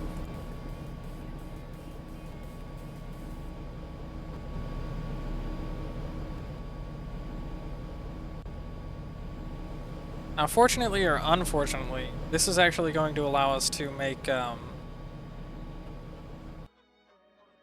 not make, but, this is going to allow us to fairly easily distribute the power that's being put out right now.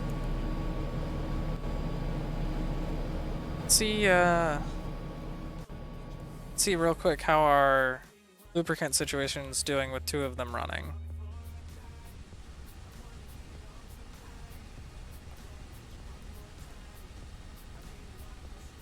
$48.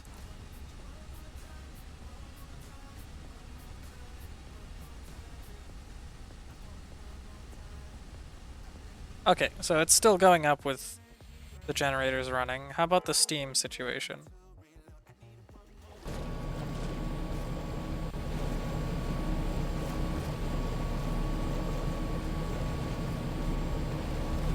It's still going up. We're still steam positive.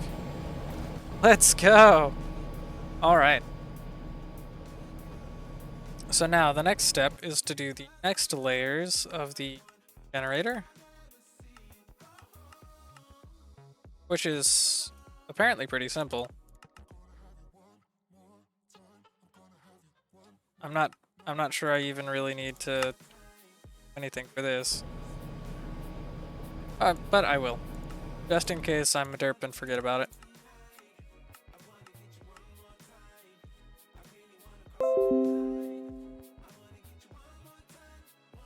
Reminder is there. Start with the housings.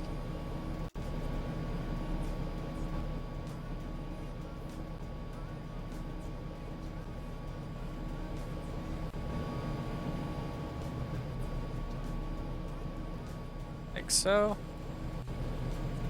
I'm so afraid that when I come down here and then I go forward, when it lags like that I'm gonna go straight into the turbine and die. Well, I won't die, the turbine will. I've got some pretty OP effects on myself at the moment.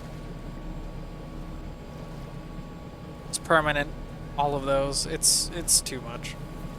Honestly, it's way too much. I can literally face tank with her and not die.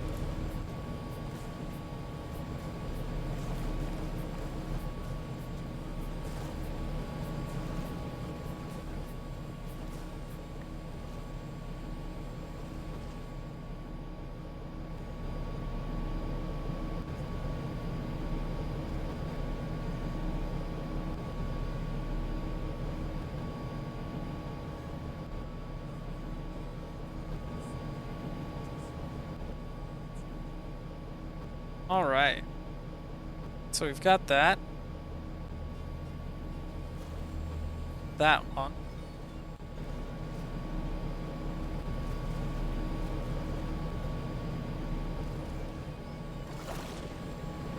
Ugh. Not the turbine. I don't want to be eaten by the turbine.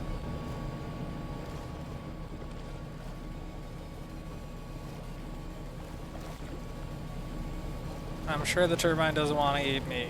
We're not very compatible.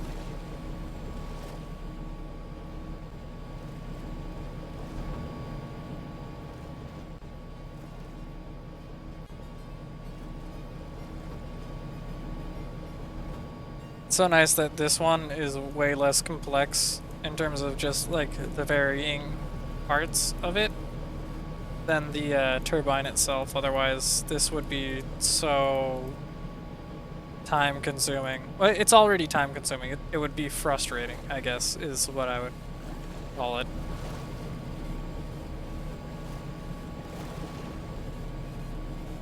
Oh, oh. Let's go. Not the rotor wiring. Okay. Now the last things we have to do is place...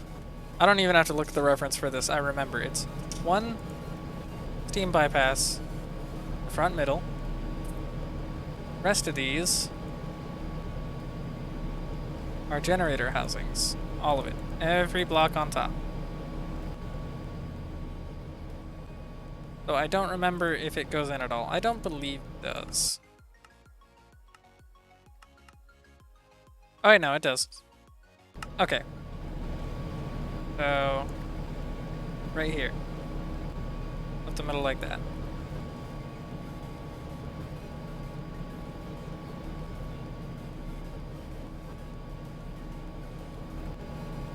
The amount of space for the building that I need to put around this so that the little, like, floaty orb thingies don't murder my, creation is gonna be so huge for these turbines.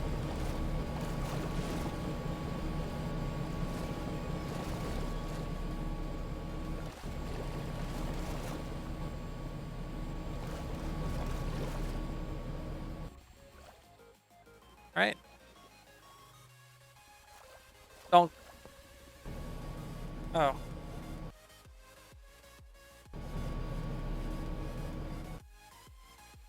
Well, let's just, I thought it would assemble on that last one, but am I incorrect on something? Appear to be. It's probably just a place something on the top layer last thing again, and I just didn't do it. And I thought it was the generator that was supposed to go last, but I appear to be incorrect about that, so...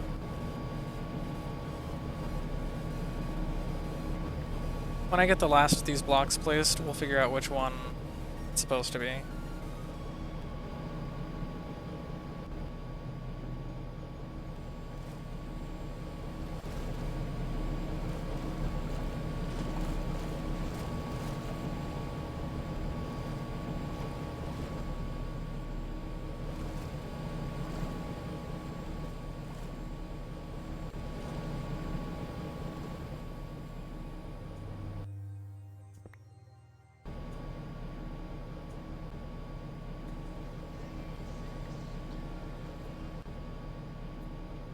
Is there...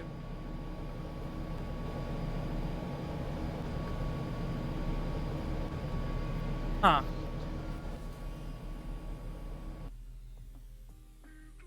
Let's see. Power gen...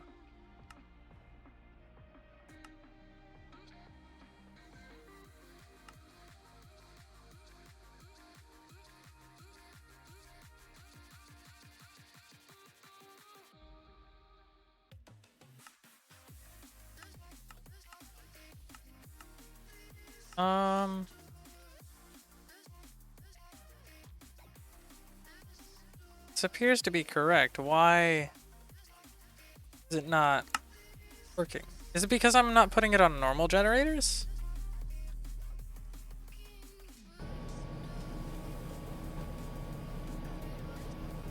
Oh, a screwdriver. Ah.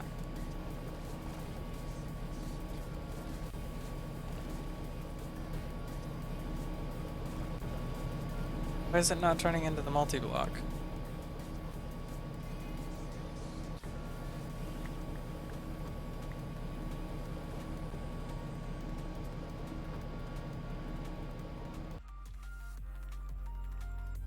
I'm gonna check something real quick. Yeah, the interwebs.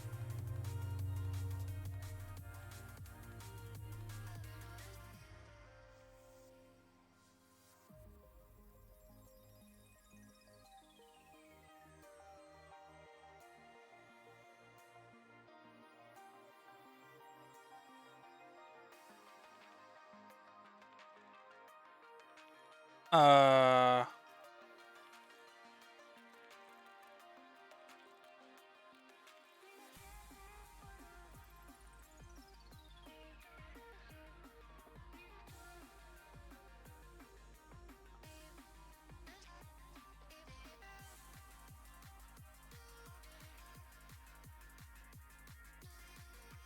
How am I...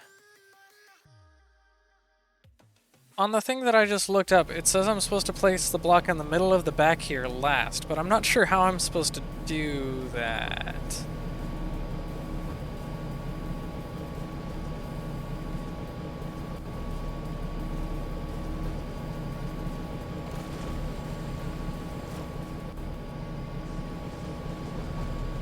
So I guess I'll cut off the supply of steam.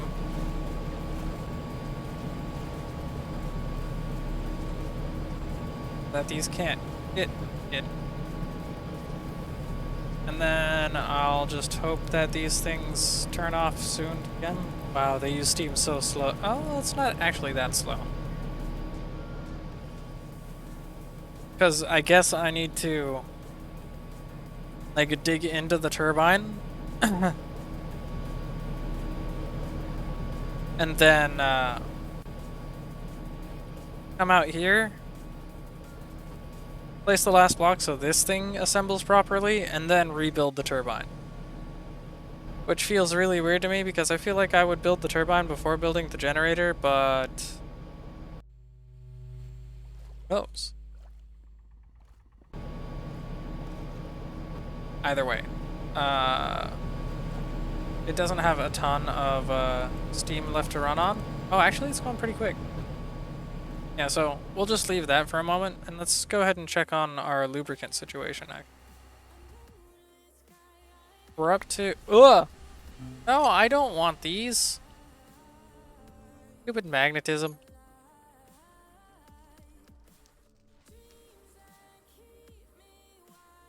Splish.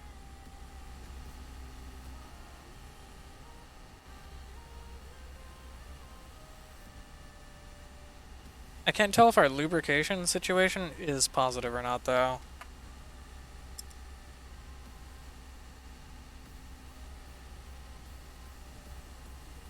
It looks positive. It's hard to say. But I think what I need to do is, instead of running it through this system here, how would I have more canola? Oh, I forgot to do what's in my hotbar. Like, okay. So, what I think I need to do in order to make this... there's more. There's so much more.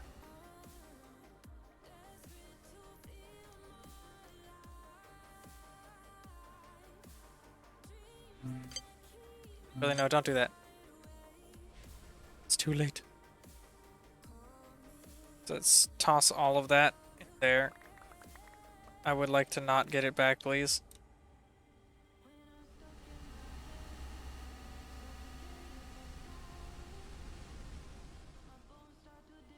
I don't know where the rest of them went. I'm not going to try to find out. That's a lot of lubricant.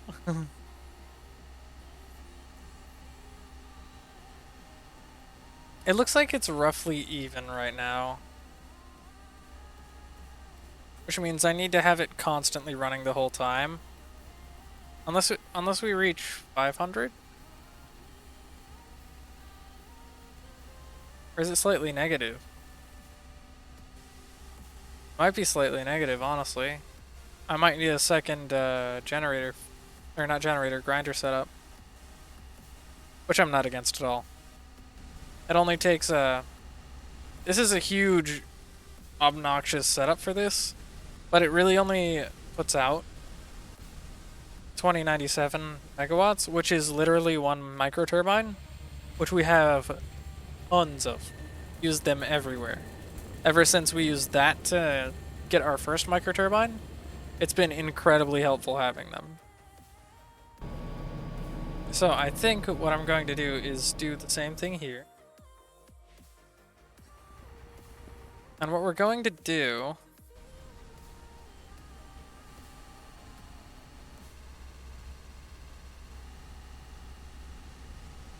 that's going to be empty here in just a moment.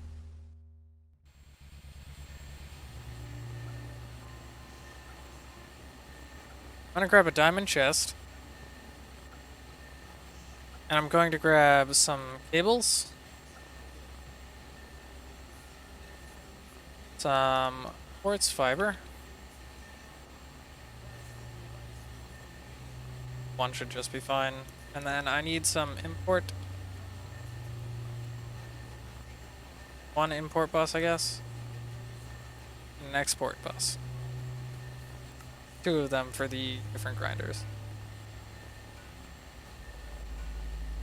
Then we need an actual grinder.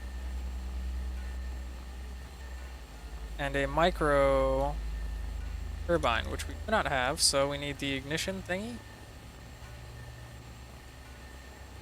3 of the inductive ingots. Some steel ingots as well. And a piece of redstone. We also need some bases. Shafts. And what am I forgetting? I'm gonna keep a stack of gears on us as well, just in case. I like having that sort of all-in-one setup going. Throw those there. These go here. Those go there. It's supposed to be only one.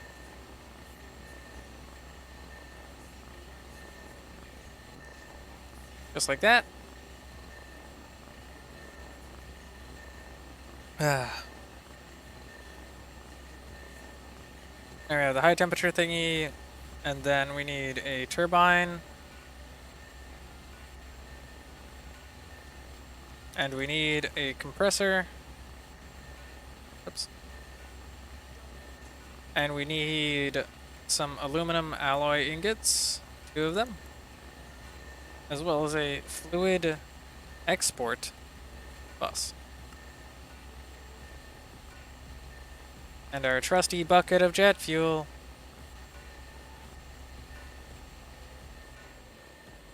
And we should have everything we need to set that up now. We throw these things here in this organization. Put the aluminum alloy ingots there. Shaft unit on the right side and the bases on the bottom. And micro turbine. Now, I'm going to be very specific about this because I don't want to overwhelm? That's probably not the right word. I don't want to overdo this, I guess. We'll leave this as it is, right? And it's going to spew them all out right there. Oh no. Oh no. Stop it.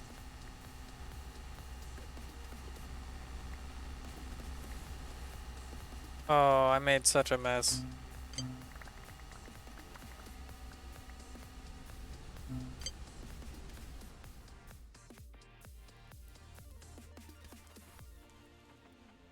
There. So now it's going to put all the canola seeds directly into there. Then what we can do is we can create an isolated system by using a quartz fiber heat. And that right there with one of our 2 export buses. Then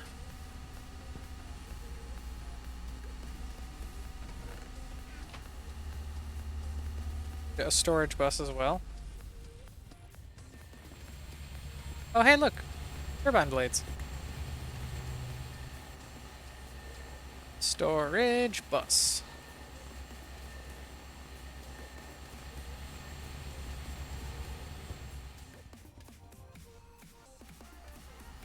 Now if we throw this on here, and then grab one of those, put it on the export bus, should start seeing them show up in there. And we are. Now, what we do is we need to fully accelerate both of these. So we have 4 acceleration cards, but we need another 4.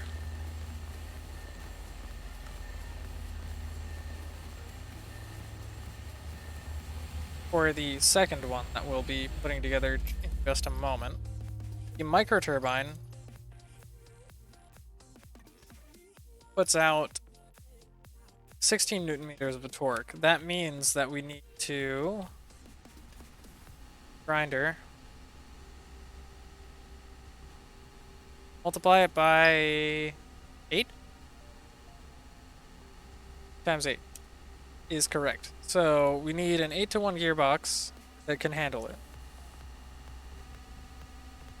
But we'll handle that in just a moment. What I do need here is upgrade this with the core acceleration cards. That way it'll do what it's gonna do. Real fast. Then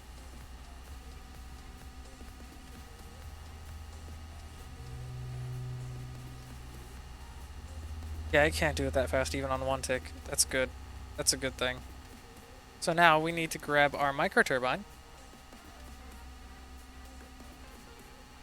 and our cables, our fluid export bus with our trusty jet fuel.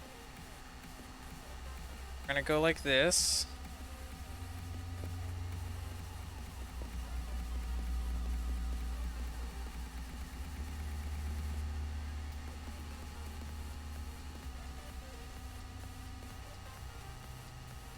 Through our microturbine.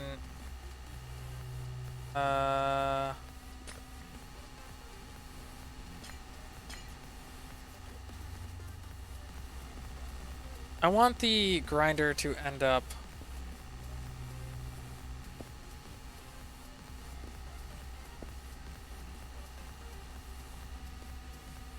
right here for easiest processing.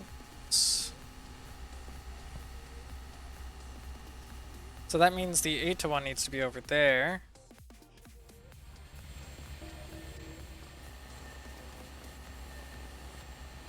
Do I have an 8-to-1? I have a diamond 8-to-1 ready to go. Torque mode. Let's go. So we'll place this down here in torque mode because that's what we need it in. We're also going to need a bevel gear. I really should just grab the wireless thing.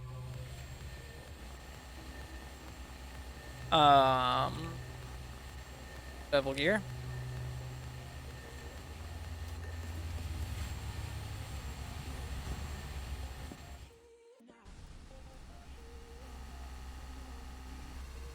Right here, input is west, output is south. Export bus, jet fuel. But this needs to be on the normal line. We're gonna change this slightly. That needs to go there. This will come here. The export bus going in the top. All 4 acceleration cards and a single canola seed.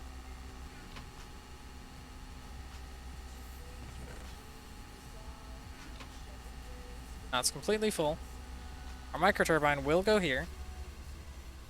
And if this line doesn't have all of its things here, it looks like it does not. 5 of 8. That gives us 3 more. Run this along here.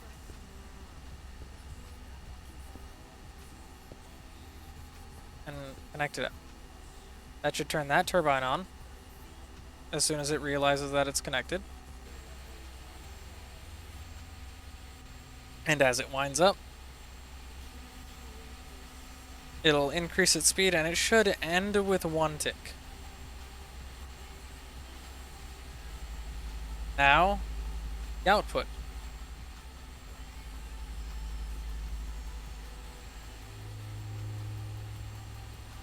The output, part of the same normal system, but we need a import bus, 4 acceleration cards,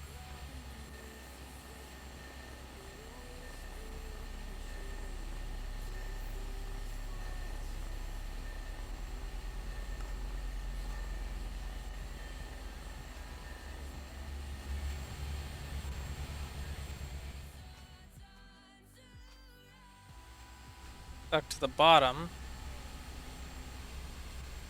of this grinder and attached to the main system.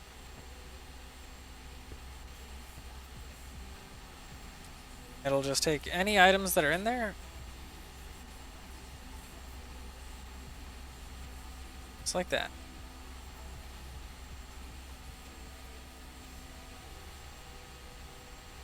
This thing, I believe, is still powering up. It's starting to get kinda fast.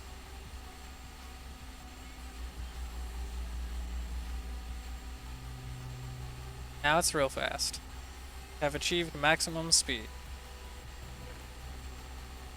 And so now we are currently beating speed of the Coolant generation. And we will have the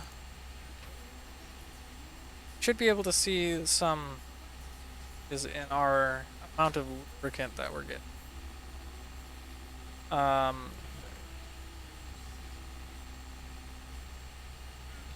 This thing is trying so hard to keep up.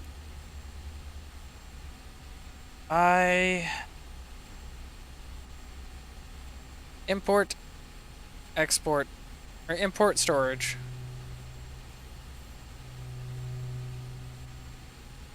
And 1 quartz fiber. That's what I need right now. And 4 acceleration cards again.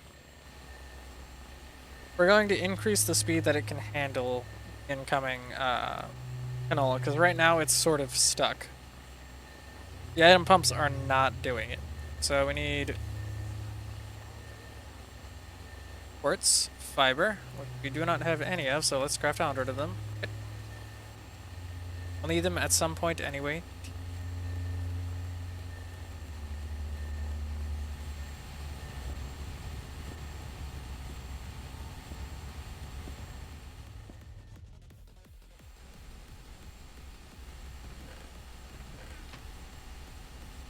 Right.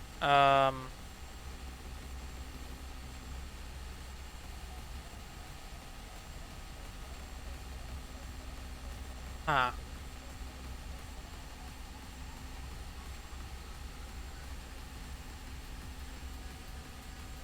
There's so many more things than what I can put into the system, so I needed to put everything that's in here into that. How do I handle that exactly?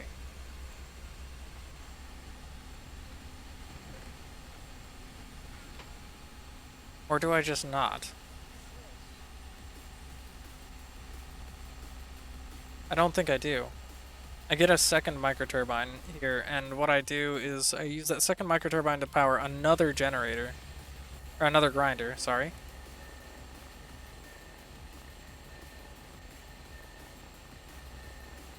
And we don't have the things for the microturbine, so we need to make another one, which is just the simple ignition units.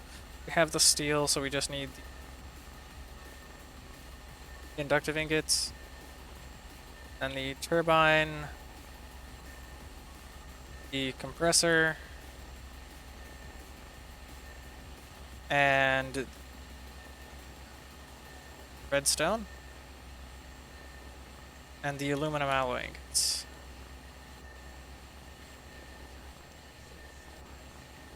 And once again, I'm just checking in with everyone who's watching the stream. I hope everyone's having a great night. Going there Friday night, having fun, doing whatever you want or need to do. If you're actively working or otherwise, I hope work isn't going too hard on you. No, gotta live life the best you can.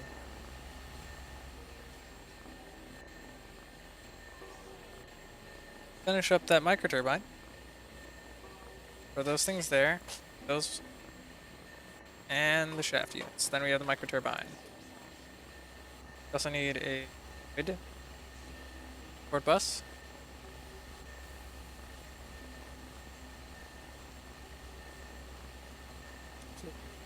Export.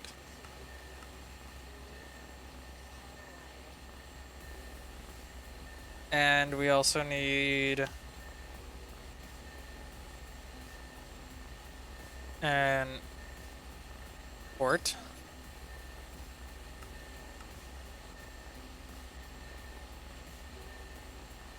Storage bus.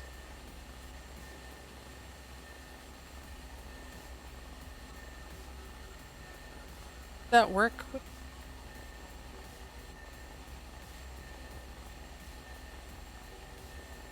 Maybe. I haven't tried it actually. so we'll see. If not, I'll just I'll go around it. And then another import bus. And we're going to need 8 more acceleration cards.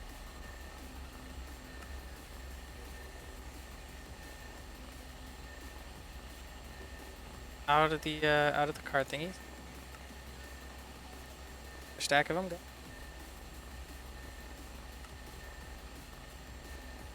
Oh, I made way too many. That's fine. Actually, no, that's the right amount because nope, I just made a lot, but that's fine. Wait, we have 1 channel left, and that'll be for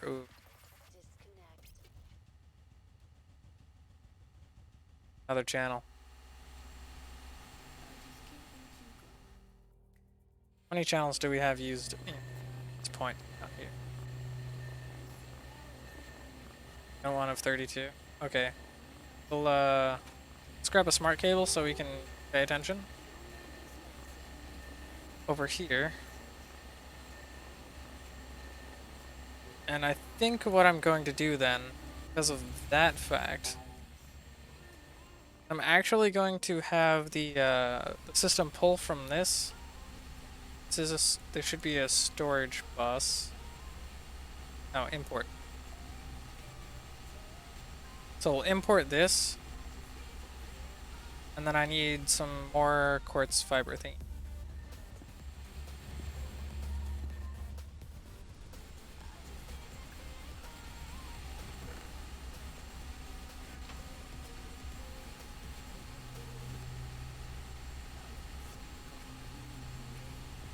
There we go. That should handle making the quartz fiber things. We're trying to rectify that issue that you just saw right there. So, quartz fibers. Grab this. And basically what I need to do, I need this right here to only accept power from that, but not do anything else. This import bus needs to be fully accelerated.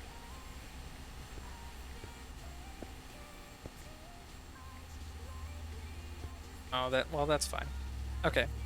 And then we also need another 8x diamond gearbox, which I should have.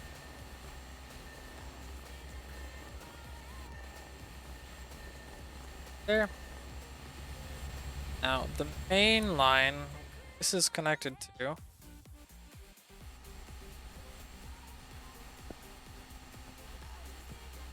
Right here. I have the microturbine on the foot export bus with the jet fuel. I whiffed real hard on that.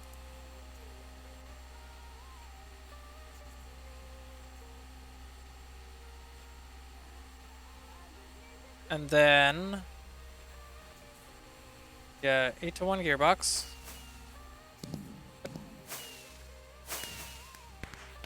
Oh, 128 channels on a single network. Okay, it's for me. And then we'll connect this over here. Hopefully, storage bus will work.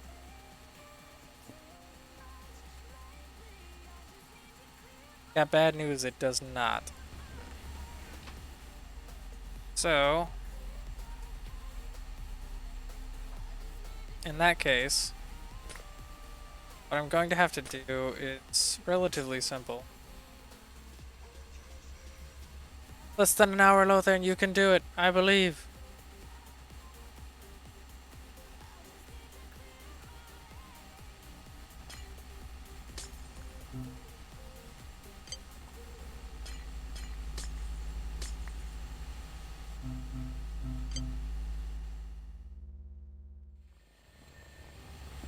Let's grab some more item pumps.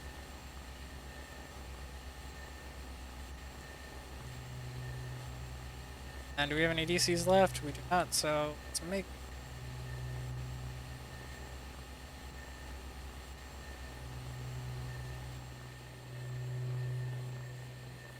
Throw these here, there, going there, and the rest of those bits. And then we want to grab a lever if we have one. We have plenty. Like this.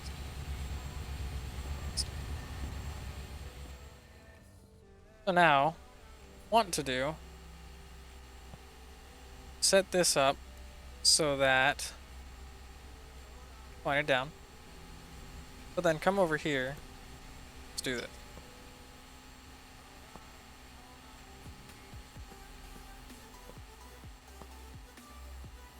Now make the arrows follow it over to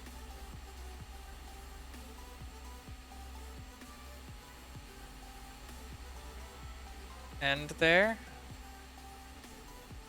Same thing for this side.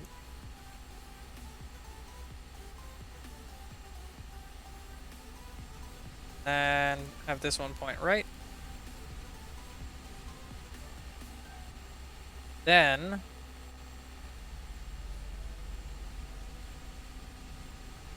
I'm gonna go ahead and rewire these. Well, no, let's just use a bevel gear. I'm not being that picky at the moment.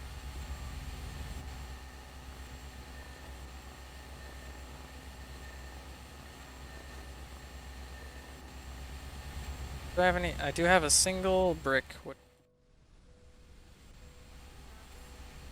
So, let's do this. DC electric. Single brick on top of it. And the lever. That pointing towards the bevel gear. What is south is down.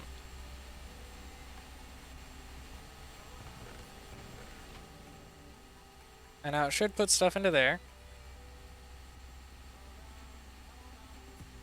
Then this is where we need the extra channel.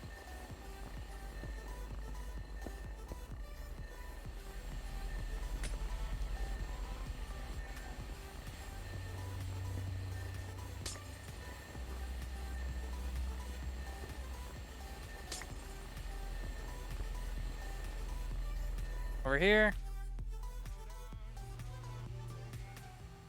Board bus, just on everything. Actually everything. And then we down, out. Till we reach the same level as this thing over here.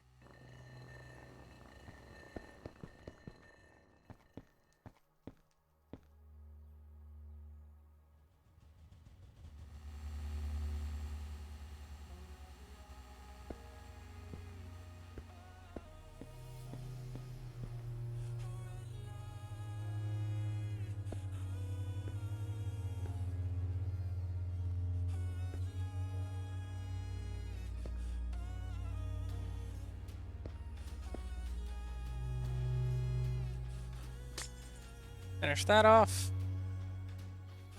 I am almost out of cabling. I think I have just enough for this. There we go. So now, when I request things, it should pull them into this grinder for crafting. The other two grinders are only for lubricant now. That should be perfect, actually.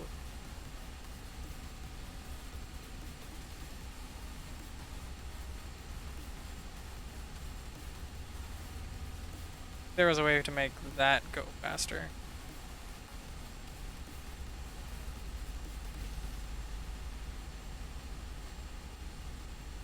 How many channels are on this thing? I have one.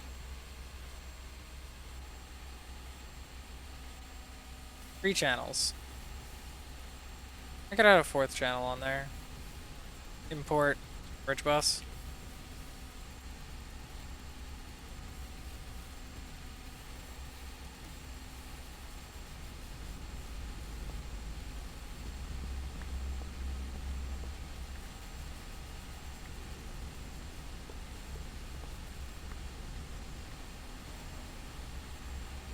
Now let's grab these quartz things.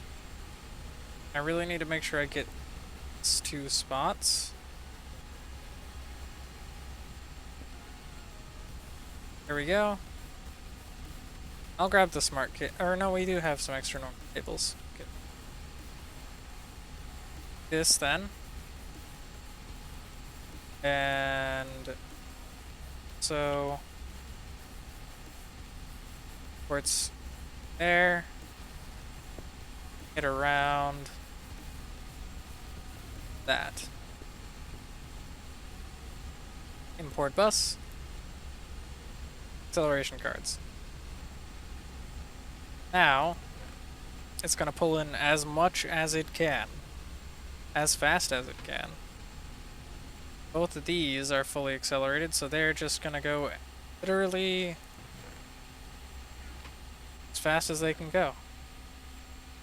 Just watch it, like, go back and forth, do all the things. That should hopefully finally solve our lubricant dilemma, as well as it definitely solves our crafting not being super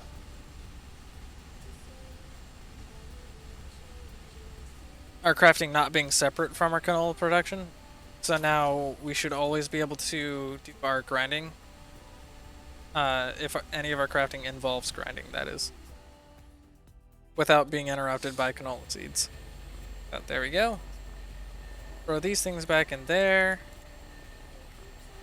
And now let's go ahead up top. I left the gears. Let's go up top to our generators and turbines and see if these things are still spinning. They do not appear to be spinning. So I should be able to break this without it exploding. Thank fucking God. I was so scared.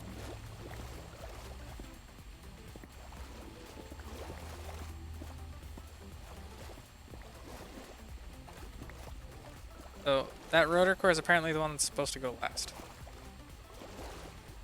They lied to me.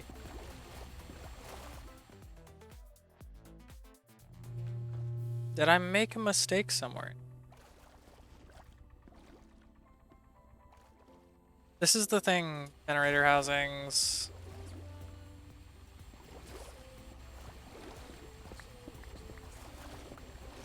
Let's see.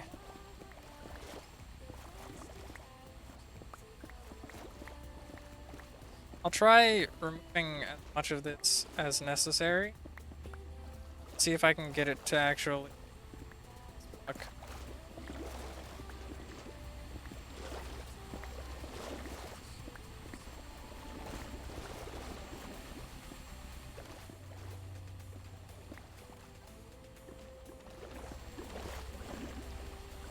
Okay, there's not a single block touching this thing.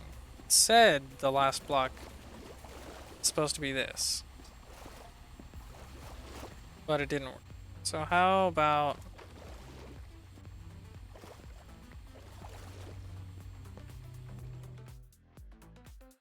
I have to have done something wrong then. I have to.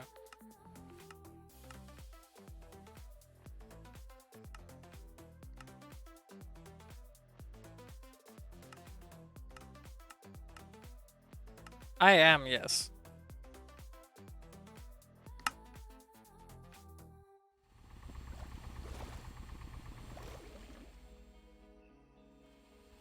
All this one's dismantled. Let's go ahead and dismantle this.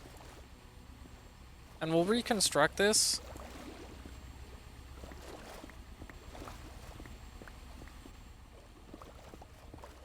And hopefully not get it wrong. Because I feel like I got it wrong somewhere, potentially. But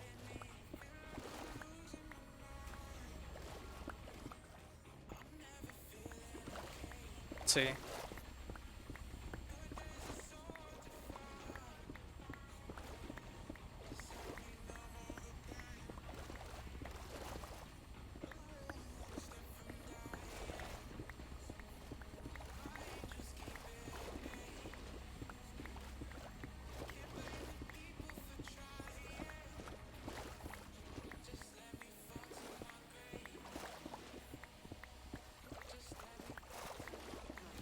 I'll just have to remake this and hope for the best. See how we're doing. Oh, my ears.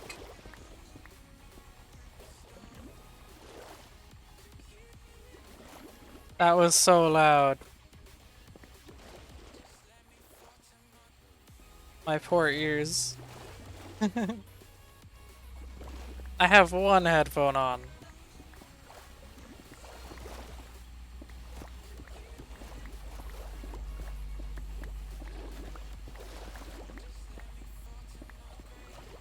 Okay, so I'm gonna...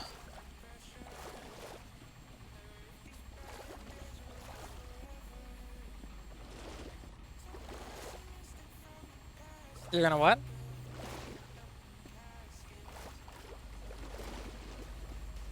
Okay.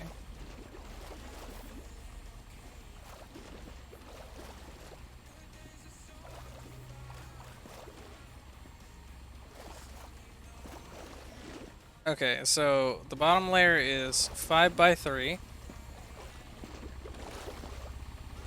And it is exactly...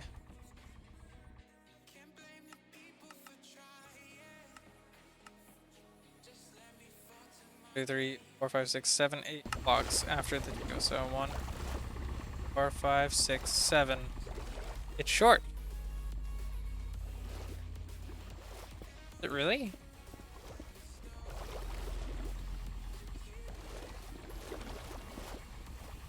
One, 2, 5, 6, 7, 8, 9, 10. Okay, so now a bunch of steam bypasses.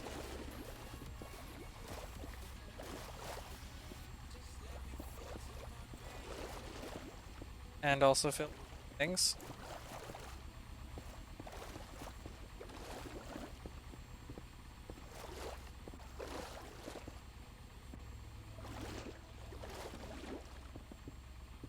Just like that.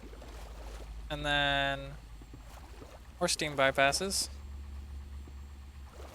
With the rotor cores coming all the way through.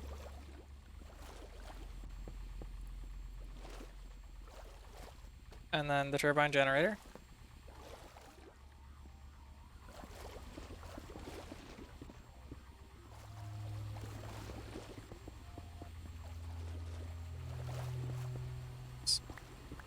Those.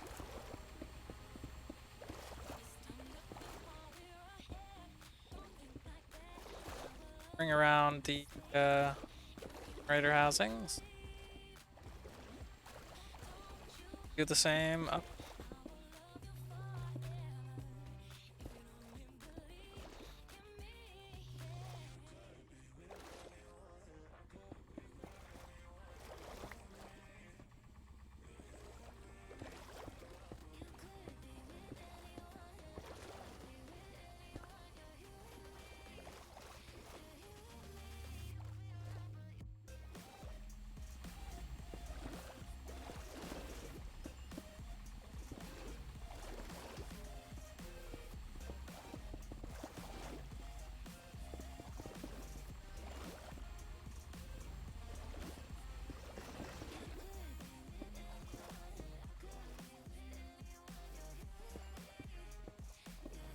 And we place these.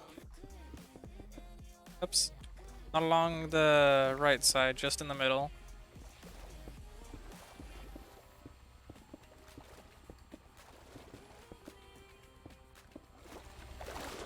Fall off the generator.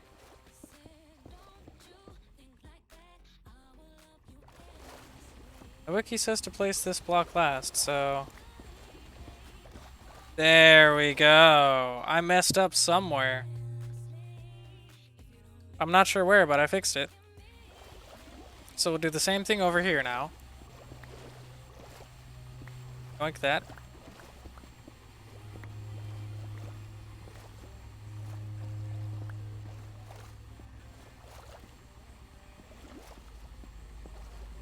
There we go.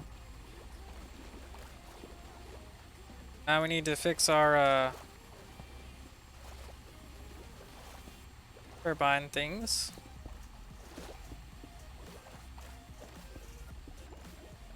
That's back to normal.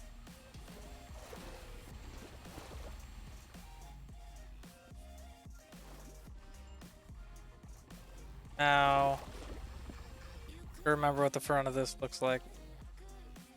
I'm gonna go ahead and take one from like up there.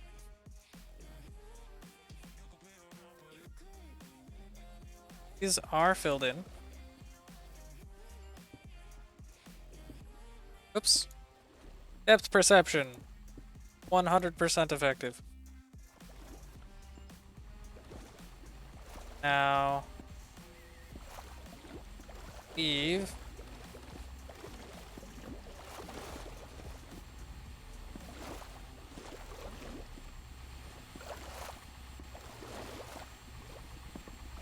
Five. Have these corners. On top.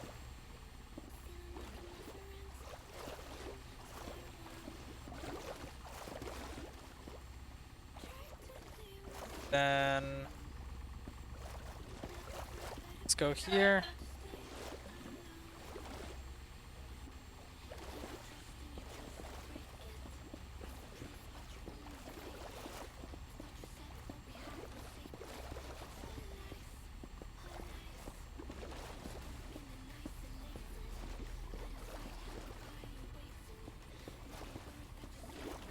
Fucked up somewhere. I definitely fucked up here. And here. And also here.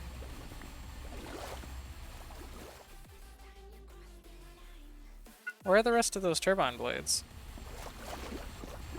Also, I never... Oh, you know what?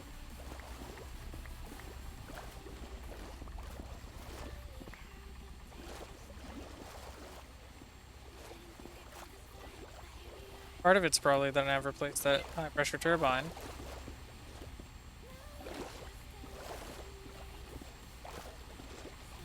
Now we're missing 3.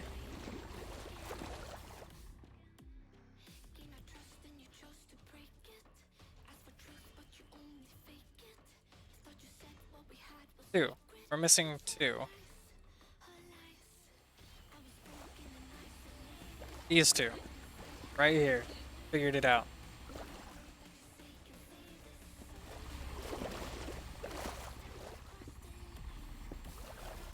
There we go, and that last block I grabbed from there, which is not one of the blocks that check for the multi-block, so that. There we go. Our meaty turbines and their meaty generators.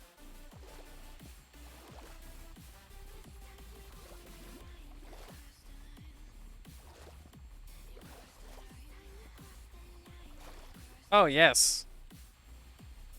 Change it to Rotarycraft's power system. Let's go. Awesome. Is there a limit on the output of the that's not that book. The Electrocraft induction motor. Cross mod.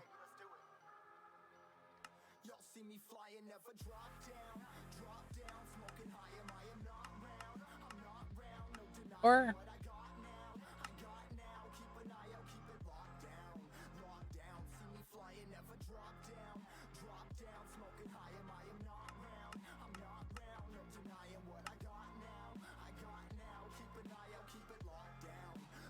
stores RF, and then I can convert RF back into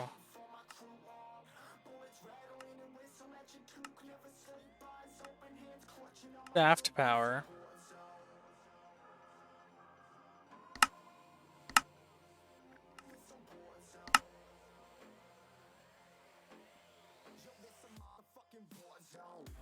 Converters.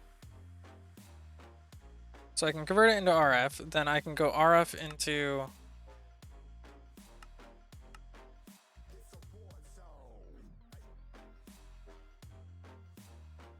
okay, the magnetostatic engine is what we're looking for. It accepts RF and its output speed can just be selected. Or do I even do that?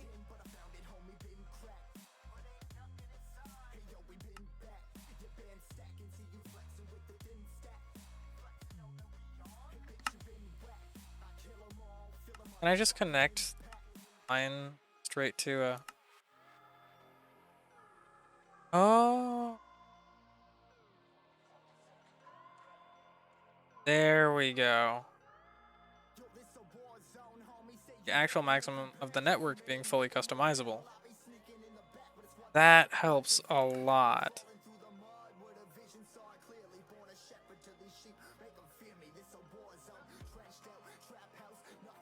The energy transfer pad wirelessly conducts the RF energy from itself to a target block. Unlimited 100% efficient. That might be incredibly useful, actually.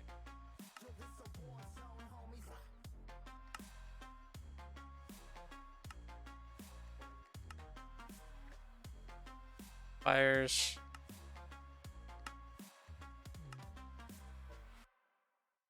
Putting the power into the generator, then directly motor yields the original torque and speed values. The one exception is that the motors can only connect to a finite number of sources.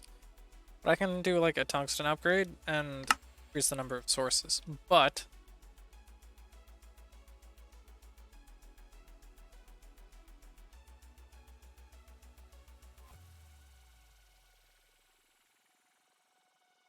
how do I go about this?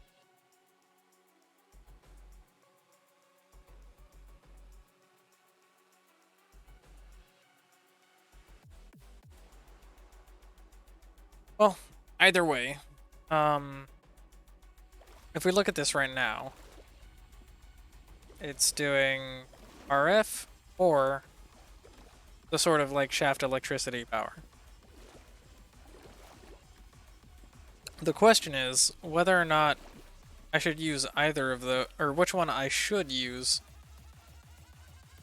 I think the RF transfer cable, what I'm going to want to use. Oh, it's so expensive. Kind of.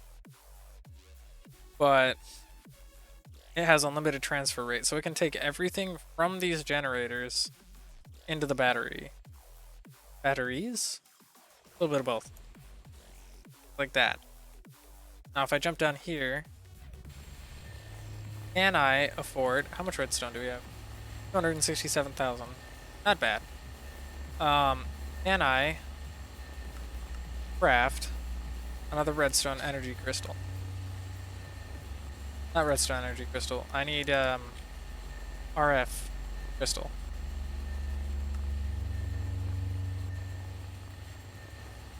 How many actually nether stars? That's a good question.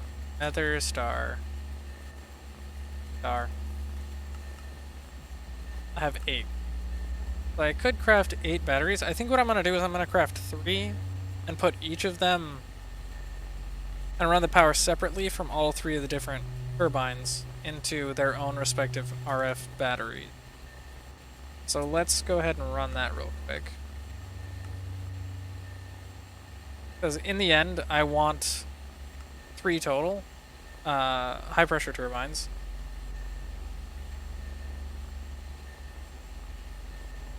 And actually, let's grab the steam and reconnect our turbines up to the network. Now that we're now that we have what we're...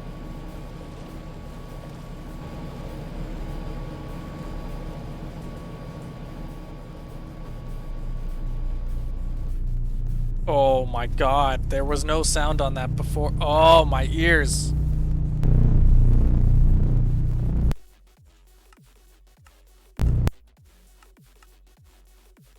It's so loud.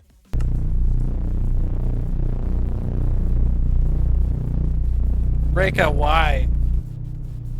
Why did you do this, Reka? Please.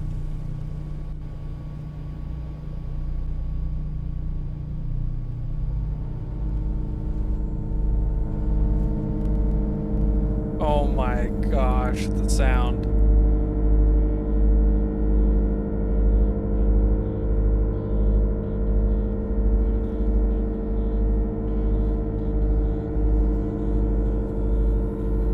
is just spinning faster and faster.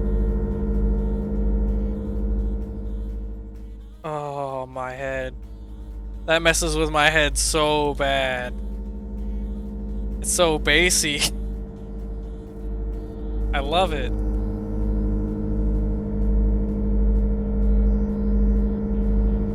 Let me know. Actually, amps directly translate heads or no?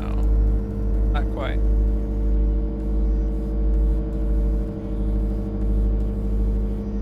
Let's see.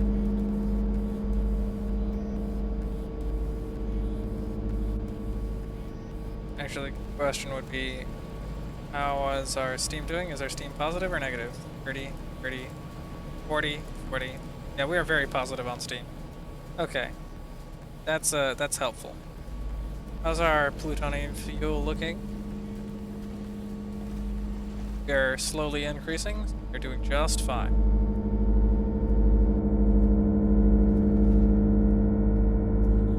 Oh my.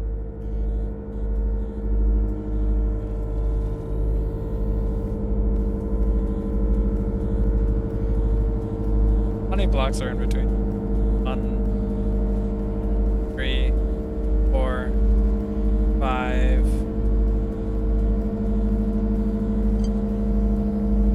6, 7 blocks.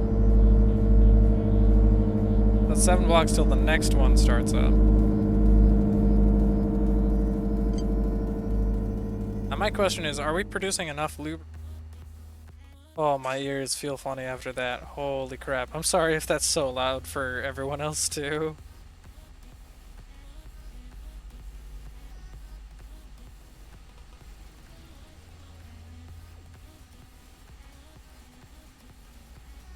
How's this looking?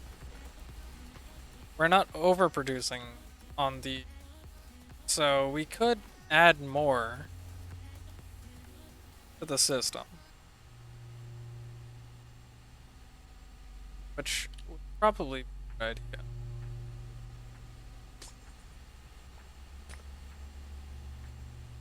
Oops.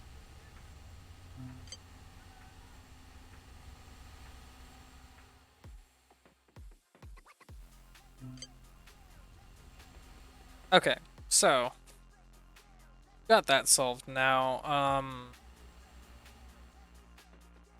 I think another layer on top of these would be a good idea.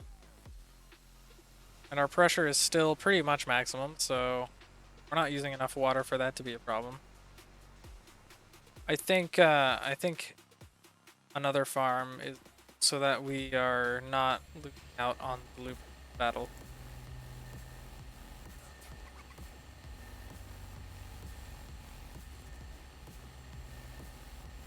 Oh my, really?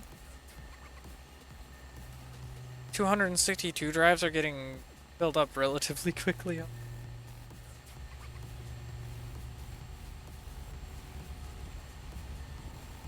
Oh no. Well, let's go ahead and grab some canola then. Let's hijack it from the system. And let's add some more farms. Because you can't ever have too much... Well, actually no. You can't have too much loop. Don't let anyone tell you otherwise. Okay, so...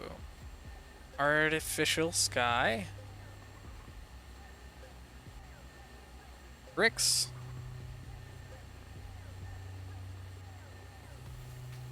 Dirt.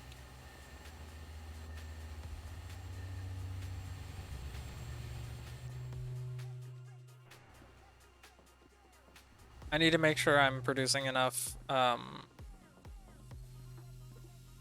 what's it called? Lubricant, so that as these, turbines get added, I'm not using so much that I can't support the turbines anymore and something happens. Hopefully,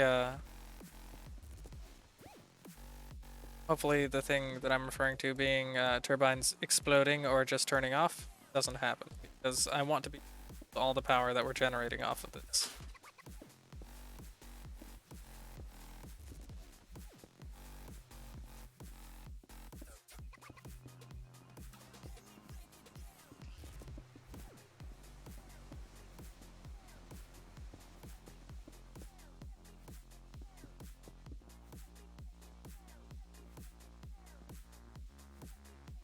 Let's see here.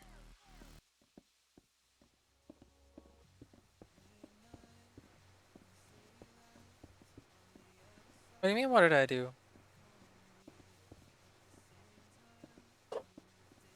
I'm placing artificial skies.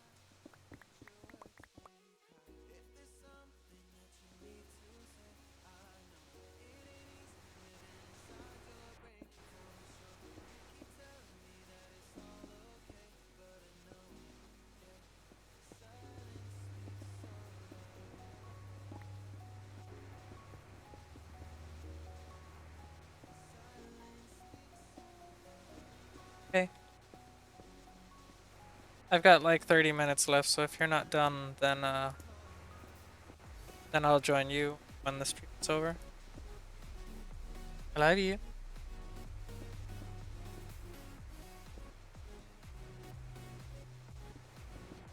Yep.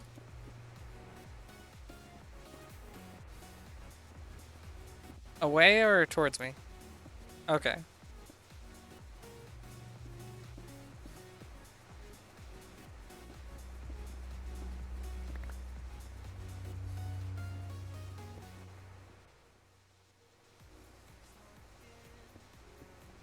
Okay.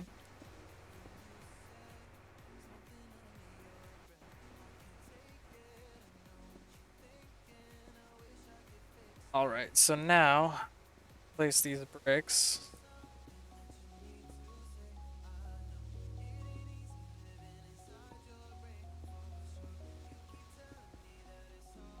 To outline the actual area we're gonna use.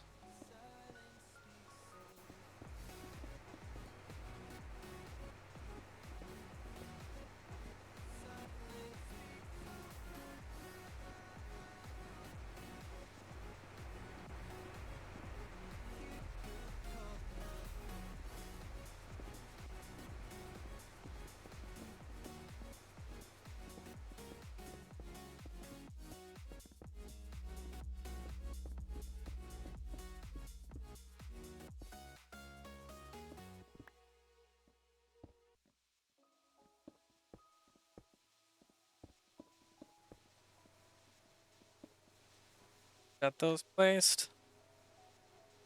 Now we can do our dirt placement on top of the artificial skies.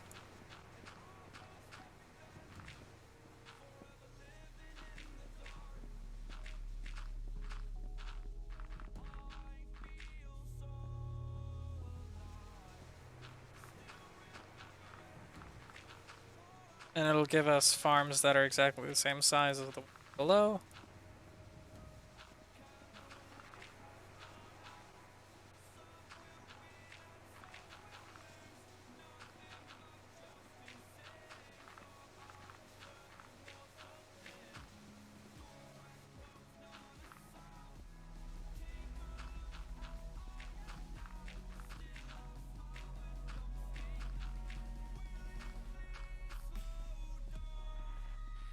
Huh.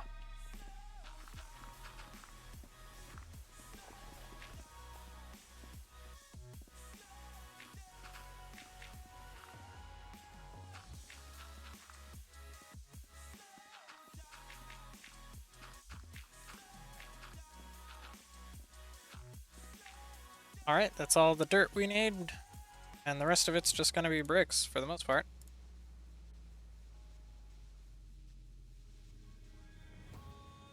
So we'll just bring this up here.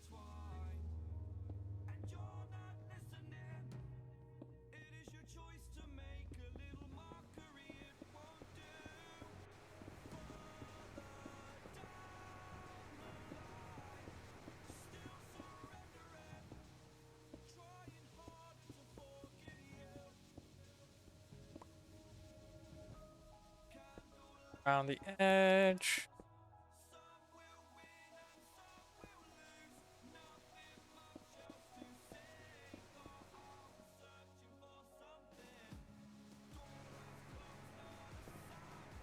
These around where the fans are gonna go.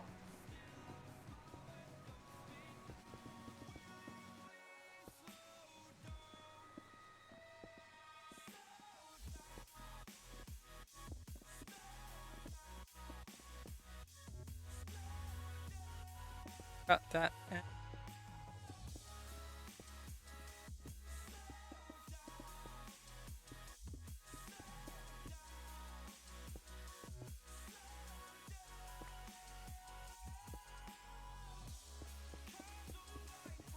Once we're done with this first layer here, we can start working on the other things.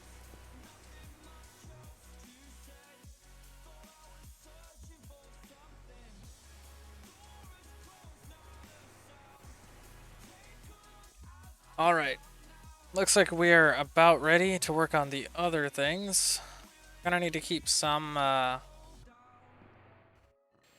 bricks on us, but the dirt can go, the artificial sky can go. Gonna need some redstone. Bag of that. Gonna need redstone torches and some repeaters.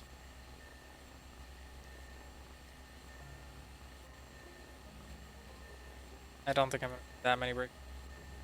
So then we need some redstone for the DC electric engines. We'll need 6, so 12.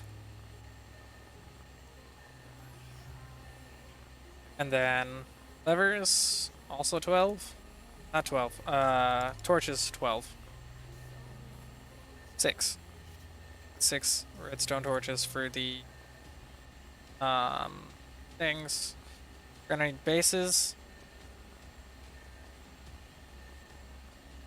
We're gonna need shaft bits. Gonna need steel bits. We're going to need planks. And we're also going to need impellers. I think that should be about good for the things that we need, aside from the, whatever they're called. Steel.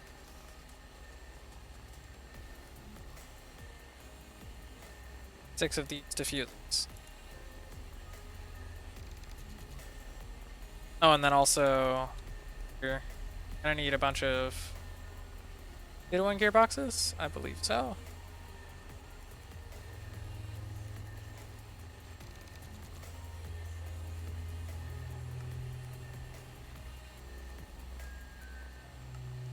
One, two, three, 4, 5. Let's grab another stack of planks for good measure. And we'll go in here.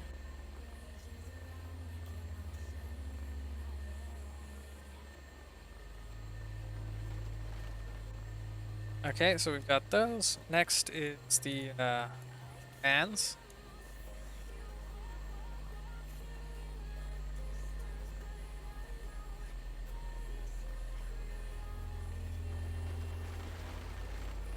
Six of them.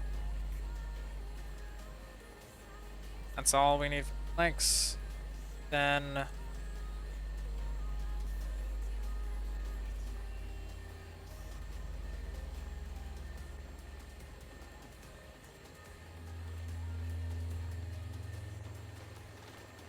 grab those as well.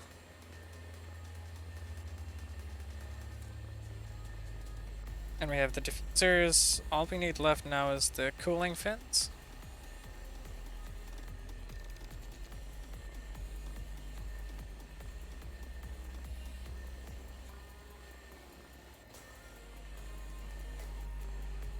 And we need 6 of them.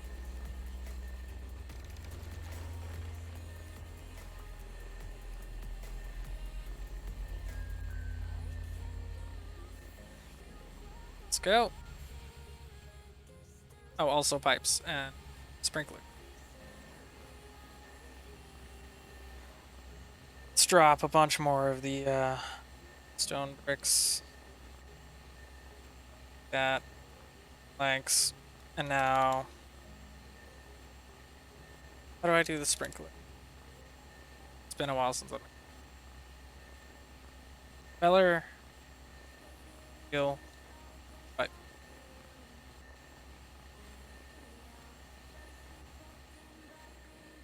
For what we need.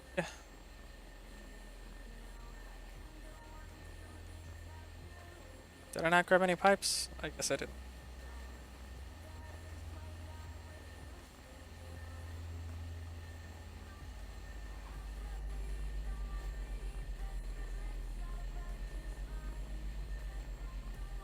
around.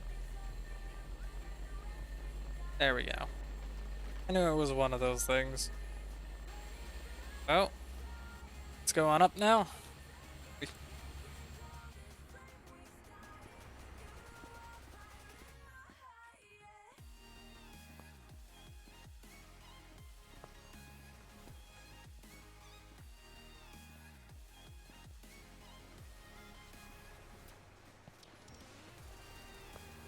And we'll get rid of the diffuse. Then we're going to add the stands for gearboxes.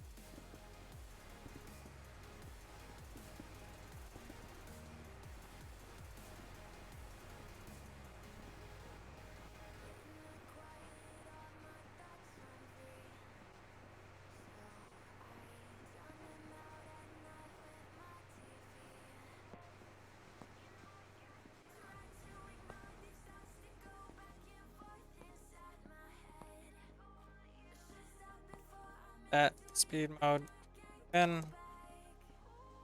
That mode link fin. That speed mode fin. That speed mode fin. That speed mode fin. That speed mode. So now, bricks, stone torches, gears, and redstone. But actually what I'm gonna do first is run the water up. So there's a chance to build up some pressure.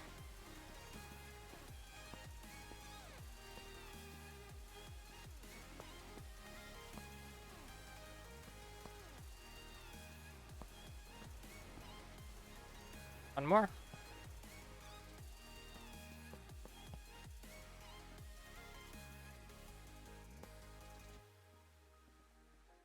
Sprinkler time.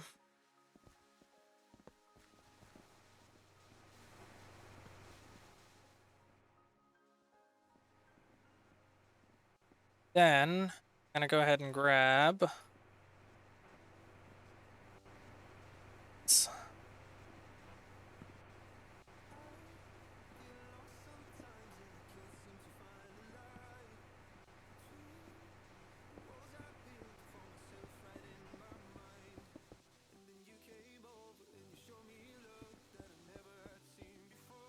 it's like this.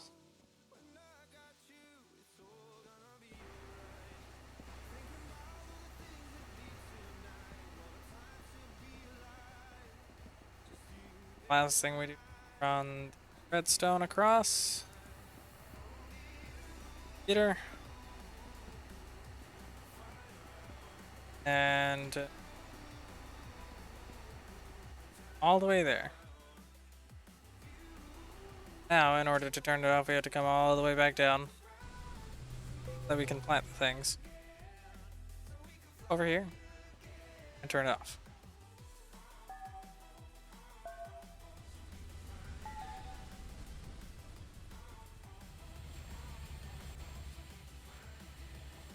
There's so many things at my base, makes my frame rate so low.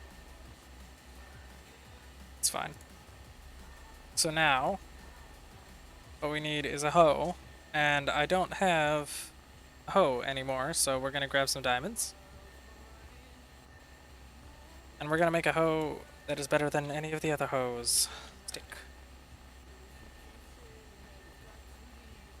That. We're gonna grab some essence.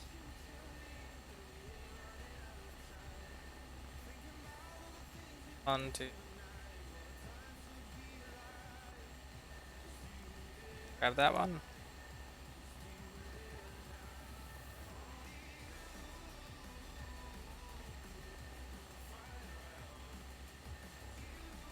Grab those.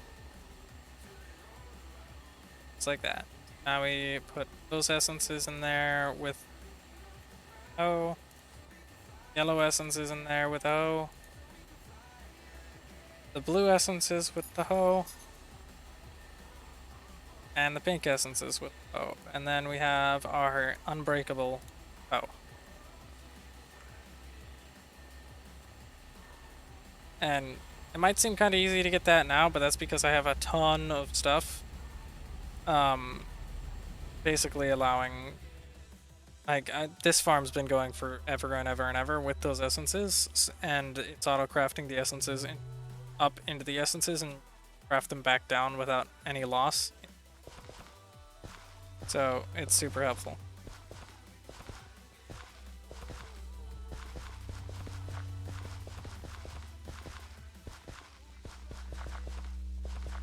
Now we just...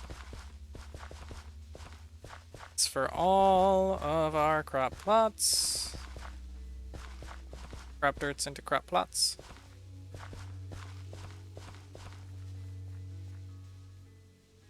Here.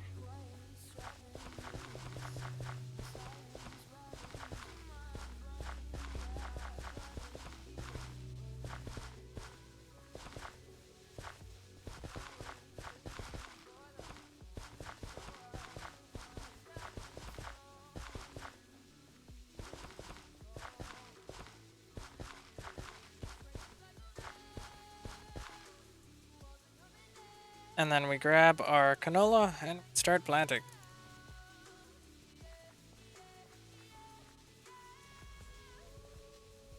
This will be way more than the system can handle, I think, that we currently have, but it's necessary so that we don't have downtime. We can eventually expand later, but not having downtime on the same system is more important than keeping under what the system can currently handle.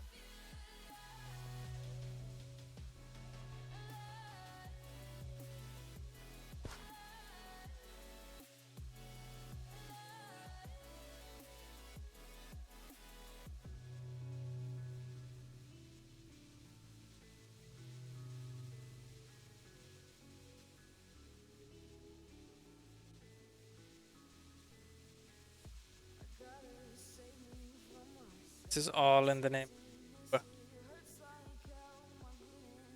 Because we're using copious amounts of lube at the moment.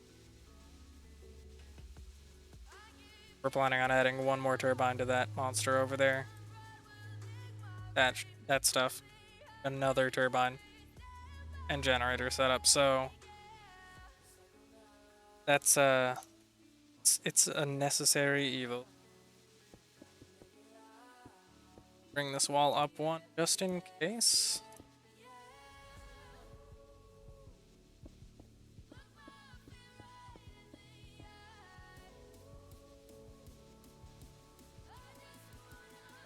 And with these ones over here.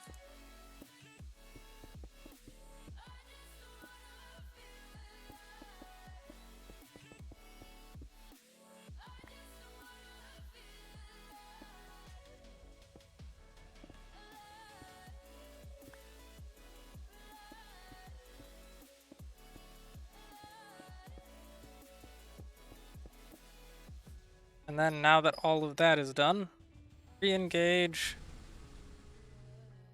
our farming system. And if we go back up there now, we should see our canola things all the way up even at the very top. Excellent.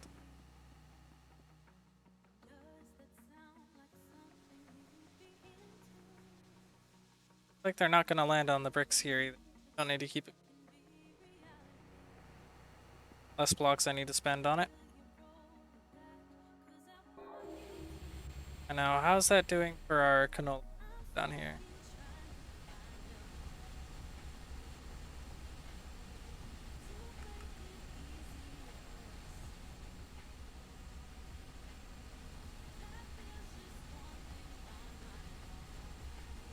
So much canola going in. It's basically to fill up this buffer during the daytime, and it'll pull as much as it can out of it, right? As the thing, grinds through them. And then it'll grind through these at nighttime when it's not producing plants anymore. So, excellent. Right. Now that we have that done, our lubricant supply should be edible.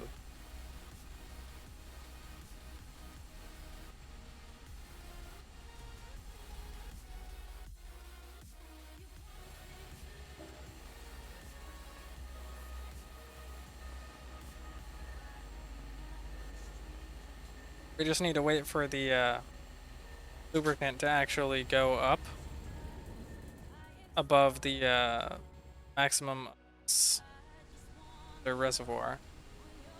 So then we will be able to see that this is complete. And then we'll be able to see exactly how much we're gaining. And I'm very much looking forward to that. Right now we are currently gaining on these turbines here. Let's see. And we're also gaining on the steam being used by the system as well. It's not by a ton, but it's definitely... This reactor is pretty... a ton of power.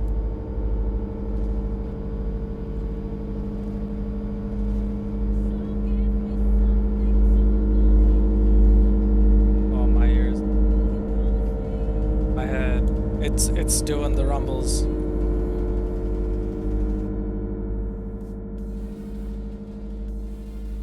Alright, let's see here.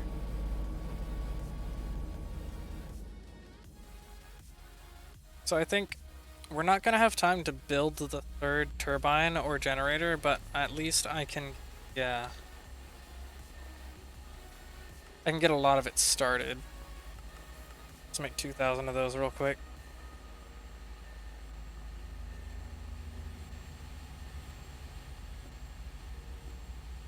Go, go, go.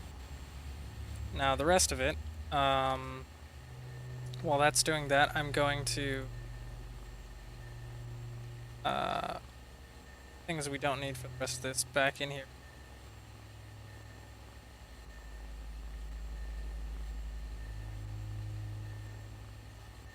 And then what were the things? Generator. In steam bypasses. Some black wool.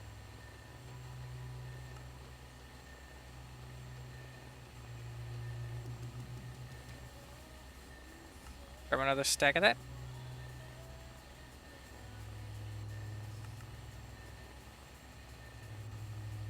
So 7 steam bypasses. And then 56 these things. 135 of the generator housings.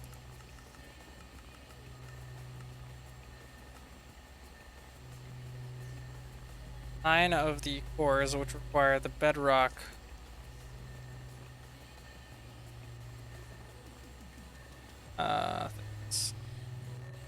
Generator rotor core, these things. 1, 2, 4, 5, 6, 7, 9. Then 9 of them. Then outside of that, it's just the one actual turbine generator.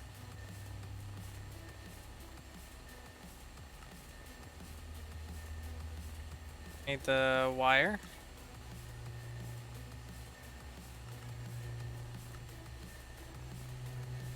Gold wiring.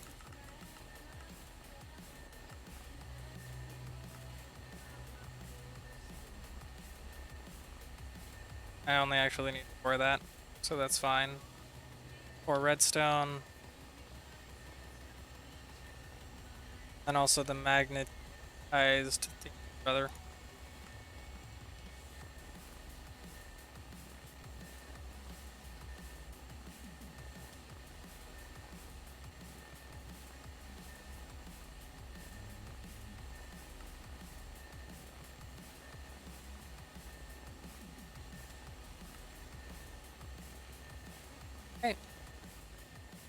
over here, throw them in there, and we have the turbine generator.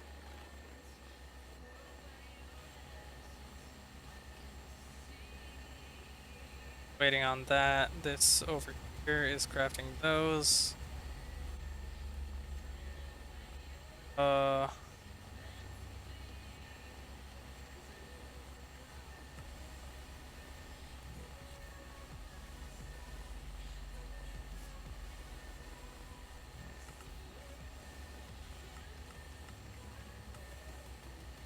Turbine.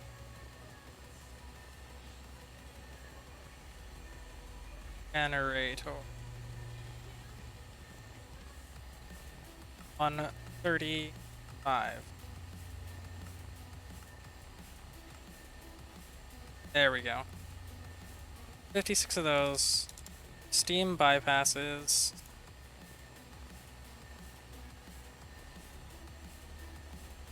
The one turbine generator and the housing. 135 of them.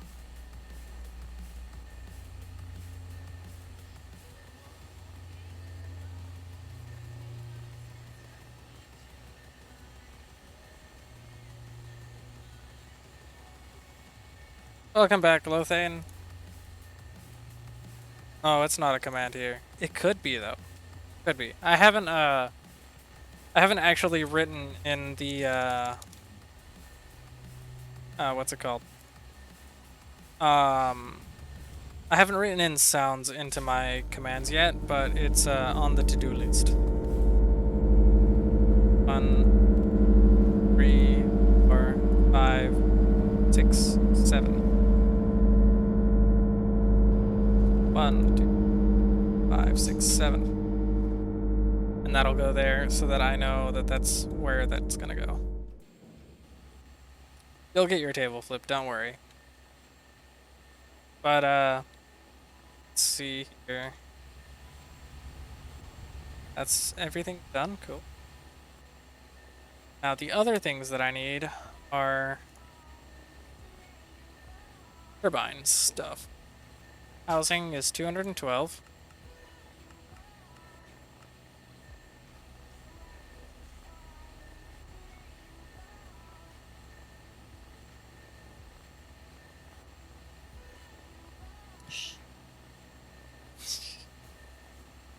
And then I'm going to ignore what's happening behind me for a moment.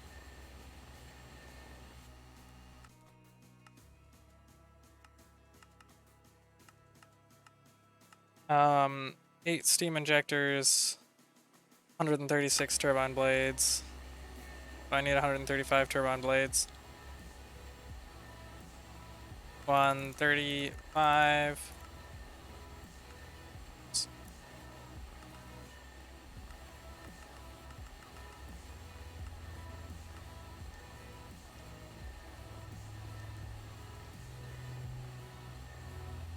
And then also, as soon as it's done, because it's going pretty quick,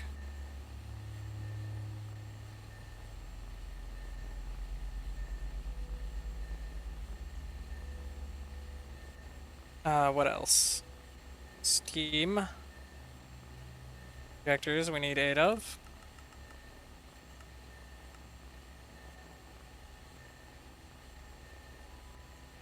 And then lastly, actual turbine, the high pressure turbines themselves.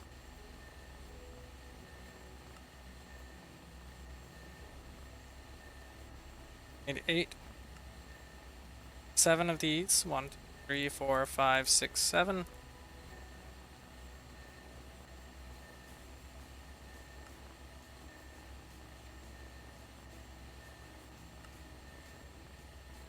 Those. And then we grab 2 stacks of propellers. And we do the thing.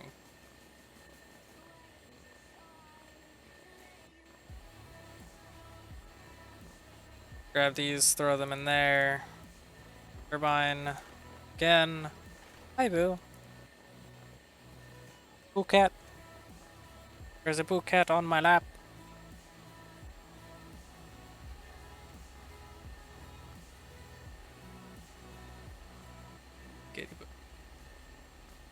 Yeah, so we have everything for our last turbine and our last turbine generator. So that is what we will be working on tomorrow. But for now, it is the end of the stream, and so oh, hi Boo. Hi Boo. At so adorable, and you're so lovable, but you're interrupting me when I'm trying to end my stream. But once again, thank you everyone for watching. I hope you all had a wonderful time. Got to enjoy some of the things that happened. Enjoyed watching me blow up multiple turbines and then having to clean up afterwards. I know that was super fun to watch. But hopefully you all had a great time. I'll be back tomorrow at 5 p.m. Pacific. And if you're not followed, be sure to follow if you liked what you see and you want to see some more of it. Otherwise, thanks everyone for watching. I'll see you next time.